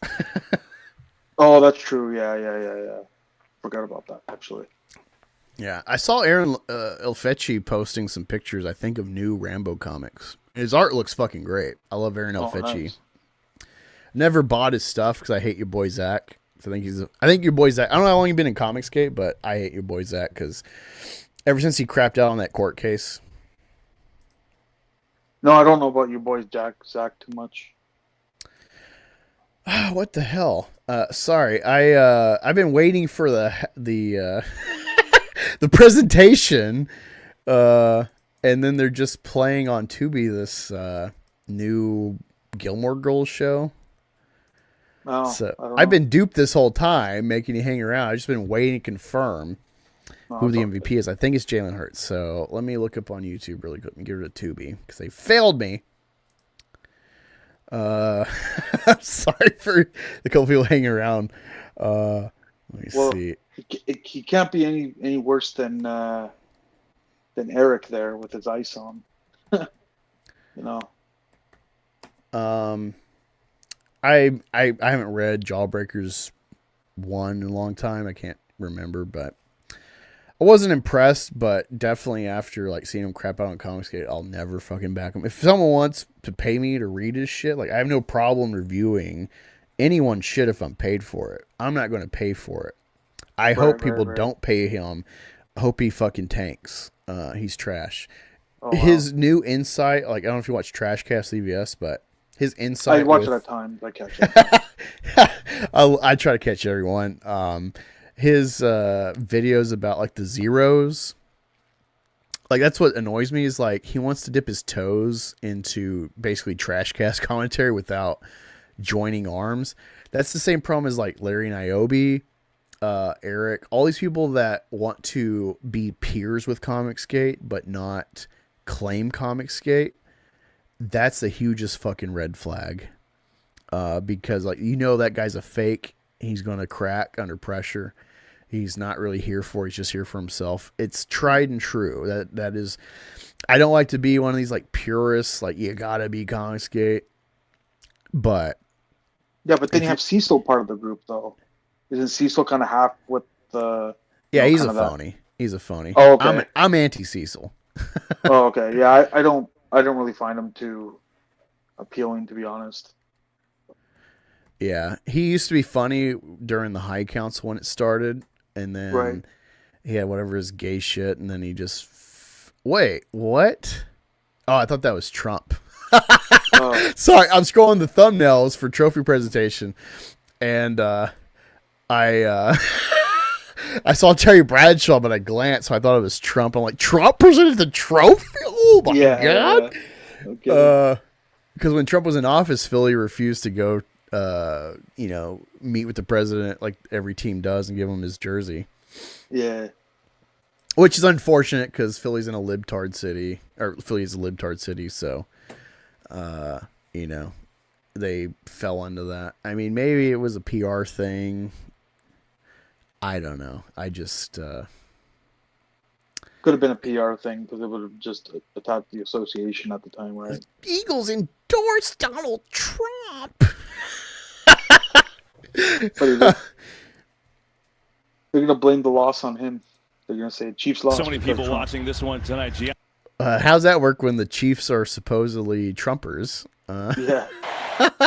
Yeah. When you have Mahomes, sucking up to him pretty much. Yeah, I mean, I like Trump. I don't like any of this Israel shit he's doing. To say the least, I'm a Nick Fuente subscriber. I don't listen to the guy. I'm Groiper adjacent. I'm not Christian. I'm not Christian, but it feels like that group, that entity headed by him, was the only people that have balls for truth. And yeah, it's got its own skewing because of Christianity, Catholicism. I used to be Catholic, so like I view everything Christian as Catholic. Isn't it like a sect of Christianity? To put it simply, Catholicism is Christianity, and then all these other denominations are watered down versions. There is an argument for orthodoxy versus Catholicism. Basically, it's rooted in is the Pope a valid seat of authority, or is it one of many bishops in Congress with each other? That's really the divide of Orthodox and Catholic. So Orthodox basically think they are Catholic like the old way before the split. And then, the Pope around 1800, there was this new like insight, biblically argued. It's a lot of like church legalism of like the Pope's authority, his supremacy as like the top bishop, basically the president or the emperor. I didn't leave just because of that. I left because of like science questioning, going to college. Not a libtard. I'm fairly conservative on some topics. I overlap. Okay, I'm not judging. Yeah, but I definitely left. I've actually, because of history, fallen into paganism. I'm not I don't have like an altar. I do spells or anything. I have a couple shrines of awareness, but I don't do anything. I should maybe, but it's because of Alexander and Leonidas. When you learn about Leonidas, the 300 Spartans, the king, he was one of two kings of Sparta. They always had two kings. He went to the Oracle of Delphi, and you can argue that the Delphic oracles were drug-addled or bought by like Persia or Athens for propaganda. But nonetheless, Leonidas went to the Oracle of Delphi, the quote navel of the world, the center of the world, and inquired with the oracle. And she said, in the fight against Persia, either Sparta will fall or a king of Sparta will fall.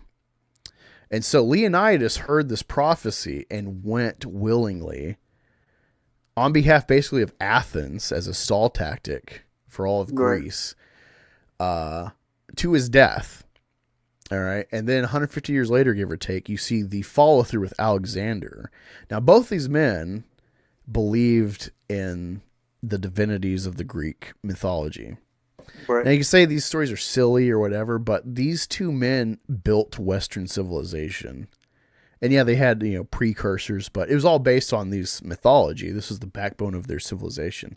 And then when you learn about America and the Romanization that we're based off of, that is all rooted in the Greeks. The Greeks were like the great thinkers that could never put into practice their own ideas.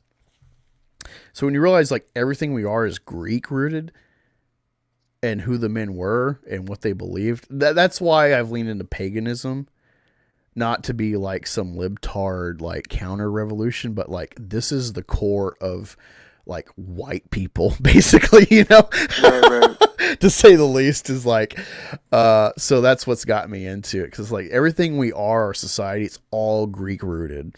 However we abstract it, that's the center, that's the springboard. So that's why I've like, if there's a religion, it was all based on like, I was playing Assassin's Creed and I started listening to documentaries while I was playing, and I realized like Rome stuff's really Greek. And then, there was some other aspect where it's like, wait, why would I not check this shit out? It was ancestor worship. Cause like as an atheist, I was like, religion's arbitrary.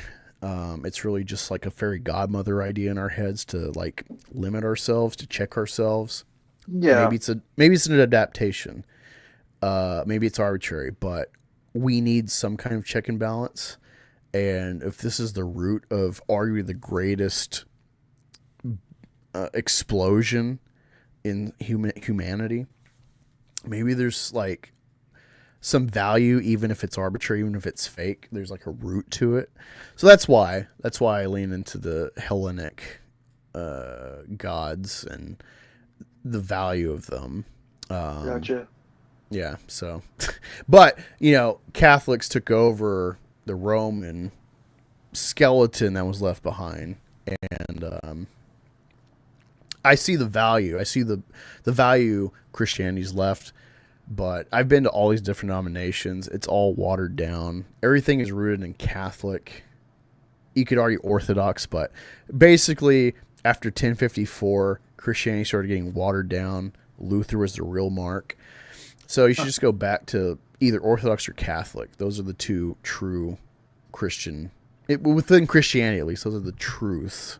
And so that's, when I'm talking about Christianity, like that's the worldview I'm talking about, even though I don't believe in the book. There's some value in the book. There's good lessons in the book. So I don't throw everything out. I'm not one of these like radical atheist minded, like it's all made up, it's all trash, it's valueless. Like, no, there's good lessons. Some of the best memes of like philosophy of how to live are Christian. They really nailed the lessons. Like log in your eye. I live by that.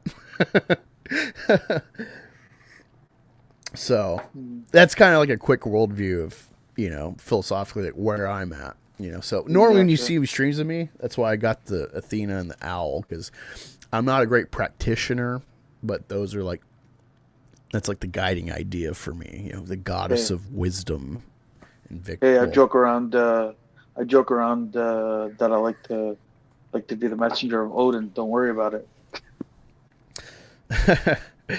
Yeah. Well, that's what's Vikings fan.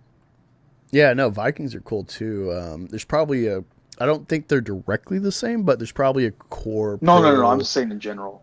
Like we all have our things, right? But no, there's probably a core like pre-Scythian origin for the Greeks and the Vikings. There's definitely like conceptual overlaps of, these like warrior cultures and their gods. Some of it's like environmental, Vikings think of hell as ice because they're stuck in ice.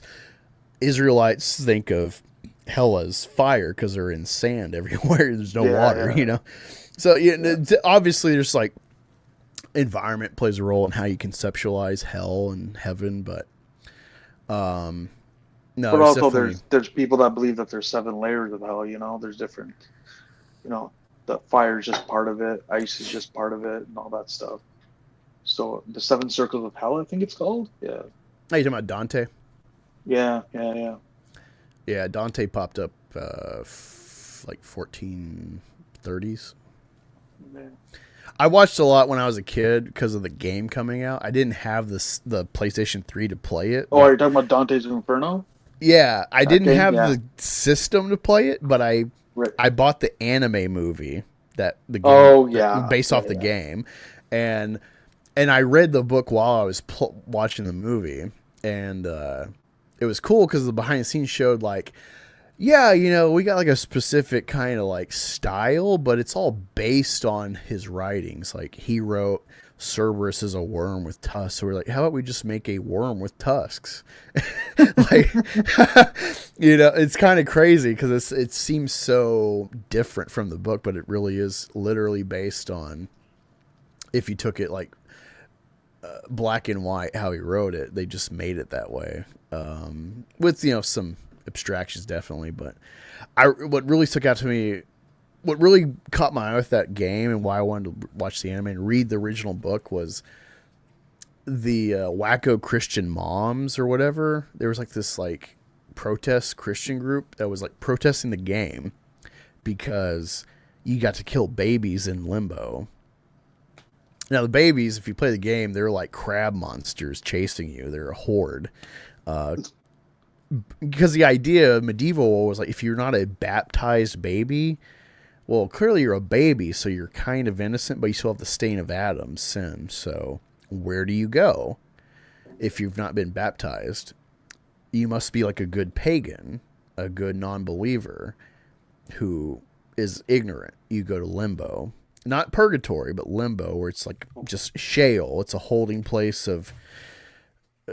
you're not good to go to heaven, but you're not evil to go to hell. So here's just like nothing. Yeah. Here's a room and that's it. Yeah. So, that idea, the anime was just so transformative for me as an idea to like walk into Dante's world. But yeah, Dante, he really conceptualized, the levels of hell. It's a fiction. It's not biblical, but it is based on this idea of like there is gradients to evil. So that's why in the final level of hell you have like, I think Judas Iscariot and then Brutus, and I don't know if it's Mark Antony or there's another Roman famous Roman betrayer that's in one of the mouths of Satan. Because there's at the time they're seen as one of the greatest evils, betraying Caesar and betraying Christ. And so yeah, it's really interesting how everything kind of circles and intersects. But that's where my brain is all the time. That's all good. People have their own interests in the way they think. It's all right. Yeah, I'm always stuck like, God, I gotta sit down and read the Odyssey. But then I'm like, oh God, Crusader Kings 3. I wanna like recreate the not that I'm a Holy Roman Empire fanatic or anything, but just that like playing this medieval game, that is where Germany's at. So I'm like, let me make Germany. Let me fortify Germany. Let me make the Third Reich like 1,000 years early. Oh, jeez. Yeah. It's really insightful because really in the game you're playing duchies. You're trying to like juggle duchies to make kingdoms. And there's this idea, we think of nations as like land conquest, but back in medieval times, they're really mostly the general hierarchy was concerned with just like inheritance of like, this is my cut of land right here. Maybe I'll get like over here. So it's like, it's a good fictional way to abstract at least the limitations of conquest back then. Because in the game, if you're not pagan and you're Catholic or Orthodox, those are the two main Christian faiths in the game. And you can't just do conquest easy. You have to forge fake documents. So like, oh, this is my cut of land. Because Christianity is such a unifying thing. It's like, well, I think the idea was like, well, you can't just like kill another Christian without cause. And it's kind of interesting because like I think that's a real switch from pagan with like a war. Well, I mean, think of Genghis Khan, right? Like he was afraid to kill any nobleman or spill any nobleman's blood, but he had no issue working a loophole where he's like, well, I'll just crush him to death. You know, I'm not spilling the blood. I'm just suffocating to death essentially with weight. You know, so people kind of interpret things or loophole things themselves anyways, right? To a point. Yeah. What the? Oh my God. Sorry. Oh, it's all good. I'm trying to find the MVP clip to share, and all I get is NFL honors, which is yesterday, and I don't fucking want that. Oh, because it's probably thinking of the Josh Allen MVP. Yeah. And I'm like, Super Bowl MVP, and they're like, NFL honors. I'm like, that's not it. All right, let me just go to Google. Super Bowl MVP. Just so we can properly close this out.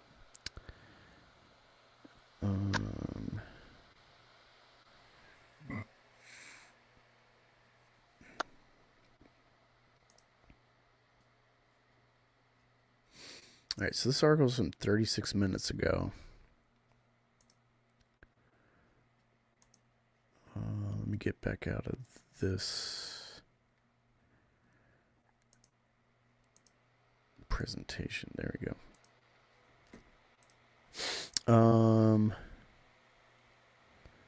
Yeah, man, it's kind of great not drinking a lot because you just get a little bit and you're like, fuck, it's great.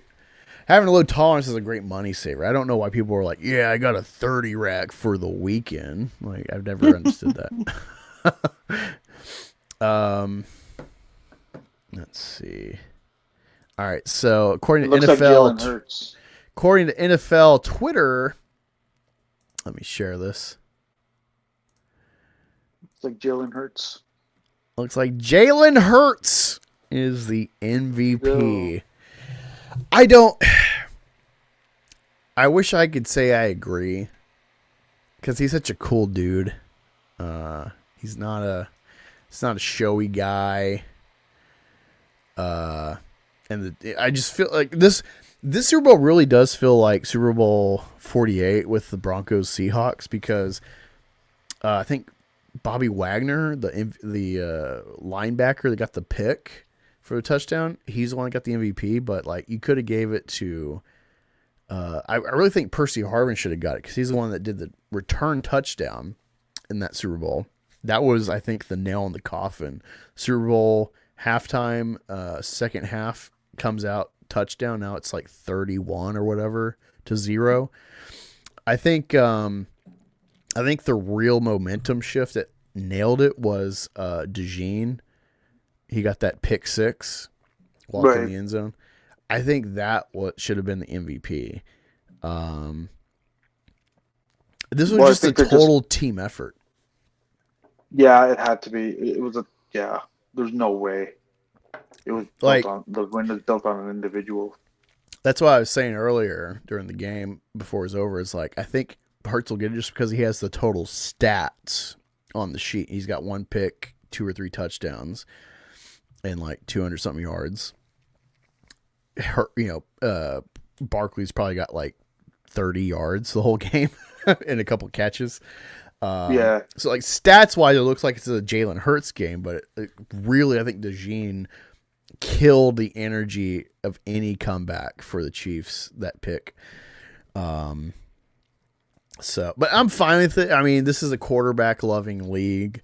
It's cool for a Eagle to get MVP along with Nick Foles, but Nick really earned that, I think, versus Jalen kind of coasted this game. Yeah. Nick really had to pump it out.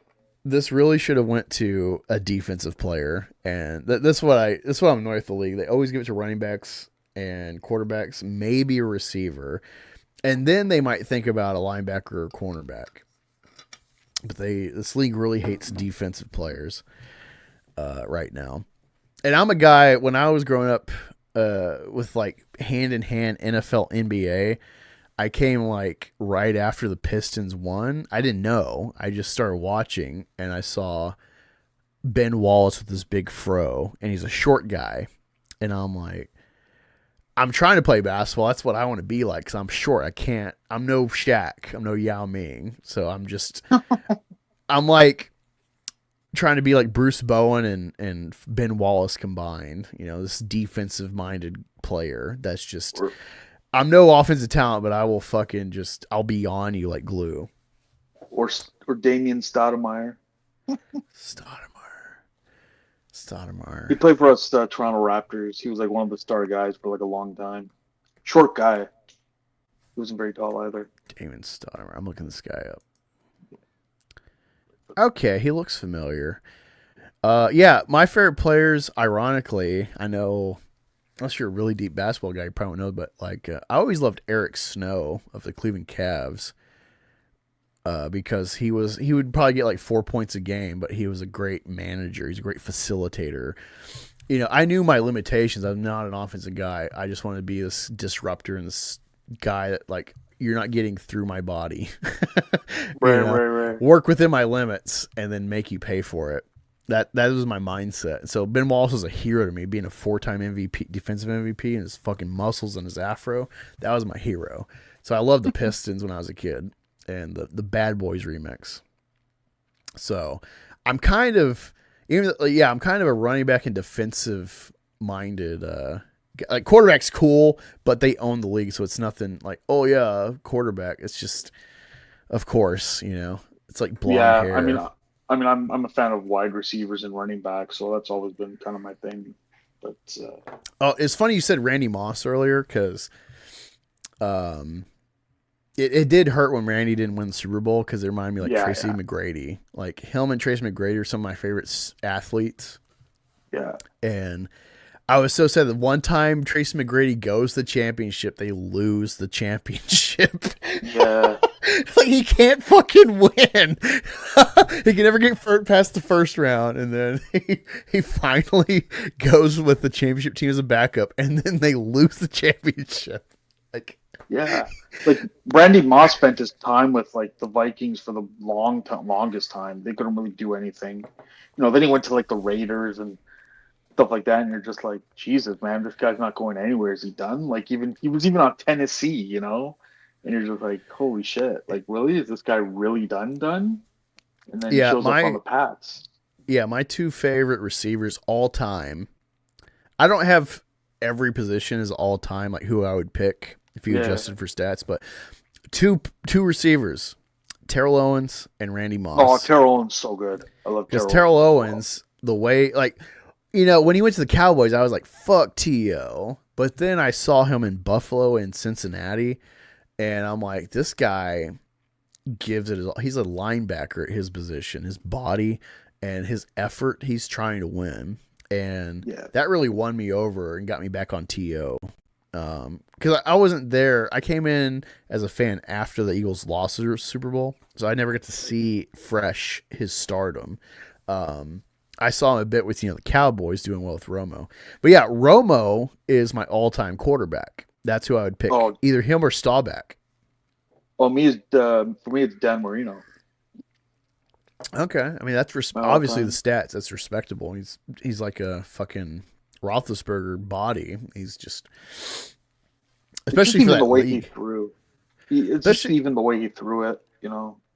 I think it's really admirable that he had the record for so long in the league he played in that was not protective of quarterbacks. Oh, yeah, no, it was the quarterback. Joe Theismann's career was dead because the Eagles destroyed him in the body bag game.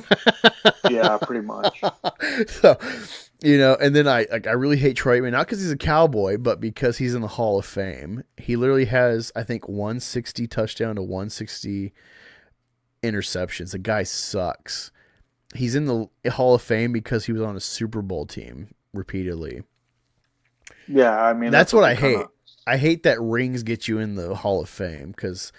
Like, there's probably half the players don't deserve to be in the Hall of Fame, but they're that's what Deion Sanders said, right? He's like, why are these people being in the Hall of Fame when they haven't changed the game, right? Deion's a game changer. People are still doing his fucking dance in the end zone, like. Oh yeah, but Deion's I mean, like crazy. he says usually the Hall of Fame is like, you know, it's for those players that changed the game in some way, right? Like they just changed it. Yeah, not because they won championships.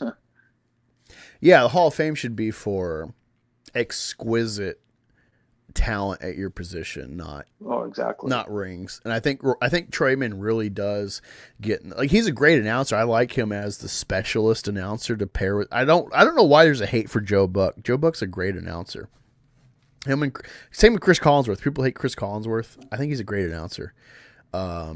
I do hate that he never seems to be happy for the Bengals when he is one of the top Bengals receivers. I don't know what his dismissal. I guess because he never won with the Bengals because he just didn't. He didn't win, but he was so close to winning at one point, right? And he just see, that's why. Yeah, all my teams, except for Philly, just recently, this last decade, all my teams suck historically. Oh. Eagles. History, 57 years, no championship. Bengals, no championships. Titans, no championships. Bears, not since 1985. Before that, it was like 69 or something like that. No, 65, I think. So all four of my teams I root for have all historically sucked. What do you think about What do you think about the Bengals QB? Everyone keeps comparing them to Aikman. Burrow? Yeah. He's got no line. They're not fixing the line. He's going to be like Aikman. He's going to have a bunch of concussions if he's not protected. But no, I mean, he's definitely like a handsome guy like Aikman at that position. He definitely stands out. He's a lady killer, but he's a real all-star. He could be a Peyton Manning. He could be a Roethlisberger. You know, with his talent, his ability to run, he'd be Roethlisberger. Or better, but they're killing him with his line every year. Like, even with the Super Bowl, he had I think most sacks in the league going to a Super Bowl. Like, that's how great this guy is. Yeah. So I really hate that. And I was so crushed with the Bengals Super Bowl. So I'm like, all right, Eagles won Super Bowl, and now the Bengals are going to win a Super Bowl. Oh my god! And then it's like in LA, it was totally rigged. to like suck off LA. I hate California. You mean the LA win against the Bengals? Yeah, that was a rigged. That fourth quarter was fucking rigged. Suck off Elway, you said though. LA. Oh, LA. I thought you said I'm probably LA. slurring because of the Yeah, liquor. it's all good. I was like, I don't see the Elway connection. No, Elway's a great story. Have you ever seen the ESPN 30 for 30? Oh yeah, I've even seen his football like one. I had no fucking idea him and Marino were on the same draft and had such a crazy hurdle. Elway fighting the Colts and Marino, hoping to get in the first round. He got bypassed by the Steelers for a fucking Texas Tech tackle who lasted 10 games before he like drunk drove and wrecked himself. Like, that is what would the Steelers be if Marino went there? Oh my god. Buddy, they would have won more Super Bowls, 100%. Oh, you probably wouldn't have had like a 20-year drought before a Super Bowl. Like, Jesus Christ. Oh, man, that feels so bad. Like, yeah, Marino. Well, I hate the Dolphins. I think Marino would have taken them to the promised land at least once. The Steelers. Yeah, with that I don't culture. remember the team though. Was Chuck Noll still there when he was drafted? Where, in the Steelers? Yeah. When did Chuck Noll quit? I can't remember. All right, so I'm looking him up right now. He was the sole head coaching position for the Steelers until 91. From 69 to 91. Oh my God, Chuck Noll could have coached Dan Marino. Yeah, like Marino got drafted 85, right? So 83. 83. He lost the Super Bowl in the 80. I'm assuming the spring of 84 against the 49ers. Yeah, of course it was the 49ers. Yeah, it's funny how my fandoms line up. Like, besides Philly, I have a pretty central, like, middle America fandom with Titans, Bengals, and Bears. Well, I mean, I haven't met too many Titan fans, put it that way. Like, I think you're one of the few I've ever actually met that's self-admitted, at least. Yeah, it was, well, like, I wasn't a football fan back then. Like, I wasn't devoted. But when they came out with the new jerseys, like, I noticed when I saw it on TV, I was just like, fuck, that looks cool. You know, I don't like the new jerseys. Like, it's kind of cool, but you got to go back to the white helmet. I don't like the blue helmet. I remember when they were still the Oilers. Yeah. I remember when they were the Oilers. So. I mean, I might have seen them on TV as the Oilers, but it never stuck yet. I mean, no, I definitely had a fascination with the Oilers symbol because I couldn't figure out what the fuck it was. It's just an oil rig. It's not really anything special. Right. But when they're they changed the Titans when I was like 7, so I had no idea what an oil rig was. Yeah. So I was always stuck like, what the fuck is that? Like, what is that A symbol? What is that? I don't get it. Yeah, it's funny because I remember looking at it. I'm like, I remember looking at that when I was younger, and I'm just like, really? Just put an oil rig for the Oilers? That's it? Yeah. The easiest design in the world. Let me see. 5 other quarterbacks: Ken O'Brien, Tony Eason, Todd Blackledge, and Hall of Famers Jim Kelly and John Elway were drafted ahead of Dan Marino in 83. Let me see. I'm trying to see when he went to the Super Bowl. I think it's his rookie year. AFC Divisional. So he lost to the Seahawks his rookie year. His second year,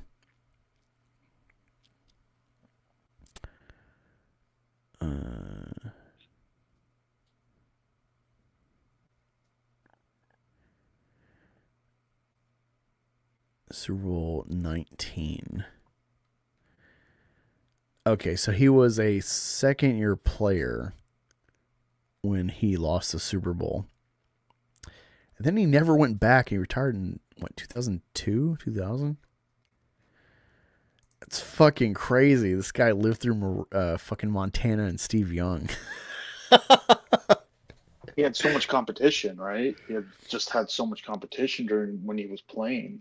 That is, especially, it's crazy because it was a smaller league until 96. It's just, I don't know. I always love finding new little wrinkles in NFL history. Like, it's such a great sport. It's so fast. It's cool because Saquon Barkley was, I don't know if he's from Pennsylvania, but he's a Penn State fucking, if I'm not mistaken, Penn or Penn State player. Yeah. Not that college matters to me, but it's cool when like a state guy, given this league where you just go wherever, you get a job, you play for like 10 teams your whole career. It's cool to see a guy like play in his neck of the woods his whole career. Saquon. Let me see. Yeah, I feel like you could argue Saquon Barkley could be MVP because he is stealing the attention. Too. He's I'm talking about the Super Bowl. Like him behind center is stealing all the attention, which fucked up the Chiefs' game plan, especially with the turnovers. Like, you know, you could say like, hey, him as a decoy and running him like 10 times is a fucking MVP slot. Keeping him honest. Let me see. Yeah, he played at Penn State. So he's a Nittany Lion. And now a Super Bowl champion. So that makes me happy. Let me check in the chat with you really quick, and then we will cut it short. Got Jalen Hurts as the MVP of the Super Bowl, which is cool. Cool stuff here. Yeah, we're just going off the deep end now. Let me see. Let me stop sharing this and address y'all.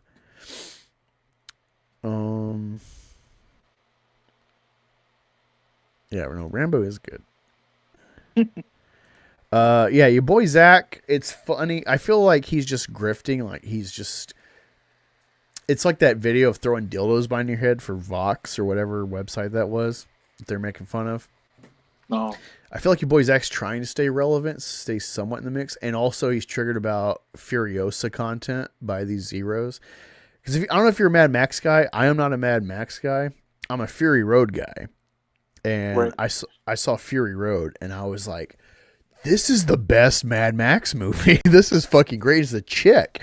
And these faggots are saying it's woke. Like, what are you talking about? I didn't mind it, to be honest. I even have I have it on Blu-ray, and I have the score for it. I didn't find it to be a terrible movie. I mean, I get where they're coming from with it, but it was just kind of like, I don't know. Sometimes you just want to progress it.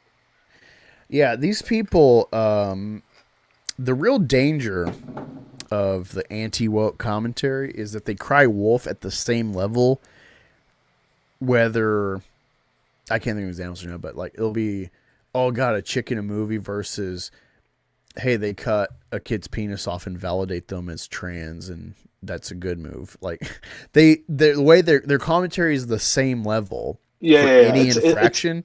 It's the same intensity that they go at it. I get what you mean. Like, it's just kind of like, it's like, buddy, like, it's a movie. Like, take it for what it is. I mean, I get if they're trying to kind of push an agenda, yeah, it gets on your nerves, but. I just realized my camera's all blurry. But they don't have like they don't have a gauge for what they want to go at aggressively. Just everything's the same fucking thing, like you're saying, right? Wait, what were you talking about? Saint Longinus. I don't know who that is. I looked it up for future reference, though. Saint Longinus. All right, got that saved for later. I will address that later, Mackie. Have you seen Neon Genesis, the anime? Oh man, I don't know if you watch Biggest Problem at all, but I'm a huge fan. It's like my favorite podcast. Yeah, Vito's a big Neon Genesis fan. He's always talking about it. And I'm like, how have you not watched Attack on Titan if you're an anime guy? Because I am not an anime guy, and I've watched all of Attack on Titan twice. I love that show. Oh, really? I stayed away from it. I didn't really like it. Oh, dude, it is. Dude, I can't believe it's still relevant for real world shit. Like, more or less, it's obvious. It's like the East commentary or introspection on like the Third Reich, the German and the Jews. It's kind of dual faceted. But it kind of addresses like the Jews can become Nazis. To put it bluntly, that's really like a narrative in the show. Well, anyone really can technically. Yeah, think of it. And it's very profound. There's been all sorts of commentary about like, oh, it's like a fascist dog whistle, blah blah blah. And it's like, yeah, I don't think they're promoting that at all. Like, you're retarded, but surprisingly, because of Gaza, it's like super relevant, and surprisingly, no one is really memeing Attack on Titan, pro or anti-Israel. Because I think it's because they see the giant humans eating humans. Like I think that kind of distracts them a little. It go like the show literally can work. It's profound like 1984 because the left and the right will both use 1984 as like their fictional crux of, oh, look at the enemy, they're doing this, and I think Attack on Titan is the perfect new 1984 for this kind of oppressee scenario. It get like it's not get in the weeds because they're not on Rumble. It's not to say that I don't have empathy for the scenario that the Israelites are stuck in. I'm very pragmatic, to say the least. I understand pragmatically they're cleaning house, so to speak. I love Tywin Lannister. That's my favorite Game of Thrones character. He's a very pragmatic character, so don't get me wrong. It's not that I don't get reality, but if you're a Western country, there's an ethical line you don't cross.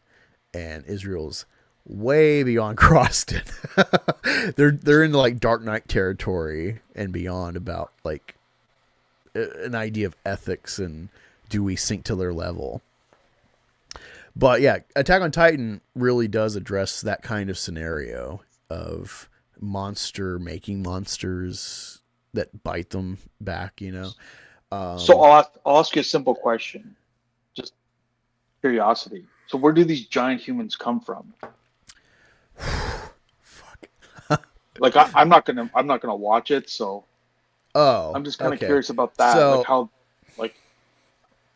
do they exist? No one really knows. Oh, okay. I thought In the they explained it in the series. No one really knows. It's amalgamation.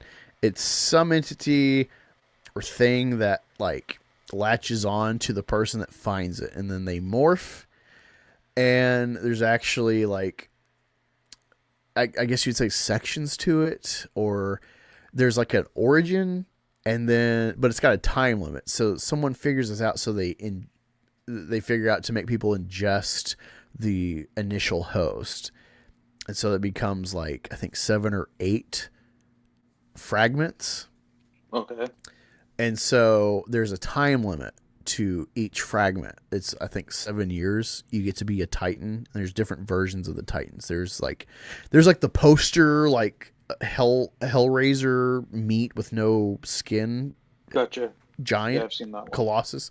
That's like the poster Colossus Titan. But there's 7 or 8. There's like the female, the beast, the jaw, etc. But they're all really rooted in one. So really the goal is to have one ingest all of them and make like the super duper Titan. You don't really know where it's come from. It seems like it's a primordial thing, but there's like this weird spiritual time continuum that's attached with like, once you have that, you can. And so people from this certain race that are normies have like this implicit in their blood that they can like meld with this. But again, you have to ingest the previous holder to transfer the power, or like suck it out with a syringe and inject it in the next person. So you find out that your main character, so the whole story starts with like, hey, there's like this kid and this girl. It's like an orphan adoptee. It's sort of a weird, like, won't they become boyfriend, girlfriend when they get older? Because it's kind of his sister, but it's really not. Right. And then like they're aware of the Titans existing. They're like, there's like a, I don't know, say 20 meter tall normal Titans. So the world is figured out to just build walls. So there's 3 levels, and there's kind of like the further out you are, the poorer you are probably. And then they got the different military sections that kind of correspond with each wall. Right. And so society, there's been like sects that have started worshiping the walls as entities because they are protectors. Right. Yeah. So it makes sense, that you would abstract a god out of your protector.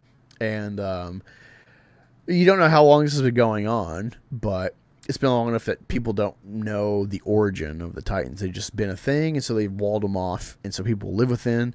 And you're following the Scout Squad. The Scout is like this one group of military that trains to go out of the walls and check and try to fight the Titans to try to like make headway. Yeah, I understand that part. Yeah. And so that's where you're following Aaron. Aaron is inspired because he was on the outer wall, the last wall, and a colossal Titan kicked in the door and then opened a bunch of regular Titans who ate his mom. Right. So he's got a vengeance plot.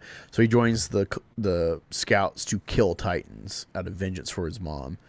So his adoptee sister, joins in. So does his friend. And you find out at some point when our main character gets eaten, you're like, oh shit, I guess the show isn't about him. A Titan pops out of nowhere who is like sentient to some degree. And then you realize it's the attack Titan, and Aaron controls it, but he needs like stressors to like induce the Titan because he doesn't know how to control it.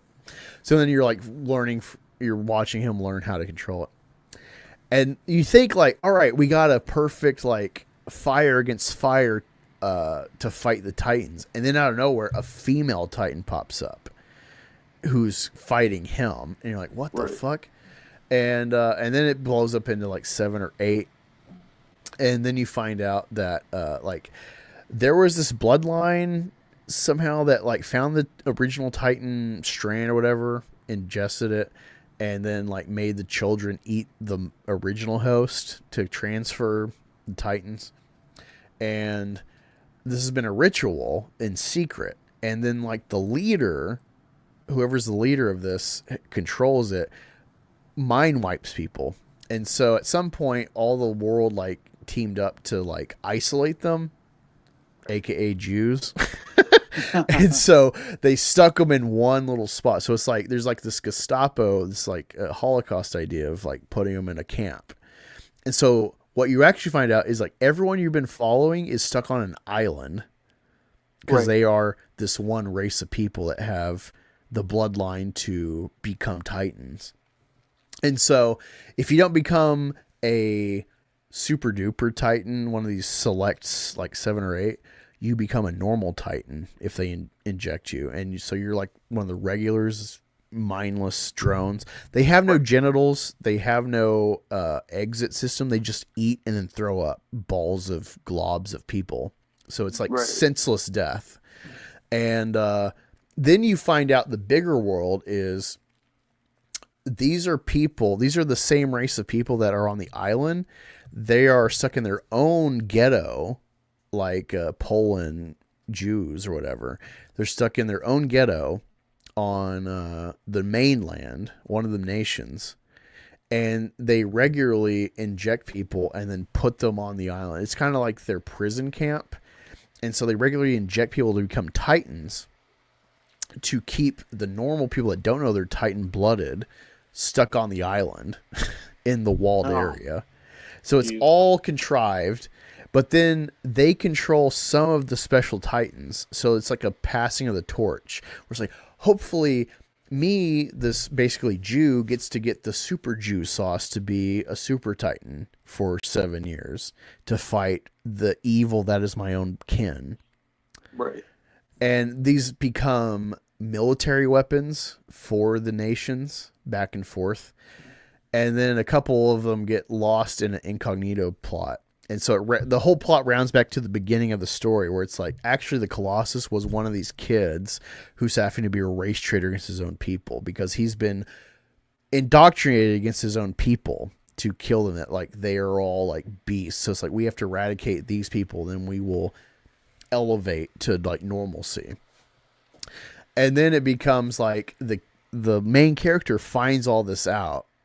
And so then he makes this long elaborate plot to sneak into the mainland and start killing everybody because he's like, it's either us or them.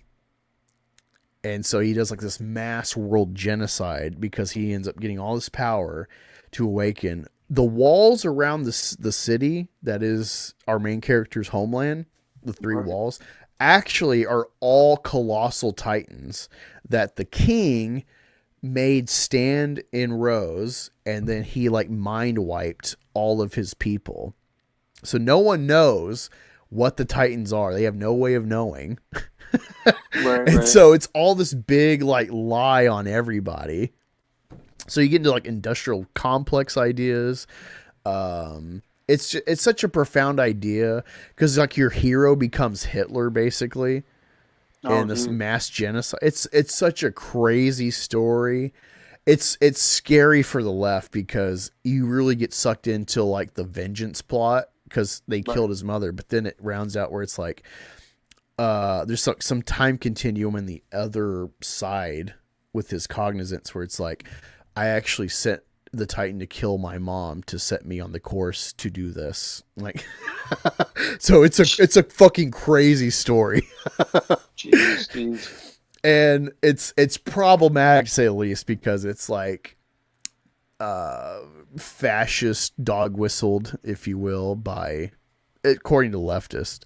But I think it's even coded. It's if you want to argue, it's like there's like a Nazi worldview kind of like from their eyes of like at the end of the story, because it's like, well, yeah, of course these weird people are a problem, so we put them on an island and blocked them off. And then you see it from their perspective almost the whole show where it's like they suppress us, it's all been a lie, we've all died for nothing, we're gonna get even, we're gonna take over because we have the power. And so you see like the Cain and Abel tit for tat. It's like no one wins. It's a really brilliant show. Because it's like Game of Thrones. It's so profound. It's beyond. It's really sad. It's an anime show actually, because I think anime ultimately in your brain gets relegated to cartoon, which relegates to inferior entertainment. That's like kids and weirdos, you know. But it's right up there with Breaking Bad, Game of Thrones, Better Call Saul, Handmaid's Tale. It's one of the best shows ever made. It's brilliant. And I put Pantheon now in that realm of like profound, great shows. Maybe not the most entertaining. I think Attack on Titan really is entertaining, but Pantheon is like kind of a bore, I think, for a lot of people. But well, I remember seeing the trailer for Pantheon, and I remember making a joke and be like, "This seems like a precursor to Ghost in the Shell almost." That was just a joke. But. I've watched Ghost in the Shell once. I kind of blurred through. I need to watch it cognizantly, but it's a slog to get through. Like, I'm glad. Well, it's a society now that, like, you know, you kind of live in a society where you're just pretty much your brain is human, but your body really isn't. You know. But yeah, as long as that took to explain Attack on Titan, I really feel that was just the Cliff Notes. Oh, okay. It's like it's 4 seasons, but it's fucking packed tight. They, it's as irritating as it was first. Like, hey, the final season, and then it's like the final season part 2, and then it's like the final season part 3. But for real, this time, guys. Jeez. As annoying as that was, it really was worth it. The only problem I ever have with the show is the main love interest is kind of a Mary Sue. But the show is so good, you don't even notice it actually till the end. You're like, wait a minute, like, and it doesn't even ruin the show, but it's a weird annoyance that you can make a Mary Sue on accident and it doesn't fuck up the show. Interesting. Yeah, it's it really is profound. And it's funny because Rookie shared a video to me because I'll never watch Avatar Last Airbender. The only Avatar I'll watch is James Cameron's Avatar. Yeah, I truly do love the Avatar series so far. Oh, really? Yeah, I love it. It's not like the first one. It's not profound, but it's beautiful. It really is breakthrough art. Like, I watched Avatar 2 or 3 times, and like I wanted to cry each time because I was like, I'm witnessing a breakthrough moment in cinema. Like, people are, because we already had Infinity War and Thanos, so people won't appreciate it as much, but this really is like a breakthrough. There's times where like I remember like when the first one came out, like it being 3D and everything. It was actually a pretty good. It's one of those movies you had to see in theaters. Like, you just had to see it, right, to get the experience. So I get what you mean. I never watched the second one. Yeah, the first one I really wanted to see because it premiered at a Cowboy Stadium airing. Oh, okay. So it was football and Avatar intertwined. I was so excited, and I saw the trailer. I'm like, fuck, that looks cool. Never gonna see it in theaters. So I made up for it with Avatar 2. I saw it 3 times, and there's a moment in the show, the last, I think, third act. They're stuck. It ends up being like basically one whale ship crew versus like natives on the sea with sea creatures, and it's so fucking good because there's like this primeval drama going on, and you basically got like a race trader fighting an unknown race trader, because you got Jake Sully from the first movie. He's got a family now, and he's got to fight a resurrected Na'vi general or colonel. Yeah, I heard about that. Yeah, and dude, that part is totally ham-fisted, but they play it so well where it's like, who cares? The guy's back. He's the villain again. We love it. And he does really good. I remember. Yeah, and what's fun, they'd set up the villain like unknowingly being a race trader where it's like, hey, once you do your job, you're the nigger in here, just like Jake Sully. And it's like he's not aware. He's so devoted to humanity. He thinks he's still human, you know? Yeah. And so at some point you're waiting to see the other shoe drop where it's like, oh, I'm Na'vi too. Shit. and but like they have this good like primeval drama, Cain and Abel kind of thing. And there's a moment where like the mother and the daughter have to like hold their breath and trust the Sigourney Weaver like recreation child, teen, whatever. She's a Na'vi, and they do close-ups to her and the other 2 characters in the water. And it's like, I know these are fake aliens, but it was so crystal clear and perfectly animated. It's like I'm watching real people. They put so much effort into this movie visually to capture. James Cameron really did push the bounds. I remember for underwater directing. When I was watching, I wanted to cry, like not to sound gay or something. I wanted to cry because I'm like, what is? Oh my god, this is like a peasant seeing the Sistine Chapel. We're really crossing a boundary with this movie, and what can happen. So that's why it wasn't the story. The story is just it's fine, but that paired with the beautiful first of its kind visual was it was the same thing with the first movie. The story was all right, but then it was just kind of the visuals that was really kind of there. Right. So yeah, I'm dead set on Avatar. I'm seeing it through till the end. I don't care how long it takes. Thank you, James Cameron and Disney, for everyone craps on Disney, rightfully so in a lot of ways, but they gave James Cameron a chance, and he made $2 billion again. And so they saw episode 3 and they're like, do whatever the fuck you're doing. We like no input. And you should give Disney money just for supporting creators like that. I mean, yeah, he Yeah, had but to make James $2 Cameron billion. has a lot of pull though. Like he has a history in the film industry, so it's pretty easy to give him control, right? Because of Terminator and stuff like that. Backy, I am an N-word. It's okay. I think it's okay. I definitely use my N-word pass to like make headway for the whites, the pure whites. I'm half white, but being half gives me a pass. But no, I really, no, Avatar was just like, it was so beautiful. And, I want to support art. And yeah, he had to make money to do so, but he made money. And what's funny is I think people were always like, well, Avatar is not culturally impactful like Star Wars or Marvel or whatever. DC, Technically, whatever. it's impactful. Like in the movie industry, it was technically impactful. Oh yeah, it's literally technically impactful to push the boundaries, but also, I don't know about the second movie, but the first movie, 3/4 of its money was made overseas. All right, and what that tells me is that this movie resonates universally. And that means a lot because this is getting to the monomyth of George Lucas and Joseph Campbell.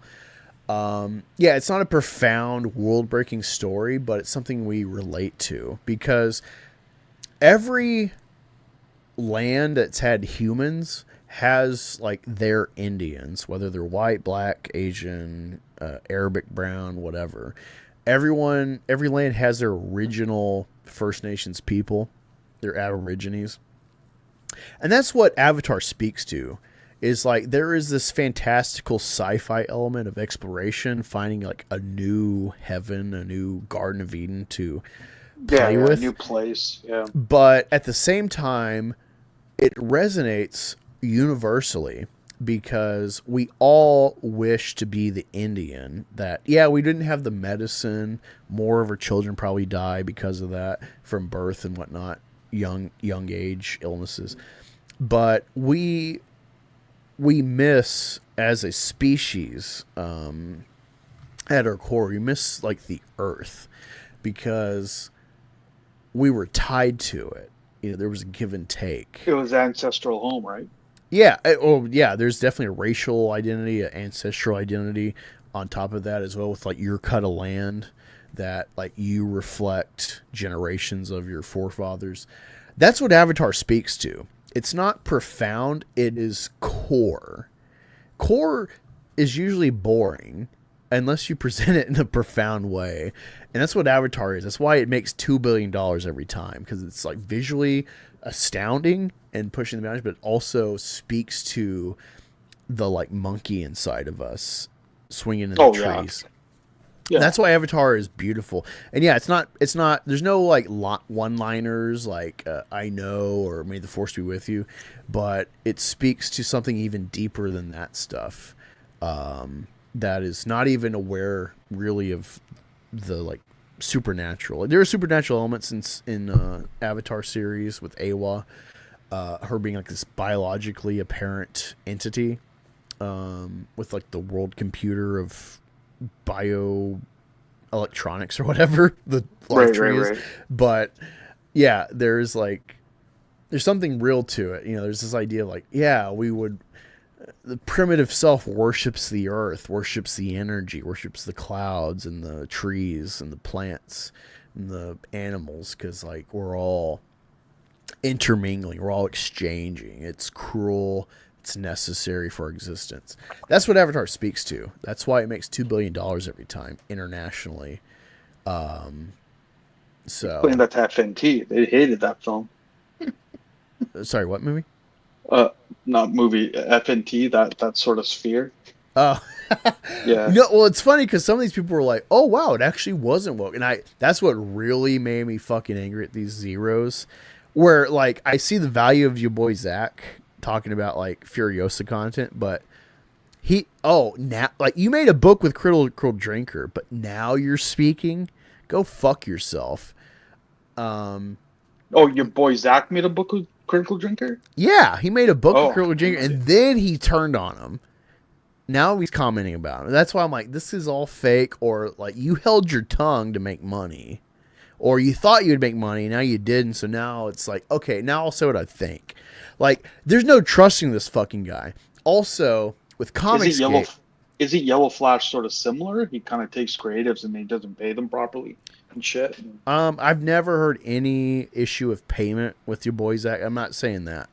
I just think he's a fickle creator. I think he is. He's cool to be edgy if it makes some money, if it's safe, but he wants to be mainstream. You know, that's why he tries to like give bones to like Mags Visaggio, where he'd be like, his whole career be like, oh, it's a man in a wig, but then he's like, oh wow, Mags did a good story.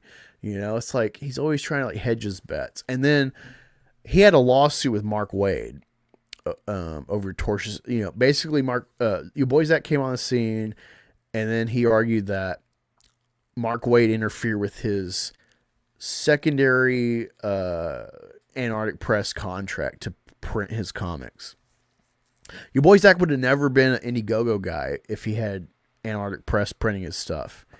And so he argued that Mark Wade interfered. So that's why he had this federal court case of tortious interference. And then he had it $250,000, if not more, paid for by COMICSGATE to fight for, at worst, a loss against Mark Wade. And then he just dropped it for a like NDA settlement. And now, I don't know, I haven't remembered, but supposedly he donated the money that was overage or whatever. But he like gave up on the fans. And that's why I'm like, COMICSGATE. And that's why also I'm like, that's nice that EVS has like a blind spot for Cecil because he was there for whatever. But like, Cecil's a fucking rat. Yeah, he doesn't really Two-Face. come off. Yeah, like, that's the way he comes off to me. Like, I don't know the guy personally, obviously, but it just listening to the streams and stuff, and I'm just like, I don't know. Guy seems to be playing both sides of the coin somehow for his own advantage more than anything else. Yeah, like he jumped into White Knight for Nerdrotic's wife, and it's like, I remember watching those streams. Yeah, like I checked it out way before with previous stuff, but yeah, EVS has blind spots, and you know, having goodwill will get you a long way with him. Unfortunately, to his own demise, I think, and not to say that Cecil will like really wreck him or anything, but I don't think it's going to be worth it. And a lot of us will have been sitting there like, "Told you so." EVS, like, I appreciate. Well, EVS was a little like that with Nick Rekieta though, as well. A bit of blind spot with him because he trusted him, I think, for a while, and then he kind of caught on that. I think at this point he kind of like Nick Rekieta. Well, whatever his comment is about Nick Rekieta, I'm just kind of saying like probably thinks he's an idiot or whatever, right? Like I don't want to put words in the guy's mouth, but. Yeah, I'm not. I literally can't comment. I don't recall streams of him defining his parameters with Nick Rekieta. I know he was like open to him being like innocent or whatever. Yeah. That's what I mean. I don't know how well he was kind of for him, right? But it just seemed like he was kind of in favor of Nick. But yeah, I mean.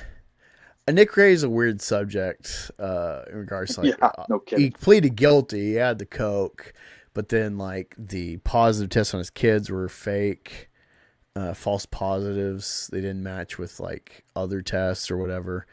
I don't know about much detail.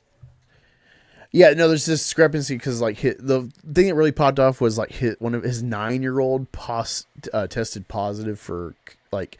The level they reported her at was beyond a habitual adult user at a high level. So a 9-year-old should be dead at that level, basically. Yeah, no, the body wouldn't be able to break it down at all. And then there's a history of blood of these like hair tests being false positives. So, that's why I'm like, yeah, that the kid aspect doesn't count for any because of the testing discrepancies. But yeah, no, definitely put his kids in a worse situation when they're obviously sentient enough to be aware of like this weird swinger cuck scenario. Yeah, It's tied to yeah. drugs. Like, no, that's not healthy. It's not good. Or at least do it away from the kids. My mindset is like cuckoldry is like the worst fucking sin of a man on his own bloodline.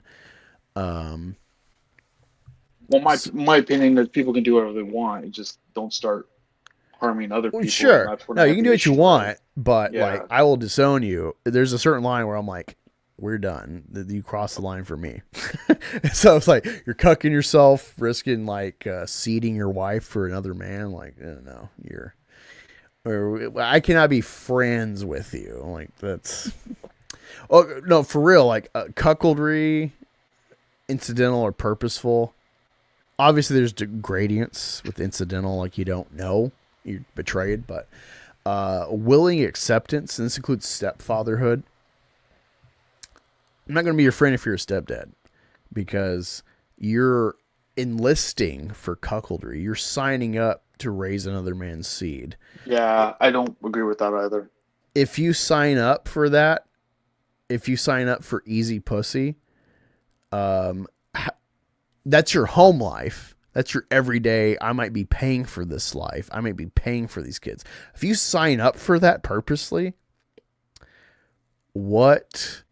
how good a friend are you going to be? If you sign up, because generally speaking, sign of a man, good or bad, whatever, is like, hey, you make your own way. You find your own pussy. This is your bed. But when you sign up to like hop in another guy's after he's already made it and had his fun, what kind of friend is that? He's got no backbone. It sounds, because we're so indoctrinated to accept stepfatherhood, it sounds so like Andrew Tate severe crazy. And I get that. I get that perspective. And I've had girls that had kids that I was interested in. So this is like self-reflective of myself where I'm like, fuck, thank God I never landed with those whores.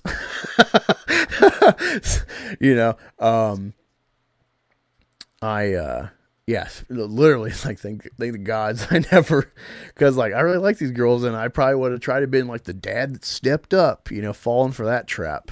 It's all fucking noise. It's all a lie. Any girl that like traps you with a kid that ain't yours, like she doesn't respect you. You are a meal ticket. So like a guy that signs up for that purposely, yeah, you might be able to educate. I'm not really into the whole stepdad thing. I mean, I remember people kind of saying that, and I'm like, yeah, I don't. It doesn't matter if I'm single or not. Like, I'm not going to go and raise someone else's fucking kid if someone else is. Just be clear, I had a stepdad. He was a good guy, but there was just a implicit childhood like disgust, aversion, whatever. And I think that's coded. I think we know, like, you're a stepdad, like, gross. Like, my dad might beat me, but you're not my dad. I think we're coded with that.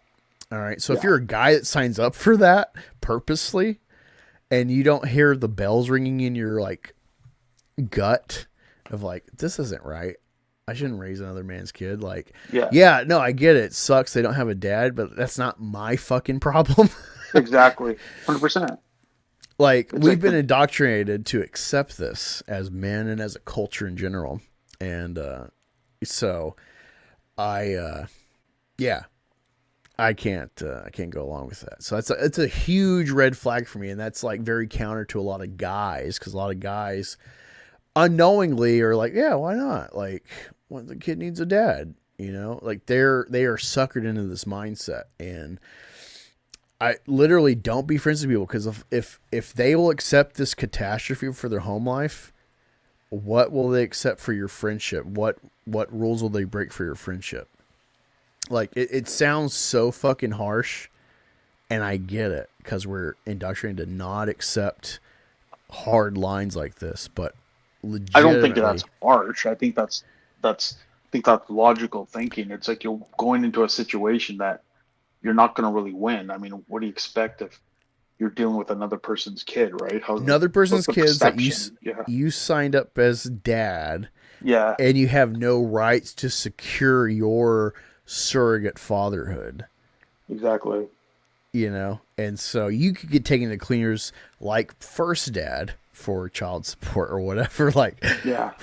you have to do all this work to get a chance at your turn to bat when she's already put out. And it's like, I totally get why women would, like, they want security. I totally get women can never accept this perspective of like, oh yeah, that's gross, or yeah, you shouldn't. But like subconsciously they know like a stepdad is lesser than the guy that like won't accept you.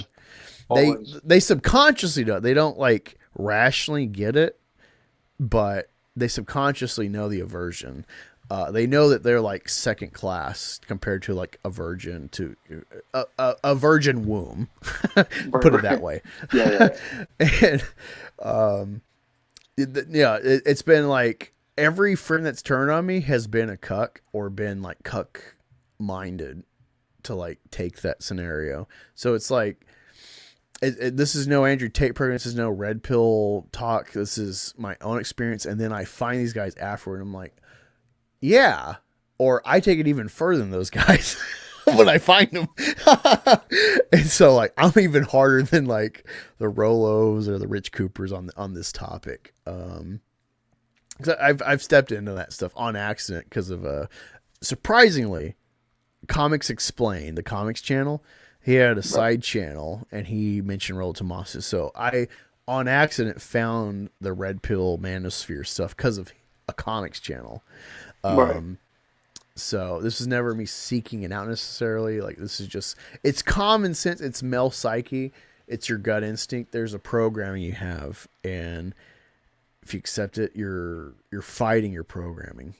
And that programming is there for a reason. Like lions, and I get like, you know, religiously, like we're higher class than animals, but whatever. There's a base animal aspect to humanity.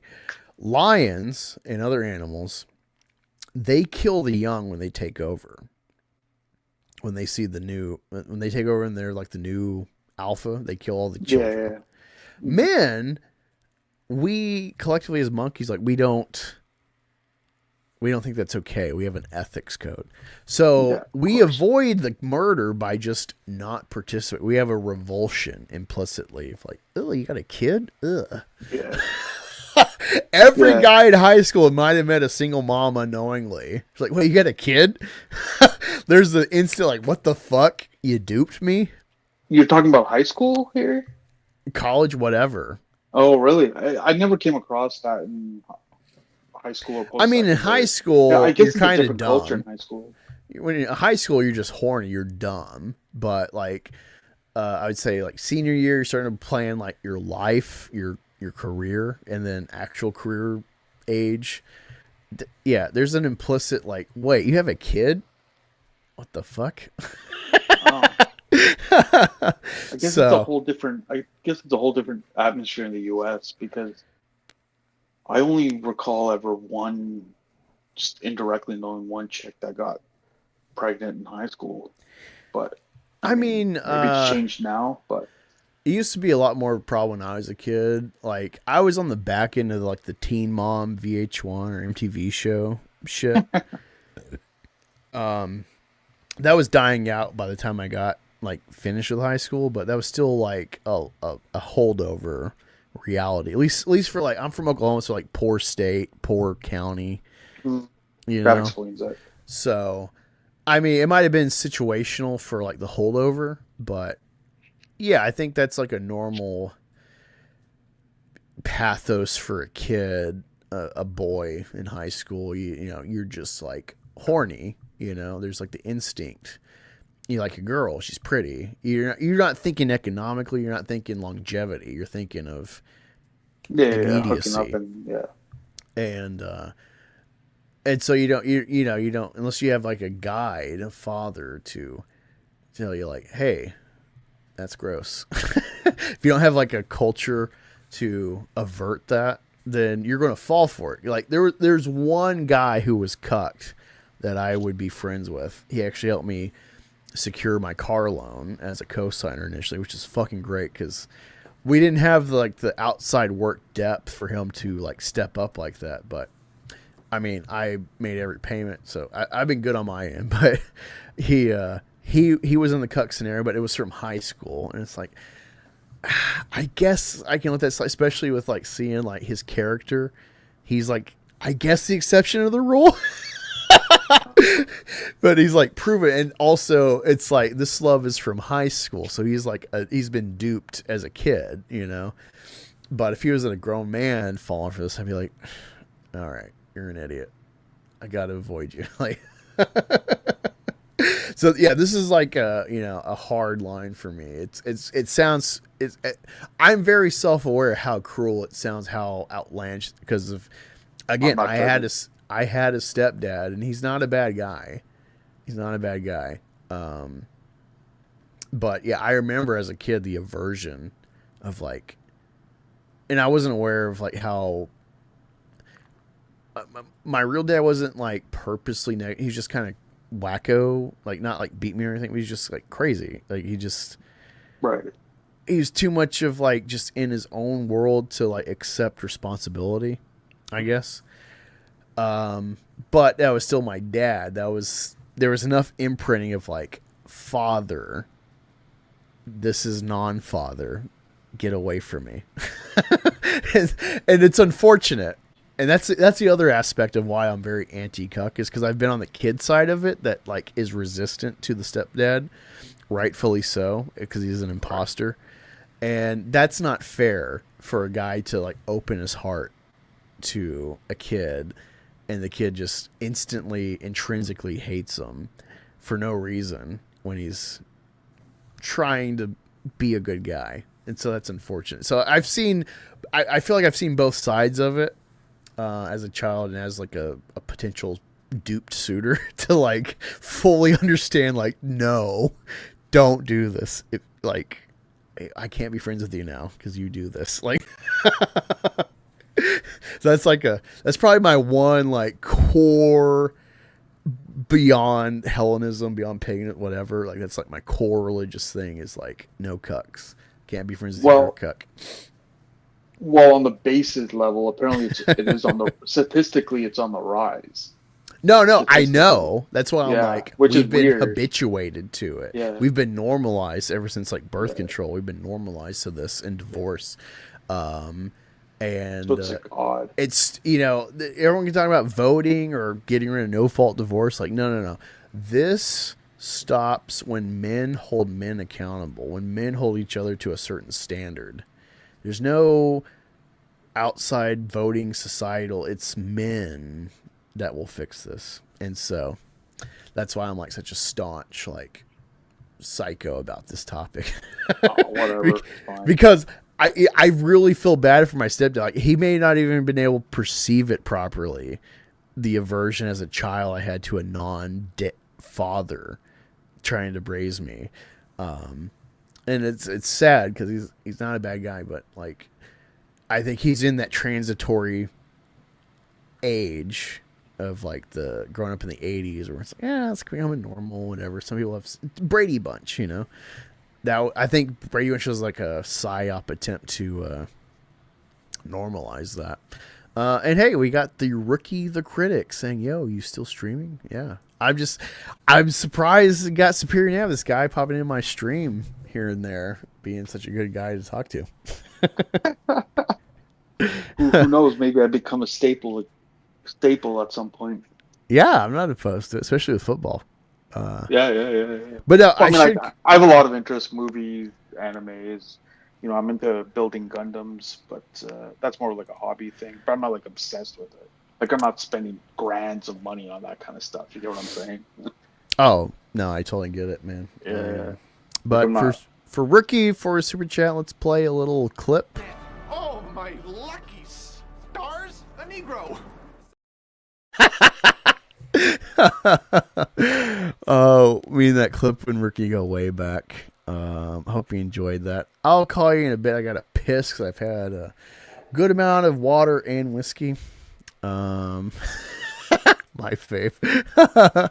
But I'm surprised I've been able to keep up streaming this long because I've had like 4 or 5 shots which is way above my limit. Like 2 is my max, really. Oh, really? You're really lightweight then. I'm a real lightweight dude. Like I got like a 6-pack of Modelo, and I've only had probably 3 in like a year.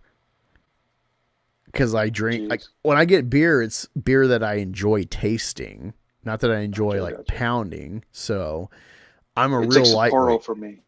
It's like Sapporo for me. I love Sapporo. I've only had that once. I don't know if I like it or not.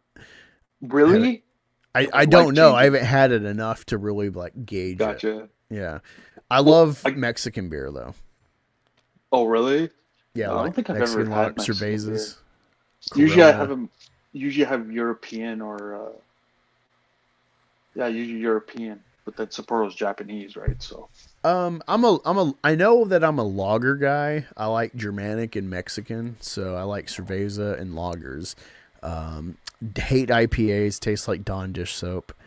When I was in the Army as a kid, I was like, oh, let's check out this new IPA. It's got a cool logo, cool. And then we were drinking, and it's like, you know, and you're stuck like, well, I bought it, so let me try to drink it, but it was just so bad I couldn't even finish it, you know. So yeah, I'm a Corona, Dos Equis, Modelo guy, and like I'll do some like Hefeweizen, some Stella Artois, some Heineken. But yeah, my go-to is like Leinenkugel. If you're in like the Wisconsin, Minnesota, Ohio area, we got this brand called Leinenkugel. You might have it in Canada. It's a lager brand. Their main is the summer shandy with like a lemon zest. They got like grapefruit. They got a berry Weiss. They got all these kind of fruit accented, but they're heavy lagers. They're filling. Yeah, we might carry them now. I'm not sure. They're legitimately good. But when I was living, German beer. When I was living in Europe, I drank a lot of German house brew beers over there. Yeah, the only German I know I've tried is like Germanic.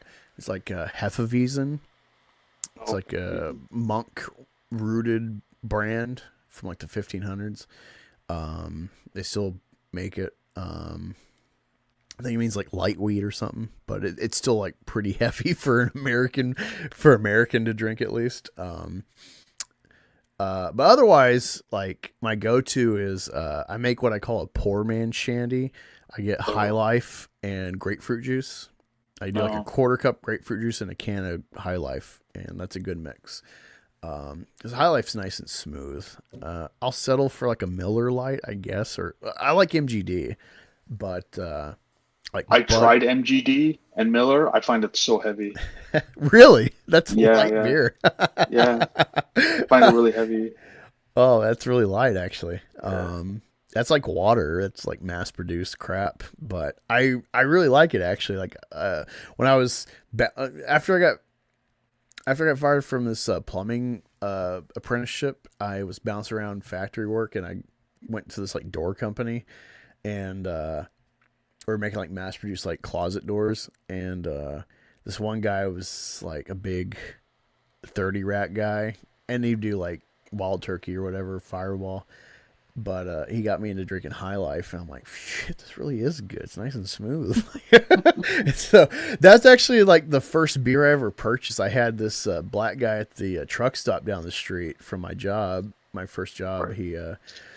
I was like, hey man, like I'm underage. Can you buy this beer for me? So he bought me like 2 40 ounces of High Life. So it's kind of funny because it wasn't purposeful. It was just like what we had at my store, but it's been a thing with me my whole life. High Life. That's funny. That's funny you mentioned that because since I was a teen, I could like, if I really wanted to, I never did it too much. I never actually did it at all.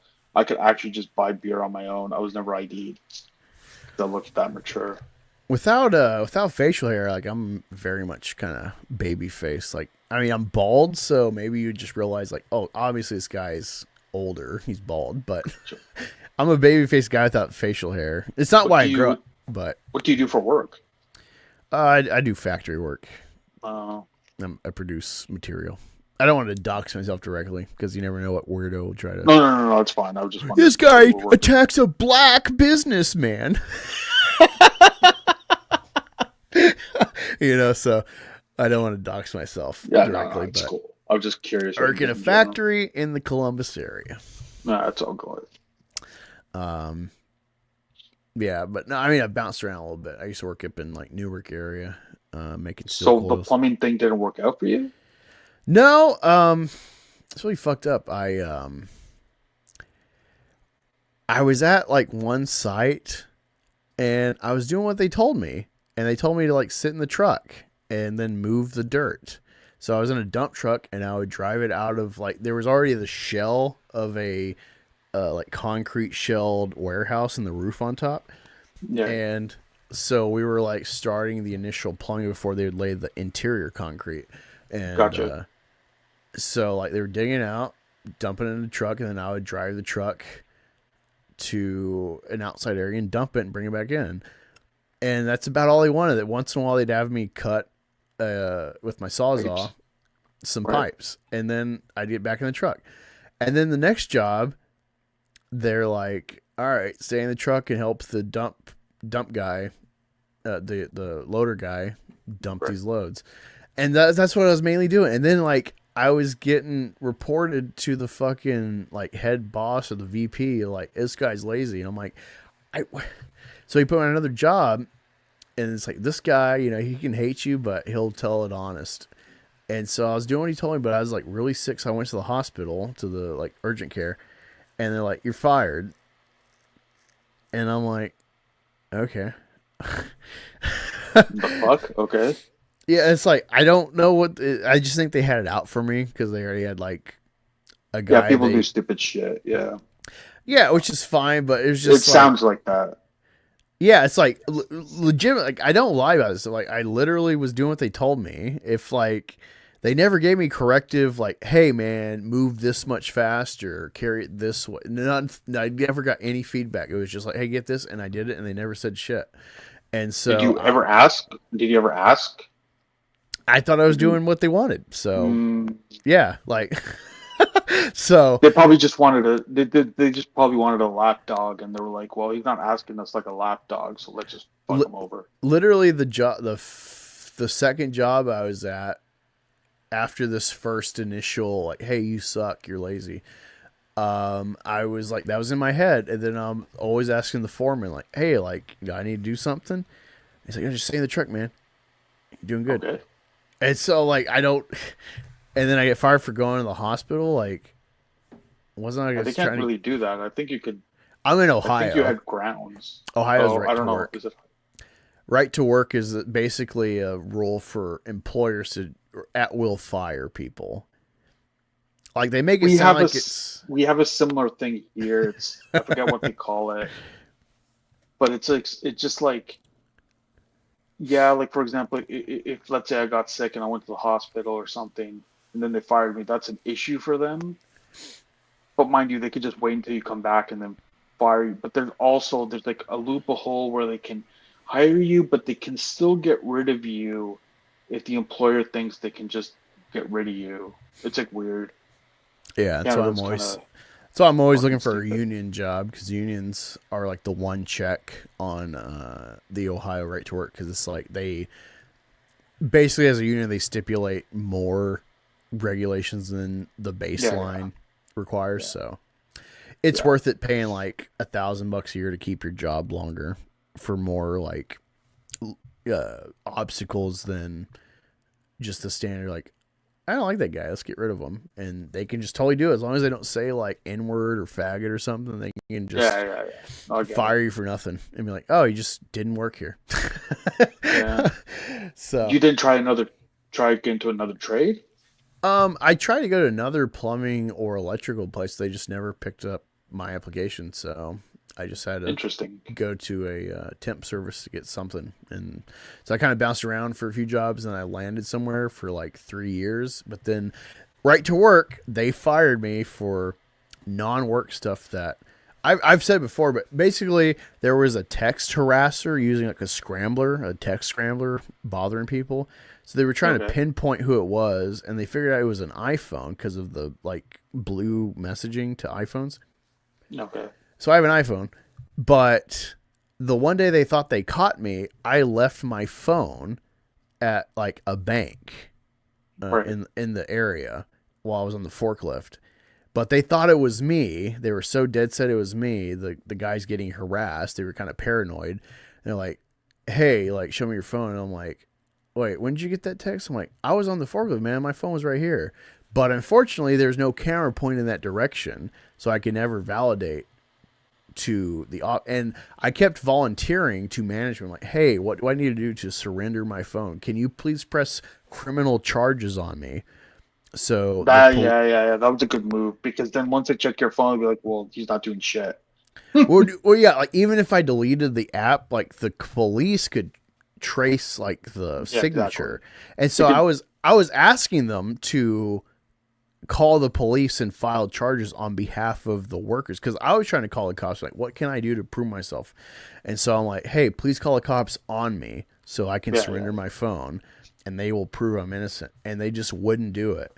And so they fired me. Instead it sounded like an excuse they were getting rid of you on. Which is crazy, because I worked there for 3 fucking years, endless overtime, like I volunteered for.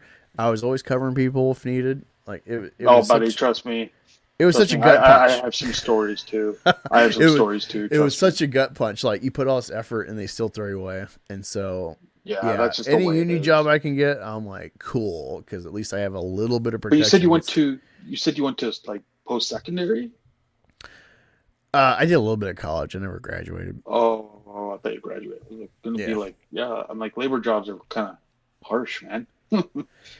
It keeps you honest, though. It gives you a good worldview. I think it makes you appreciate your buck. I was in the Army, but I kind of coasted in the Army. Like, I liked it, but I was not mentally mature enough for the Army to like. Why did you join the Army? Just because of desperation of money, or? I wanted to go to war. Oh, really? Yeah. No way. Yeah, man. Like, if you ever played Knights of the Old Republic, you got the Mandalorian character. It's like, it didn't matter if we were on the winning or losing side. We just want to go. Like, I resonate with it. I was like, yeah, let's go to fucking war, dude. And I have a different perspective now, being an adult. Not about war, like blanket, but about America, like globo homo wars. Yeah, I got my opinions about that shit now. But the military industrial complex, whatever, preying on poor people. Yeah, I'm a total, like, if you ever seen the Tom Cruise movie Born on the 4th of July, like, I'm that kind of liberal about war. I'm not anti-war. I'm just like anti-empire shit of modern day, because like we don't make empires for our own good, to say the least. No, never. So there is like a regret I have serving this country, because no one joins the Army and serves this country. You don't serve this country and fight in Afghanistan to kill fucking poor people that don't know where it is on the map. Like, so I have like I guess a cosmic regret about joining, but like I don't regret my service directly. I didn't do anything to hurt people. I was a medic actually on accident. Like, nice. They pulled all the infantry jobs when I enlisted because of downsizing. So I got stuck as a medic, but I was attached to infantry, so I still got to shoot my gun, but there was no action. I saw like 2 firefights. Like, I stepped up. I wasn't like afraid to shoot my gun, but there was nothing to shoot at, basically. So you went overseas then? Yeah, I had. Oh, okay. I liked it. It wasn't like Tiger Woods. Like, Tiger Woods met his wife in Vietnam, like in Laos or whatever. Like, he got to walk off the base and just freeball it and found his wife overseas. Like, that's not how it works in Muslim countries, to say the least, in modern day. Right. But I didn't. Yeah, like I did what my retaliation, like firefighting, was just for preservation. But I feel bad for being a cog in the wheel for something that doesn't help anybody, and so I feel responsible for the people I help treat in warfare. I feel responsible, like, in large, for being a part of it. But my direct actions, I have no regrets. I didn't, that I know of, I didn't contribute to any like senseless deaths or anything. But the whole scenario was it decent money? Like, I mean, for your first job working at a gas station, yeah. Oh wow, that's fucking terrible. Yeah, it wasn't a bad deal working. I was living with my parents at the time, so it wasn't like a bad deal, but it was a huge upgrade. But right.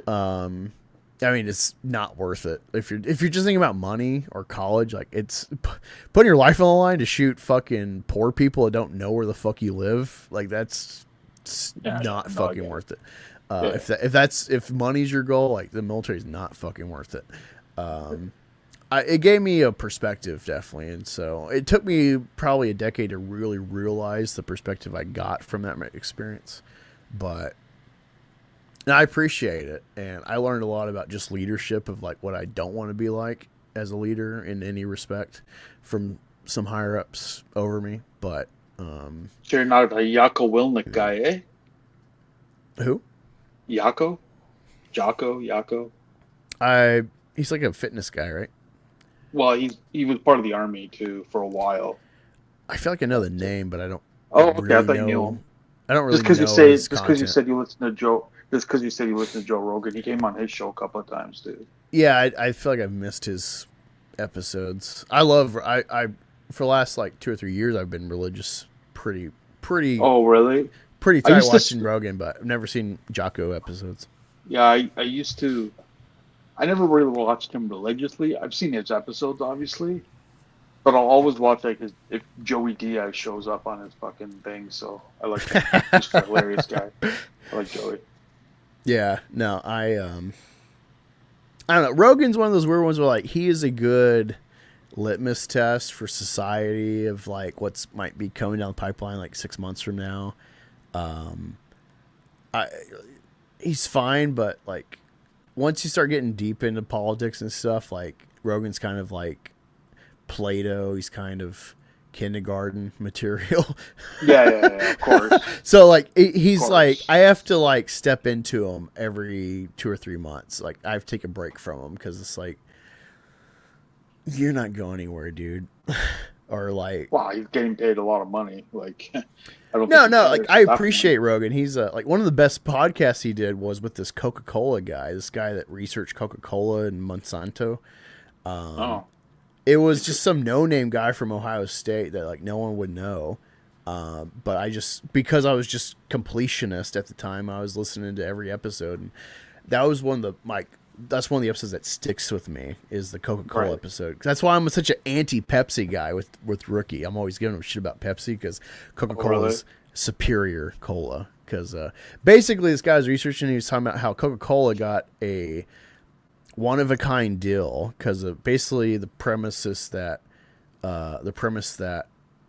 Eisenhower left because he basically made a deal for certain companies, especially Coca-Cola, where it's like GIs need Coca-Cola in their MREs. And Coca-Cola somehow rigged this thing where they're like the only importer of coca leaves in America. I think even pharmaceuticals can't import coca leaves. Coca-Cola is like exclusive because the flavonoid for Coke, like cola as we think of. Yeah. Only Coca-Cola gets the true coca leaf flavonoid. Everyone else makes fake flavonoid. So Pepsi, RC Cola, whatever you get at like great value, it's fake. Only Coca-Cola is real. And so I was reading an article recently about it that they were the biggest importers of the coca leaf. So that's why I'm a Coke purist now. So I'm like a Diet Coke hardcore guy now. Oh, really?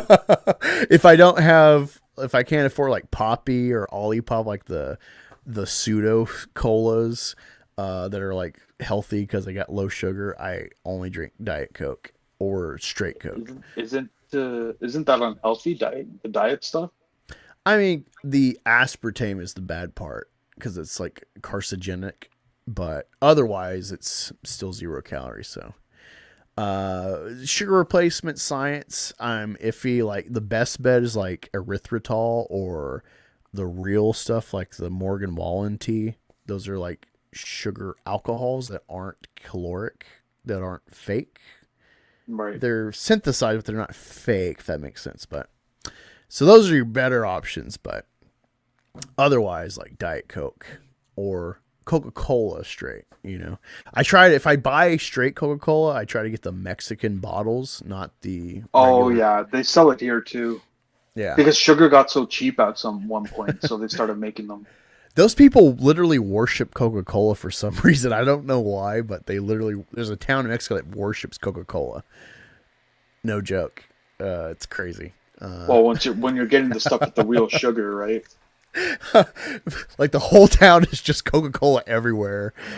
Iconography, and it's crazy. But Branded shoes.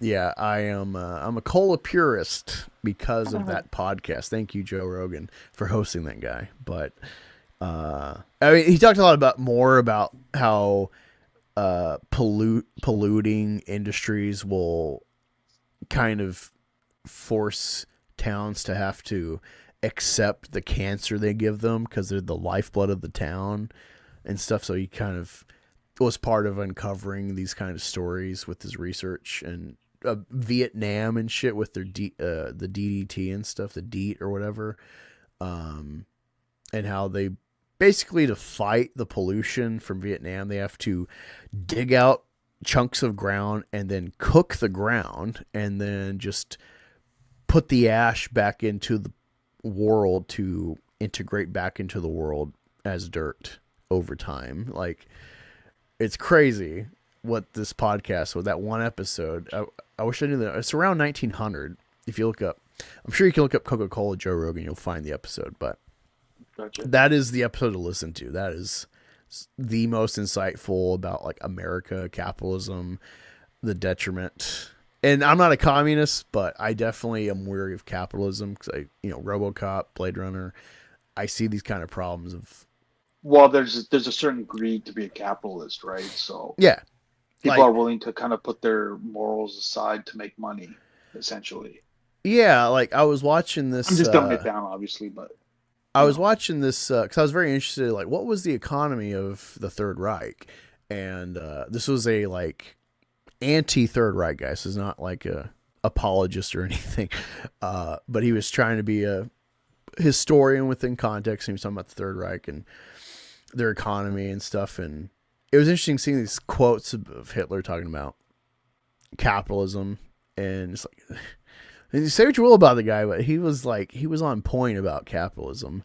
He was not a communist, but he was a socialist. And it's like, I think that blend of socialism is right. Because capitalism, I was talking to a friend, I'm like, capitalism is intrinsically bad for us because it looks at everything as inexhaustible and profit margins. Yeah. And bottom lines and all it's that predatory. Stuff. So it's like, if our money exchange, if like the job we go to is based on this system of predation on each other, like, you can't make a good society when your bread and butter is based on layoffs. Layoffs are a byproduct of that, right? Right. Yeah. Shareholder input, etc. Exactly. Like the returns, like. You don't make a good society. I really think when we talk about religion, we talk about like marriage, etc. Those are valid points, but I think economy is a huge factor. It's like a blind spot to Americans about. You can't fix society until you fix the intrinsic. Like, I feel like the money exchange is the most intrinsic part of who we are, of what reflects us, because our money exchange is this abstract of goods exchange. And for goods exchange is based on maximizing every aspect for profit. That is that's a virus. That is the Humboldt squid that eats itself to manage overpopulation. It's not conducive to that looks to a higher purpose. Thought comes back in my mind of. Yeah, communism is definitely not the answer, but capitalism is also like, where is the like right middle between those two? And so then you look at like the Third Reich, and they built their system on IOUs. Now, if if they were able to make their Helot class in like East Europe, how would that look long term? I don't know. Would it ever equalize, harmonize?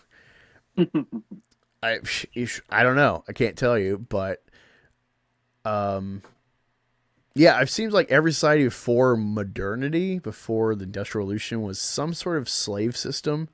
There was some class that was just, they're the slaves, they're the serfs.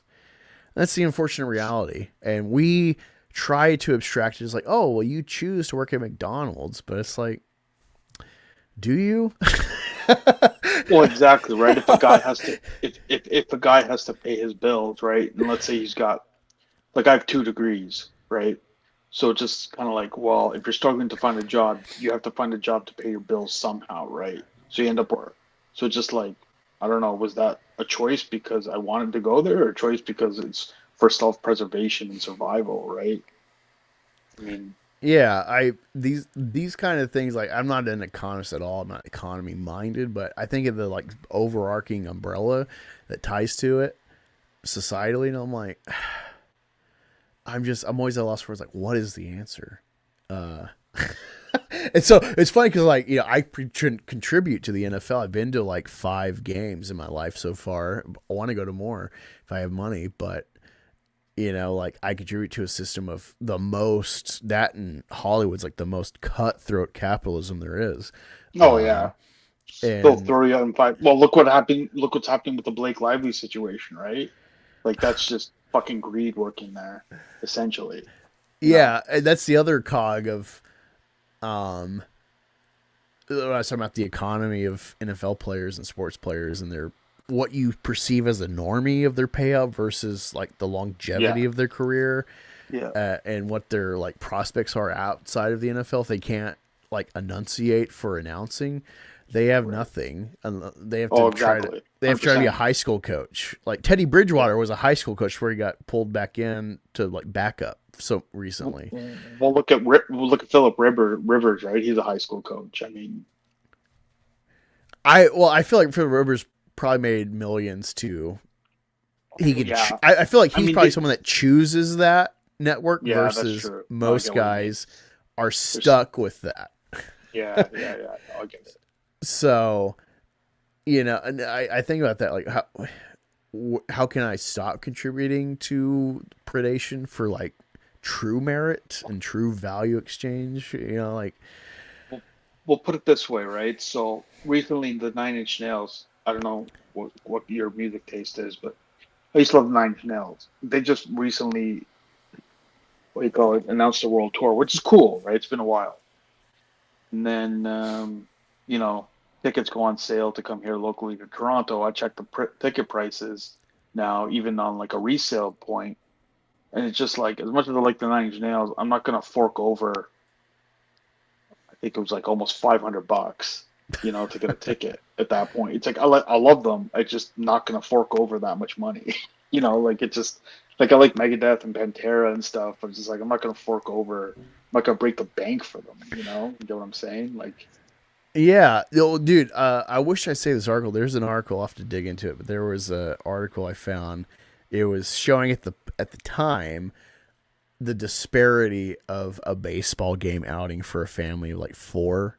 Yeah. And it was like, here's the damage percentage wise it would cost you out of like your month's check or your year's check to go to a baseball game for 4 people in 1960 versus like 2010. Yeah.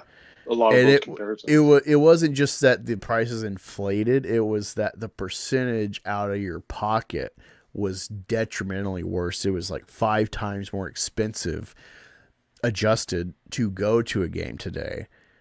And I've definitely felt that trying to go. I actually like the sky, not the like blimp cam, but the announcer 3rd level cam. I like that view. I've been to a Bengals game. I saw an end around play for a touchdown at a Bengals Browns game. And it's like, I couldn't have appreciated that if I was at ground level. You know, so I actually like the cheap seats. Yeah, you get a view of the game, the whole perspective of what's happening. Yeah, you get like the coach's cam perspective. I like that. But even that, you're spending at least probably $100 to go to a cheap game to get the sky, unless it's like just a we have not sold any tickets. Here's like half off. You are paying $100 or more for a ticket. And I don't know, like it's an entertainment industry. It's a business. It's entertainment.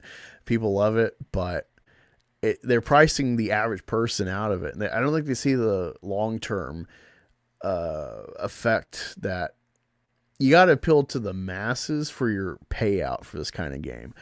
The suites, the Super Bowls, those can be your exclusivity games, but if you're pricing out the like hometown crowd from going to a game, there's no long-term future here, man. You're destroying the game.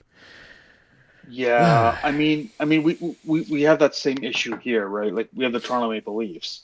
They're one of the richest organizations in the NHL. I know you don't know too much about the NHL, but they're one of the they make the most money, right? And here it's like it's so expensive to go to the games, but all their games are sellouts. Yet our team hasn't won for they haven't won a championship for 50 years now. 51. They're like the longest running team in the NHL not to win a championship. But people do y'all have a throw money Canadian at this league? organization. No, it's the NHL, so it's all the American teams are in it too. So it's a national right. hockey But do y'all have your own Canadian league up there? for hockey. Yeah. No. It's just the NHL. Oh, I didn't know if y'all like a CH because y'all have CFL. At least y'all used to. Oh no, we have a CFL for football, yeah, but it's different rules than the NFL. Yeah, you got 3 downs. Yeah, Jeff 3 Garcia, downs. Philly. I know a little bit about y'all. Oh really? So it's Calgary 3 downs. Stampede. Yeah, and it's wider. It's a wider field. Oh, that's interesting. So Doug Flutie, when he came here, he played for the Toronto team actually for the CFL. He loved it because he had so much room to move around. That's funny. Yeah, Oh, Doug Flutie's like a legend here because he won so many championships with us with the CFL team here. Yeah, I know about y'all because of Jeff Garcia, long time Eagles backup and Browns starter. I know he played. I think he won a championship with the Calgary Stampede, maybe multiple. So that's why I know about y'all. And I miss early NFL Network because they were trying to push the German football league. I don't know if it's still around, but they don't cover it for sure anymore. But, you mean the European NFL league or just Germany? Yeah, I guess it was Euro, but it was basically just Germany. Right. I assume because of the U.S. bases there from the Cold War.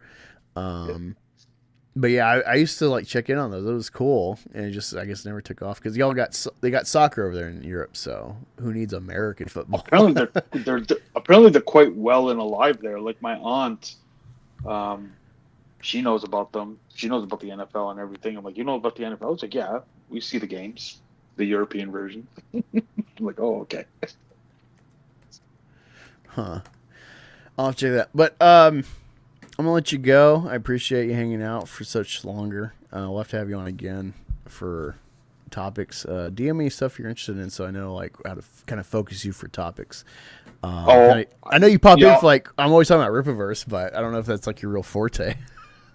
No, I'll get into a quick story with that one. So I didn't even know these streamers existed until the lockdown happened, so I had nothing to do, right? So I just happened to come across.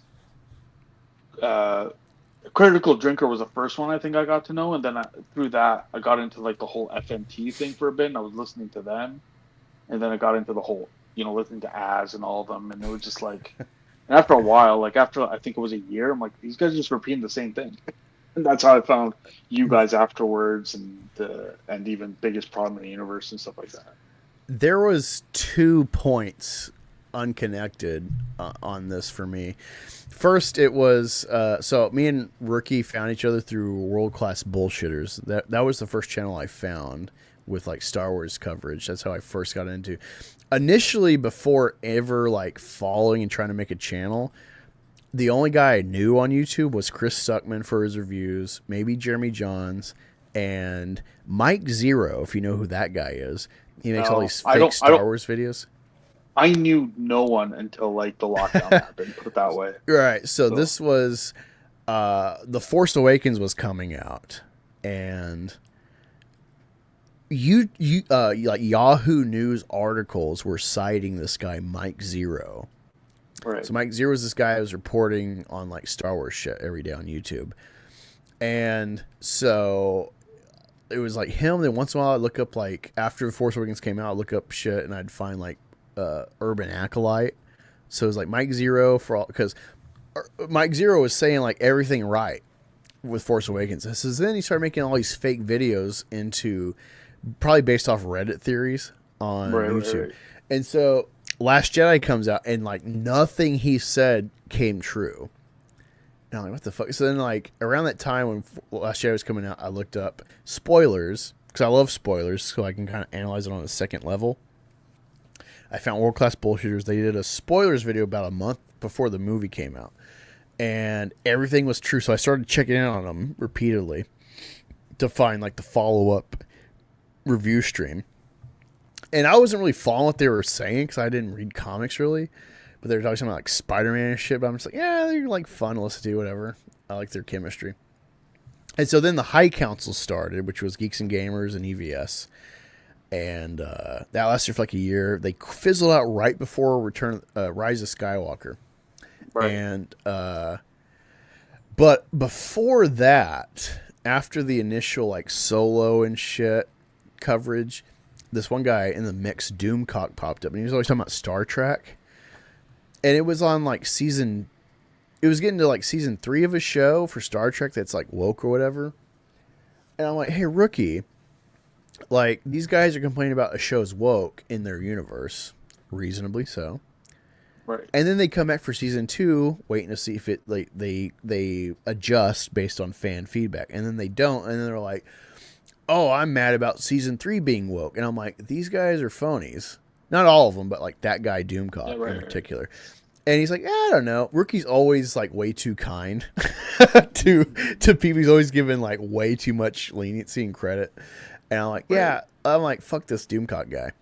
And so I kind of checked him out really quick after that. And then like the quartering, he kind of like meandered into the mix of these guys. And I started following him, but then he started attacking Amaranth. Now, it wasn't like a pro or anti-porn position I was taking, but it was the fact that he was promoting capitalism all the time, but then he was attacking Amaranth. Yeah, exactly. For using capitalism. And I'm like, No. You don't get to pick and choose, bro. This is how it works for women. Yeah. Well, I mean, especially the access they have to that kind of stuff, right? Yeah, it's like you don't get to like say, "Oh, I'm all about free market," but then, "Oh, she's targeting blah blah blah." It's like, she's targeting within the tools of this market. So that was a huge red flag to me. It was like a double standard because women are winning, and I'm not a feminist at all, so that's not the point. But that was a huge red flag of inconsistency, so I fucking instantly dropped that fucker. And then also I started noticing when he'd pop up like, oh, look, he's talking about something he doesn't care about. Like, he's a phony. He's just trying to grasp at anything that's current. Yeah. And get the clicks. So it was like that little window. And I feel like there was another one somewhere, but I mean, my own experience trying to network with YouTubers, and like once they get like their break, get noticed after springboarding off you, they like dump you. And then like they ghost you. I've heard that listening to streams that they kind of use each other quite a bit. I don't know if you know Drunk 3PO, if you've seen him in the mix, but yes, we used to stream together. Like the first year we were on YouTube, we used to stream all the time together. Then there's this character named Mad Max, the Mandalorian. At least that's what he used to be called. He was a huge anti-geeks and gamers guy, and I challenged him. And I was going to host him on a stream. And Drunk 3PO was in this DM group. And I'm like, yeah, I'm going to host him. Y'all want to join in on the panel? And he's like, it's not a good move, bro. And I'm like, what? Like, go fuck yourself. Why? And I hosted it. And it got a good turnout. Because it was like, hey, here's like one of us against a Jeremy Derangement guy.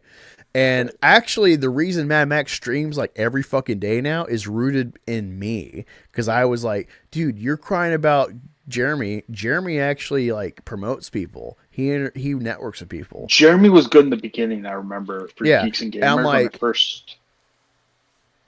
Yeah, I'm like, hey, why don't like you're not gonna fight them crying about them. You got to fight them by doing your own shit. I'm like, why don't you live stream and promote better people? So that's why he's a streamer now. Is because of me. Oh, interesting. All because I was actually defending Jeremy, even though I was kind of like hesitant or weary of Jeremy content. I was still a follower, and I was like, the whole stream was me defending him for 3 hours against my own will, because it's like, I like this Max guy. He's got a point about these guys being rifters, that they're taking advantage of people's sentiment, but his whole angle is just you're triggered because he's saying like Trump stuff, and that's not the right angle. And so it was 3 hours of me defending Jeremy. I know there was another point though. I mean, because I've intersected, because like Phantom Menace intersected Star Wars and COMICSGATE, even though they're kind of separate because of EVS, they intermingled, and so I got into both windows. So yeah, I've been a COMICSGATE guy since like it popped up in the Star Wars realm with bullshitters and High Council, but I've never tracked as a comics channel, unfortunately, so I've never gotten the COMICSGATE love, despite being at probably I'm assuming like the year groundwork they started, like I came right after with the Star Wars stuff intersection. Gotcha. But I've never gotten the love from COMICSGATE, despite the history. I've been here since I've been a follower since 2017, but I've been making since 2018. Oh, it's wow. I didn't know they never, were around that long. Never quite panned out, but I love it regardless of that. But it is annoying to see like phonies make it when I'm like, that's why I don't make it, because I'm willing. There's a quote I heard recently by Bernie Sanders talking about Obama, where he's like, yeah, I mean, Obama talks and he's like, prophets never wear the crown. Yeah, it's true. And I'm though. like, fuck, that's me in some respect. I'm no, like Messiah, but I feel like I'm kind of a small prophet. What I'm noticing with streamers, logic is not really a personality trait that's needed to be a streamer. You have to be a bit of a, I don't want to say idiot, but you have to be somewhat of a, I don't even know how to describe it. Like, you can't be a logical thinking person, right? Like, you just can't. It seems like in the sphere. There was or to get popularity at least. There was a mutual with me and Rookie. We initially had like a secondary group. We were like the whole idea was like we're second wave. There's the High Council with Jeremy, EVS, and bullshitters. Yeah. And so we're going to take their model, but we're going to focus on like our level peers. And we might get the benefit and rank up over time, but we're going to like bring people up with us. That was the idea. So there was 5 of us, and this one guy, he landed a stream with Jeremy, because I just never thought, I never had the audacity to ask a 100K channel to stream with me. That was my view at the time. Oh, like really? There was like a distinction of like, well, like he's, I'm down here. You can't think like that, bro. Well, I didn't know. Like no one really knew back then, Right. And so I just never thought to ask, because I'm like, of course, like why would they mess with me? I'm not even 1,000 subs, like, but he did. And so like I got on the panel with him, and it was with Jeremy, and I was talking with him like, hey, if talking about like, we love Star Wars. That was my view. And we want Star Wars like with its like core of Lucas, and I'm like, hey, if you could like give it all back and Star Wars is good, would you do it? Because that was my view, and maybe that was naive at the time, but that was my pure soul, fresh, virgin mind on the topic. And he was just instantly like, oh no. And then you see where he's at now, and it makes there's a complete. So Jeremy is a real distinct character from all the zeros he hangs with. He is a true soul. He really is who he is. Now you can say he's a grifter. He won't deny it, but he grifts what he knows. So he is a fan. I mean, he might dip his toe on something that like it's a new topic, whatever to him. You'll get his insight. Yeah, I know. But he's not going to like hammer away 20 times on something that's not his wheelhouse. Yeah, no, I know. So he's got there's an honesty to his grift that I appreciate. Like sometimes I fucking truly just like hate the guy. Other times I'm like, This Well, guy it's when he's shoots his with own the people. yeah, it's when he's with the like the FNT crew and stuff, and you're just like, and he's just buckled because he wants to be part of that group and he doesn't want to be isolated from the sphere and all that Yeah. stuff. And like, it's like, goddamn, Jeremy, just like, I can stick to what never you need pin to that do. guy, and that's a credit to him. But yeah, I so yeah, me and Ricky got a lot of history with like this sector of YouTube. Oh wow, It just nice. is never panned out for us because of inconsistency, or for me especially like politicking kind of shit. Because I'm too Plus, much. you don't repeat this. Plus, you don't repeat the same fucking thing over and over again. Yeah, I'm too much of I guess I'm too much of an idealist. I'm the Bernie Sanders of the group in a way. Right. Not to say that Bernie Sanders is like a squeaky clean guy, but Yeah. there is a through line with that guy that's admirable, I will say. And I feel like I coalesce in this realm like that kind of. And so, yeah, it's a whole profit crown idea. Well, here's an interesting factoid for you. So Chris Gore, right? Yeah. Film threat. Yeah. Okay. So I actually tried to apply. He was looking for a graphics guy, and I actually tried to like apply for the position, but then he ended up picking another guy. But from what I understand or looks like, it didn't even seem like he lasted, and then he had to pick a different guy anyways. So I'm like, all right, well, whatever. It was just kind of funny. But I interacted with him through like email a bit just to kind of get the gig, and he never chose me. He chose another guy, I guess, and I was like, okay, I guess he's good, but he looked like shit. But all right. Yeah. That's what's funny too, because I actually found Chris Gore before. It wasn't like anyone recommended. I just found him in my feed, and it was before he integrated with like FNT fuckers. I didn't even know who he was. I think he would always talk to him like he was some sort of god.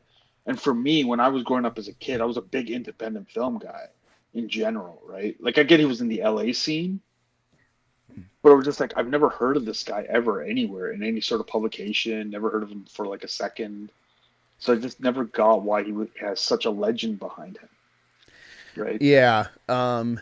Unfortunately, this whole mob, like that's why Gina Carano is always a talking point because they have no one else, and it's annoying because I'm the guy. I'm like, Gina Carano had a good point, and it was unfair what she was treated with. Also, I hope she fucking loses her court case trying to force a company to rehire her because that's like extortion. A company, it's like, hey, we like to sell Yoo-Hoo, and you're like, Yoo-Hoo is a tool of, I'm not saying that she's saying this, but it's like, Yoo-Hoo is a tool of globo homo agenda, and it's like, hey, if you want to work here, don't say that, and it's like, hey guys, did you know about Globo Homo Yoo-Hoo funding my company? And it's like, all right, you're fired. Like, that's within their purview. Now you can hate their agenda of why, and like that's reasonable. And I think it's a social outcry that the double standard of Pedro and his political takes versus Gina with her, I think, reasonable takes. But I really think she crossed the line trying to sue Disney for stipulating like to rehire her basically. And I'm like, so my whole thing I've said repeatedly is like, this dumb bitch should have bit her tongue, said yes ma'am, no ma'am, zim at the trans Zoom call, and played ball and got her fucking Rangers show for Star Wars. Yeah. And then once she's already like beloved by a fan base, then be like, fucking trannies, stupid pronouns, fucking MAGA all the way, whatever. She would have way more impact if she just played ball until she secured a spot. But she did admit in an interview that she was arrogant. Was either an interview or she's an MMA fighter. Like that's got to be in her core. Yeah, that she was that she was a little arrogant and not arrogant, sorry, like a little rebellious. Clueless that this kind of thing was actually very ingrained in the Disney culture. So I kind of get her perspective that she kind of said it and didn't think that it would be such it ended such the way it did. I could get her perspective on it, but at the same time, she's Gina Carano. Like, she should have just moved on and just tried to get something else, and not even bother with Disney. What I've said this whole time is that, like, just to be clear, I gave her Daily Wire film a 7 out of 10. Like, I think it was fine. She is a build that is hard to cast for any believable, like, housewife. So her being a homesteader, pushing the boundaries of America woman, being like a big bitch, like, that's believable. Like, someone's got to, like, pull fucking horses to plow the field. She's got a believable build, but if you try to make her like a dainty Mrs., you know, looking for a suitor. No. So she's just fucked herself with her build, being like a muscly woman, you know, and older with that build. But yeah, it's a fine movie. The film suited around her ability and her physique properly. It was a fine film. It's fine, run of the mill. Like, it's not, after you have Unforgiven and Once Upon a Time in the West, there's really nothing else to do with Westerns, so you're just rehashing something. So she did totally fine. It's a 7 out of 10. It's a fine, satisfactory movie. But obviously, she didn't really pan out at Daily Wire. I think that's the biggest reason why she's suing Disney, because, I mean, I think she's got like even she could have got past Daily Wire. Like, sorry to interrupt you, but like, even like Gina Carano has other like movies she's made before she even hit Disney. Right, they're kind of more action type, right? Where she's a bit more like Haywire is one of them. But she has others where she's kind of that woman, but she's like the kick-ass woman type, right? But espionage type. So she definitely had like a niche, but it's just like at the end of the day, also she's not overly the greatest actress, right? It's just like, yeah, it's cool, man. But I actually thought Mandalorian was going to go woke when her episode. I did a video during the playoffs when they announced like the trailer for her, and I was like, oh look, Disney's gone woke, fucking woman, femoid, here we go, wokeness. And I got so much like hate, like within an hour I unlisted the video. Oh really? But I legitimately was like, oh great, here comes wokeness. And I mean, aside from like the punch in the Mando and the helmet bullshit, she's a fine character, but yeah, I'm glad they like poofed her away from the universe. Whatever explanation was in Mando season 2. She's just a headache. Like, I mean, be thankful they didn't just kill her like they did Watto in the comics recently, with their hate boner. It feels like conciliatory. That like, hey, there's always a window she should come back. That's better than I think a few years ago they would do with transphobes. So I don't know, like she made her bed. It's admirable to like fight uphill, but you're more often than not going to lose. So take it like a champ. You've been a fighter. But she also has the backing of Elon Musk, I believe. Yeah, now. I mean, at least supposedly. We'll see how long that lasts. Yeah, because I mean, I don't know, like if Elon had that, like, I get he's the richest man in the world, but I mean, like, how much money are you going to give people that dealt with woke ideologies that got kicked out of companies, right? Like, yeah, he's the richest man. Yeah. He's the richest man. He's got like $200 or $300 billion, but Disney bought Fox with like $71 billion in chump change. You're just like, we'll buy the competition, whatever. Yeah, exactly. So, like, I don't know what richest man means against a faceless entity behind the mask, mask, so. And it's just like, how much money are you gonna like give away, right, to people that think they've been fired because of wokeism? Yeah. Like, so I am I mean, it was kind of cool, but it was just oof. Like, this commentary itself will get you ostracized by like the anti-woke retards that just like blindly bend the knee to Quran. Hey man, I don't know if you ever watched the other streams like Midnight's Edge or I used to. I haven't watched them in years. Yeah. So like I'll still pop into those streams sometimes, and I'll just listen just because Midnight's Edge's not too bad. Sometimes they cover some fairly decent stuff, and they're a good time killer. But like, they fucked up by having that Cameron Pasha guy like promoting just fake retard shit about Kathleen Kennedy every day. Like, that shit's worse to me than just like a skewed ignorance. Some guy that supposedly has some connection or history with Hollywood, but then he just makes up lies to feed like Doomcock and Midnight's Edge. Like, I can't. It's not about like, again, I'm like center right. So it's not like I'm a trigger leftist. No, I just really hate fucking liars that do that to make money. And so Cameron Pasha is part of that like wheelhouse. Doomcock, they're fucking when you're a phony and I know it, and it's not like, whoops, sorry. Like Doomcock got busted. Star Trek fans duped Doomcock. They because he was like, oh, my inside sources, and so they like planted on Reddit or 4chan, they planted fake news for him to report. And so he fell for it. And like there was a code in the way the words lined up where it's like, it's fake or something like that. And he reported it like hook, line, sinker, verbatim. And so he got busted as a phony. So whenever anyone brings up Doomcock or like how F&T like betrayed Doomcock, that's why Ryan Cannell was the guy who's like, if you believe Doomcock, you're a fucking retard. He was the guy that took the bullet to like ice him out of the gang because he was just too much of liability. Like whatever you want to say about F&T, they still have some degree of decorum versus Doomcock is a total whore for content. Really? Yeah, like it kind of like, for example, I'll take the recent Fantastic Four trailer, right? So I'm watching the Midnight's Edge like review of the teaser trailer.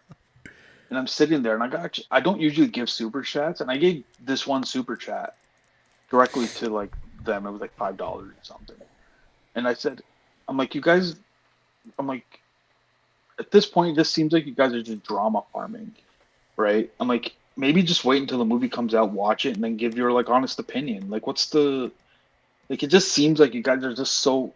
I didn't go into it, but I'm like, the back thought was like, it seems like you guys are so mind rotted with the woke that it's just like it's the only thing that you guys always bring up in your judgments are just just not putting, like, you're not looking at things in like a proper perspective anymore almost, right?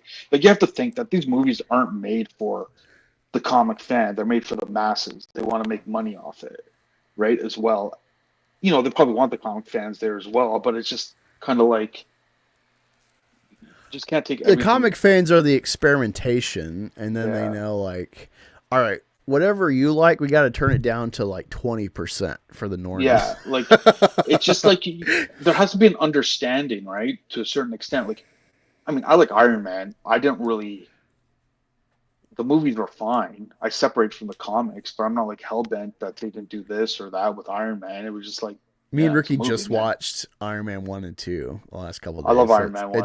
It's funny you said that because we're literally starting to step back into the whole saga. Minus Incredible Hulk, because I fucking hate Incredible Hulk. I'm an Eric Bana guy with Hulk. I fucking hate Edward Norton's Hulk. I hate that movie. It's got no redeeming qualities. I don't care about the Captain America experimentation. It's a waste of a fucking movie. It's ugly. It's atrocious. Fuck Incredible Hulk. Yeah, but again, right? Like you're seeing that as a movie, not just always comparing it to the comic. And it's just like, all right, guys. I've only read a few of the Hulk comics. I like Immortal Hulk. From what I've watched of like Comics Explain, I gather was it Al Bennett, I think is his name, really knows the history of Hulk, and or the editor over that book. Right. They seem to really know the history of Hulk. And Marvel. Same with Donny Cates. I've not read Donny Cates' mainstream Marvel comics. I want to read his Black Silver Surfer, but and Thor and Venom. But I read God Country because I'm hearing the name all the time, and I was like, dude, there's two comics thus far in my life that made me like shed a tear, and it was Donny Cates' God Country and Superman for All Seasons, and I hate Superman. Yeah, I'm not a Superman guy either, to be honest. So that I think that should tell you, like, I hate Superman. This guy he got a feeling out of me with this Superman comic. But no, it's good talking with you, man. I gotta go. I gotta hang out with Rookie. Appreciate it. We will hit me up, network, whatever, on Twitter. about stuff to cover, or hey, we should stream about this, let me know. And appreciate y'all hanging out with me. Way long overage on the stream, just bullshitting, but getting to know Superior Nav, and I appreciate it. Farewell. Fly, Eagles, fly. Suck it, Chiefs. You suck. You're phony.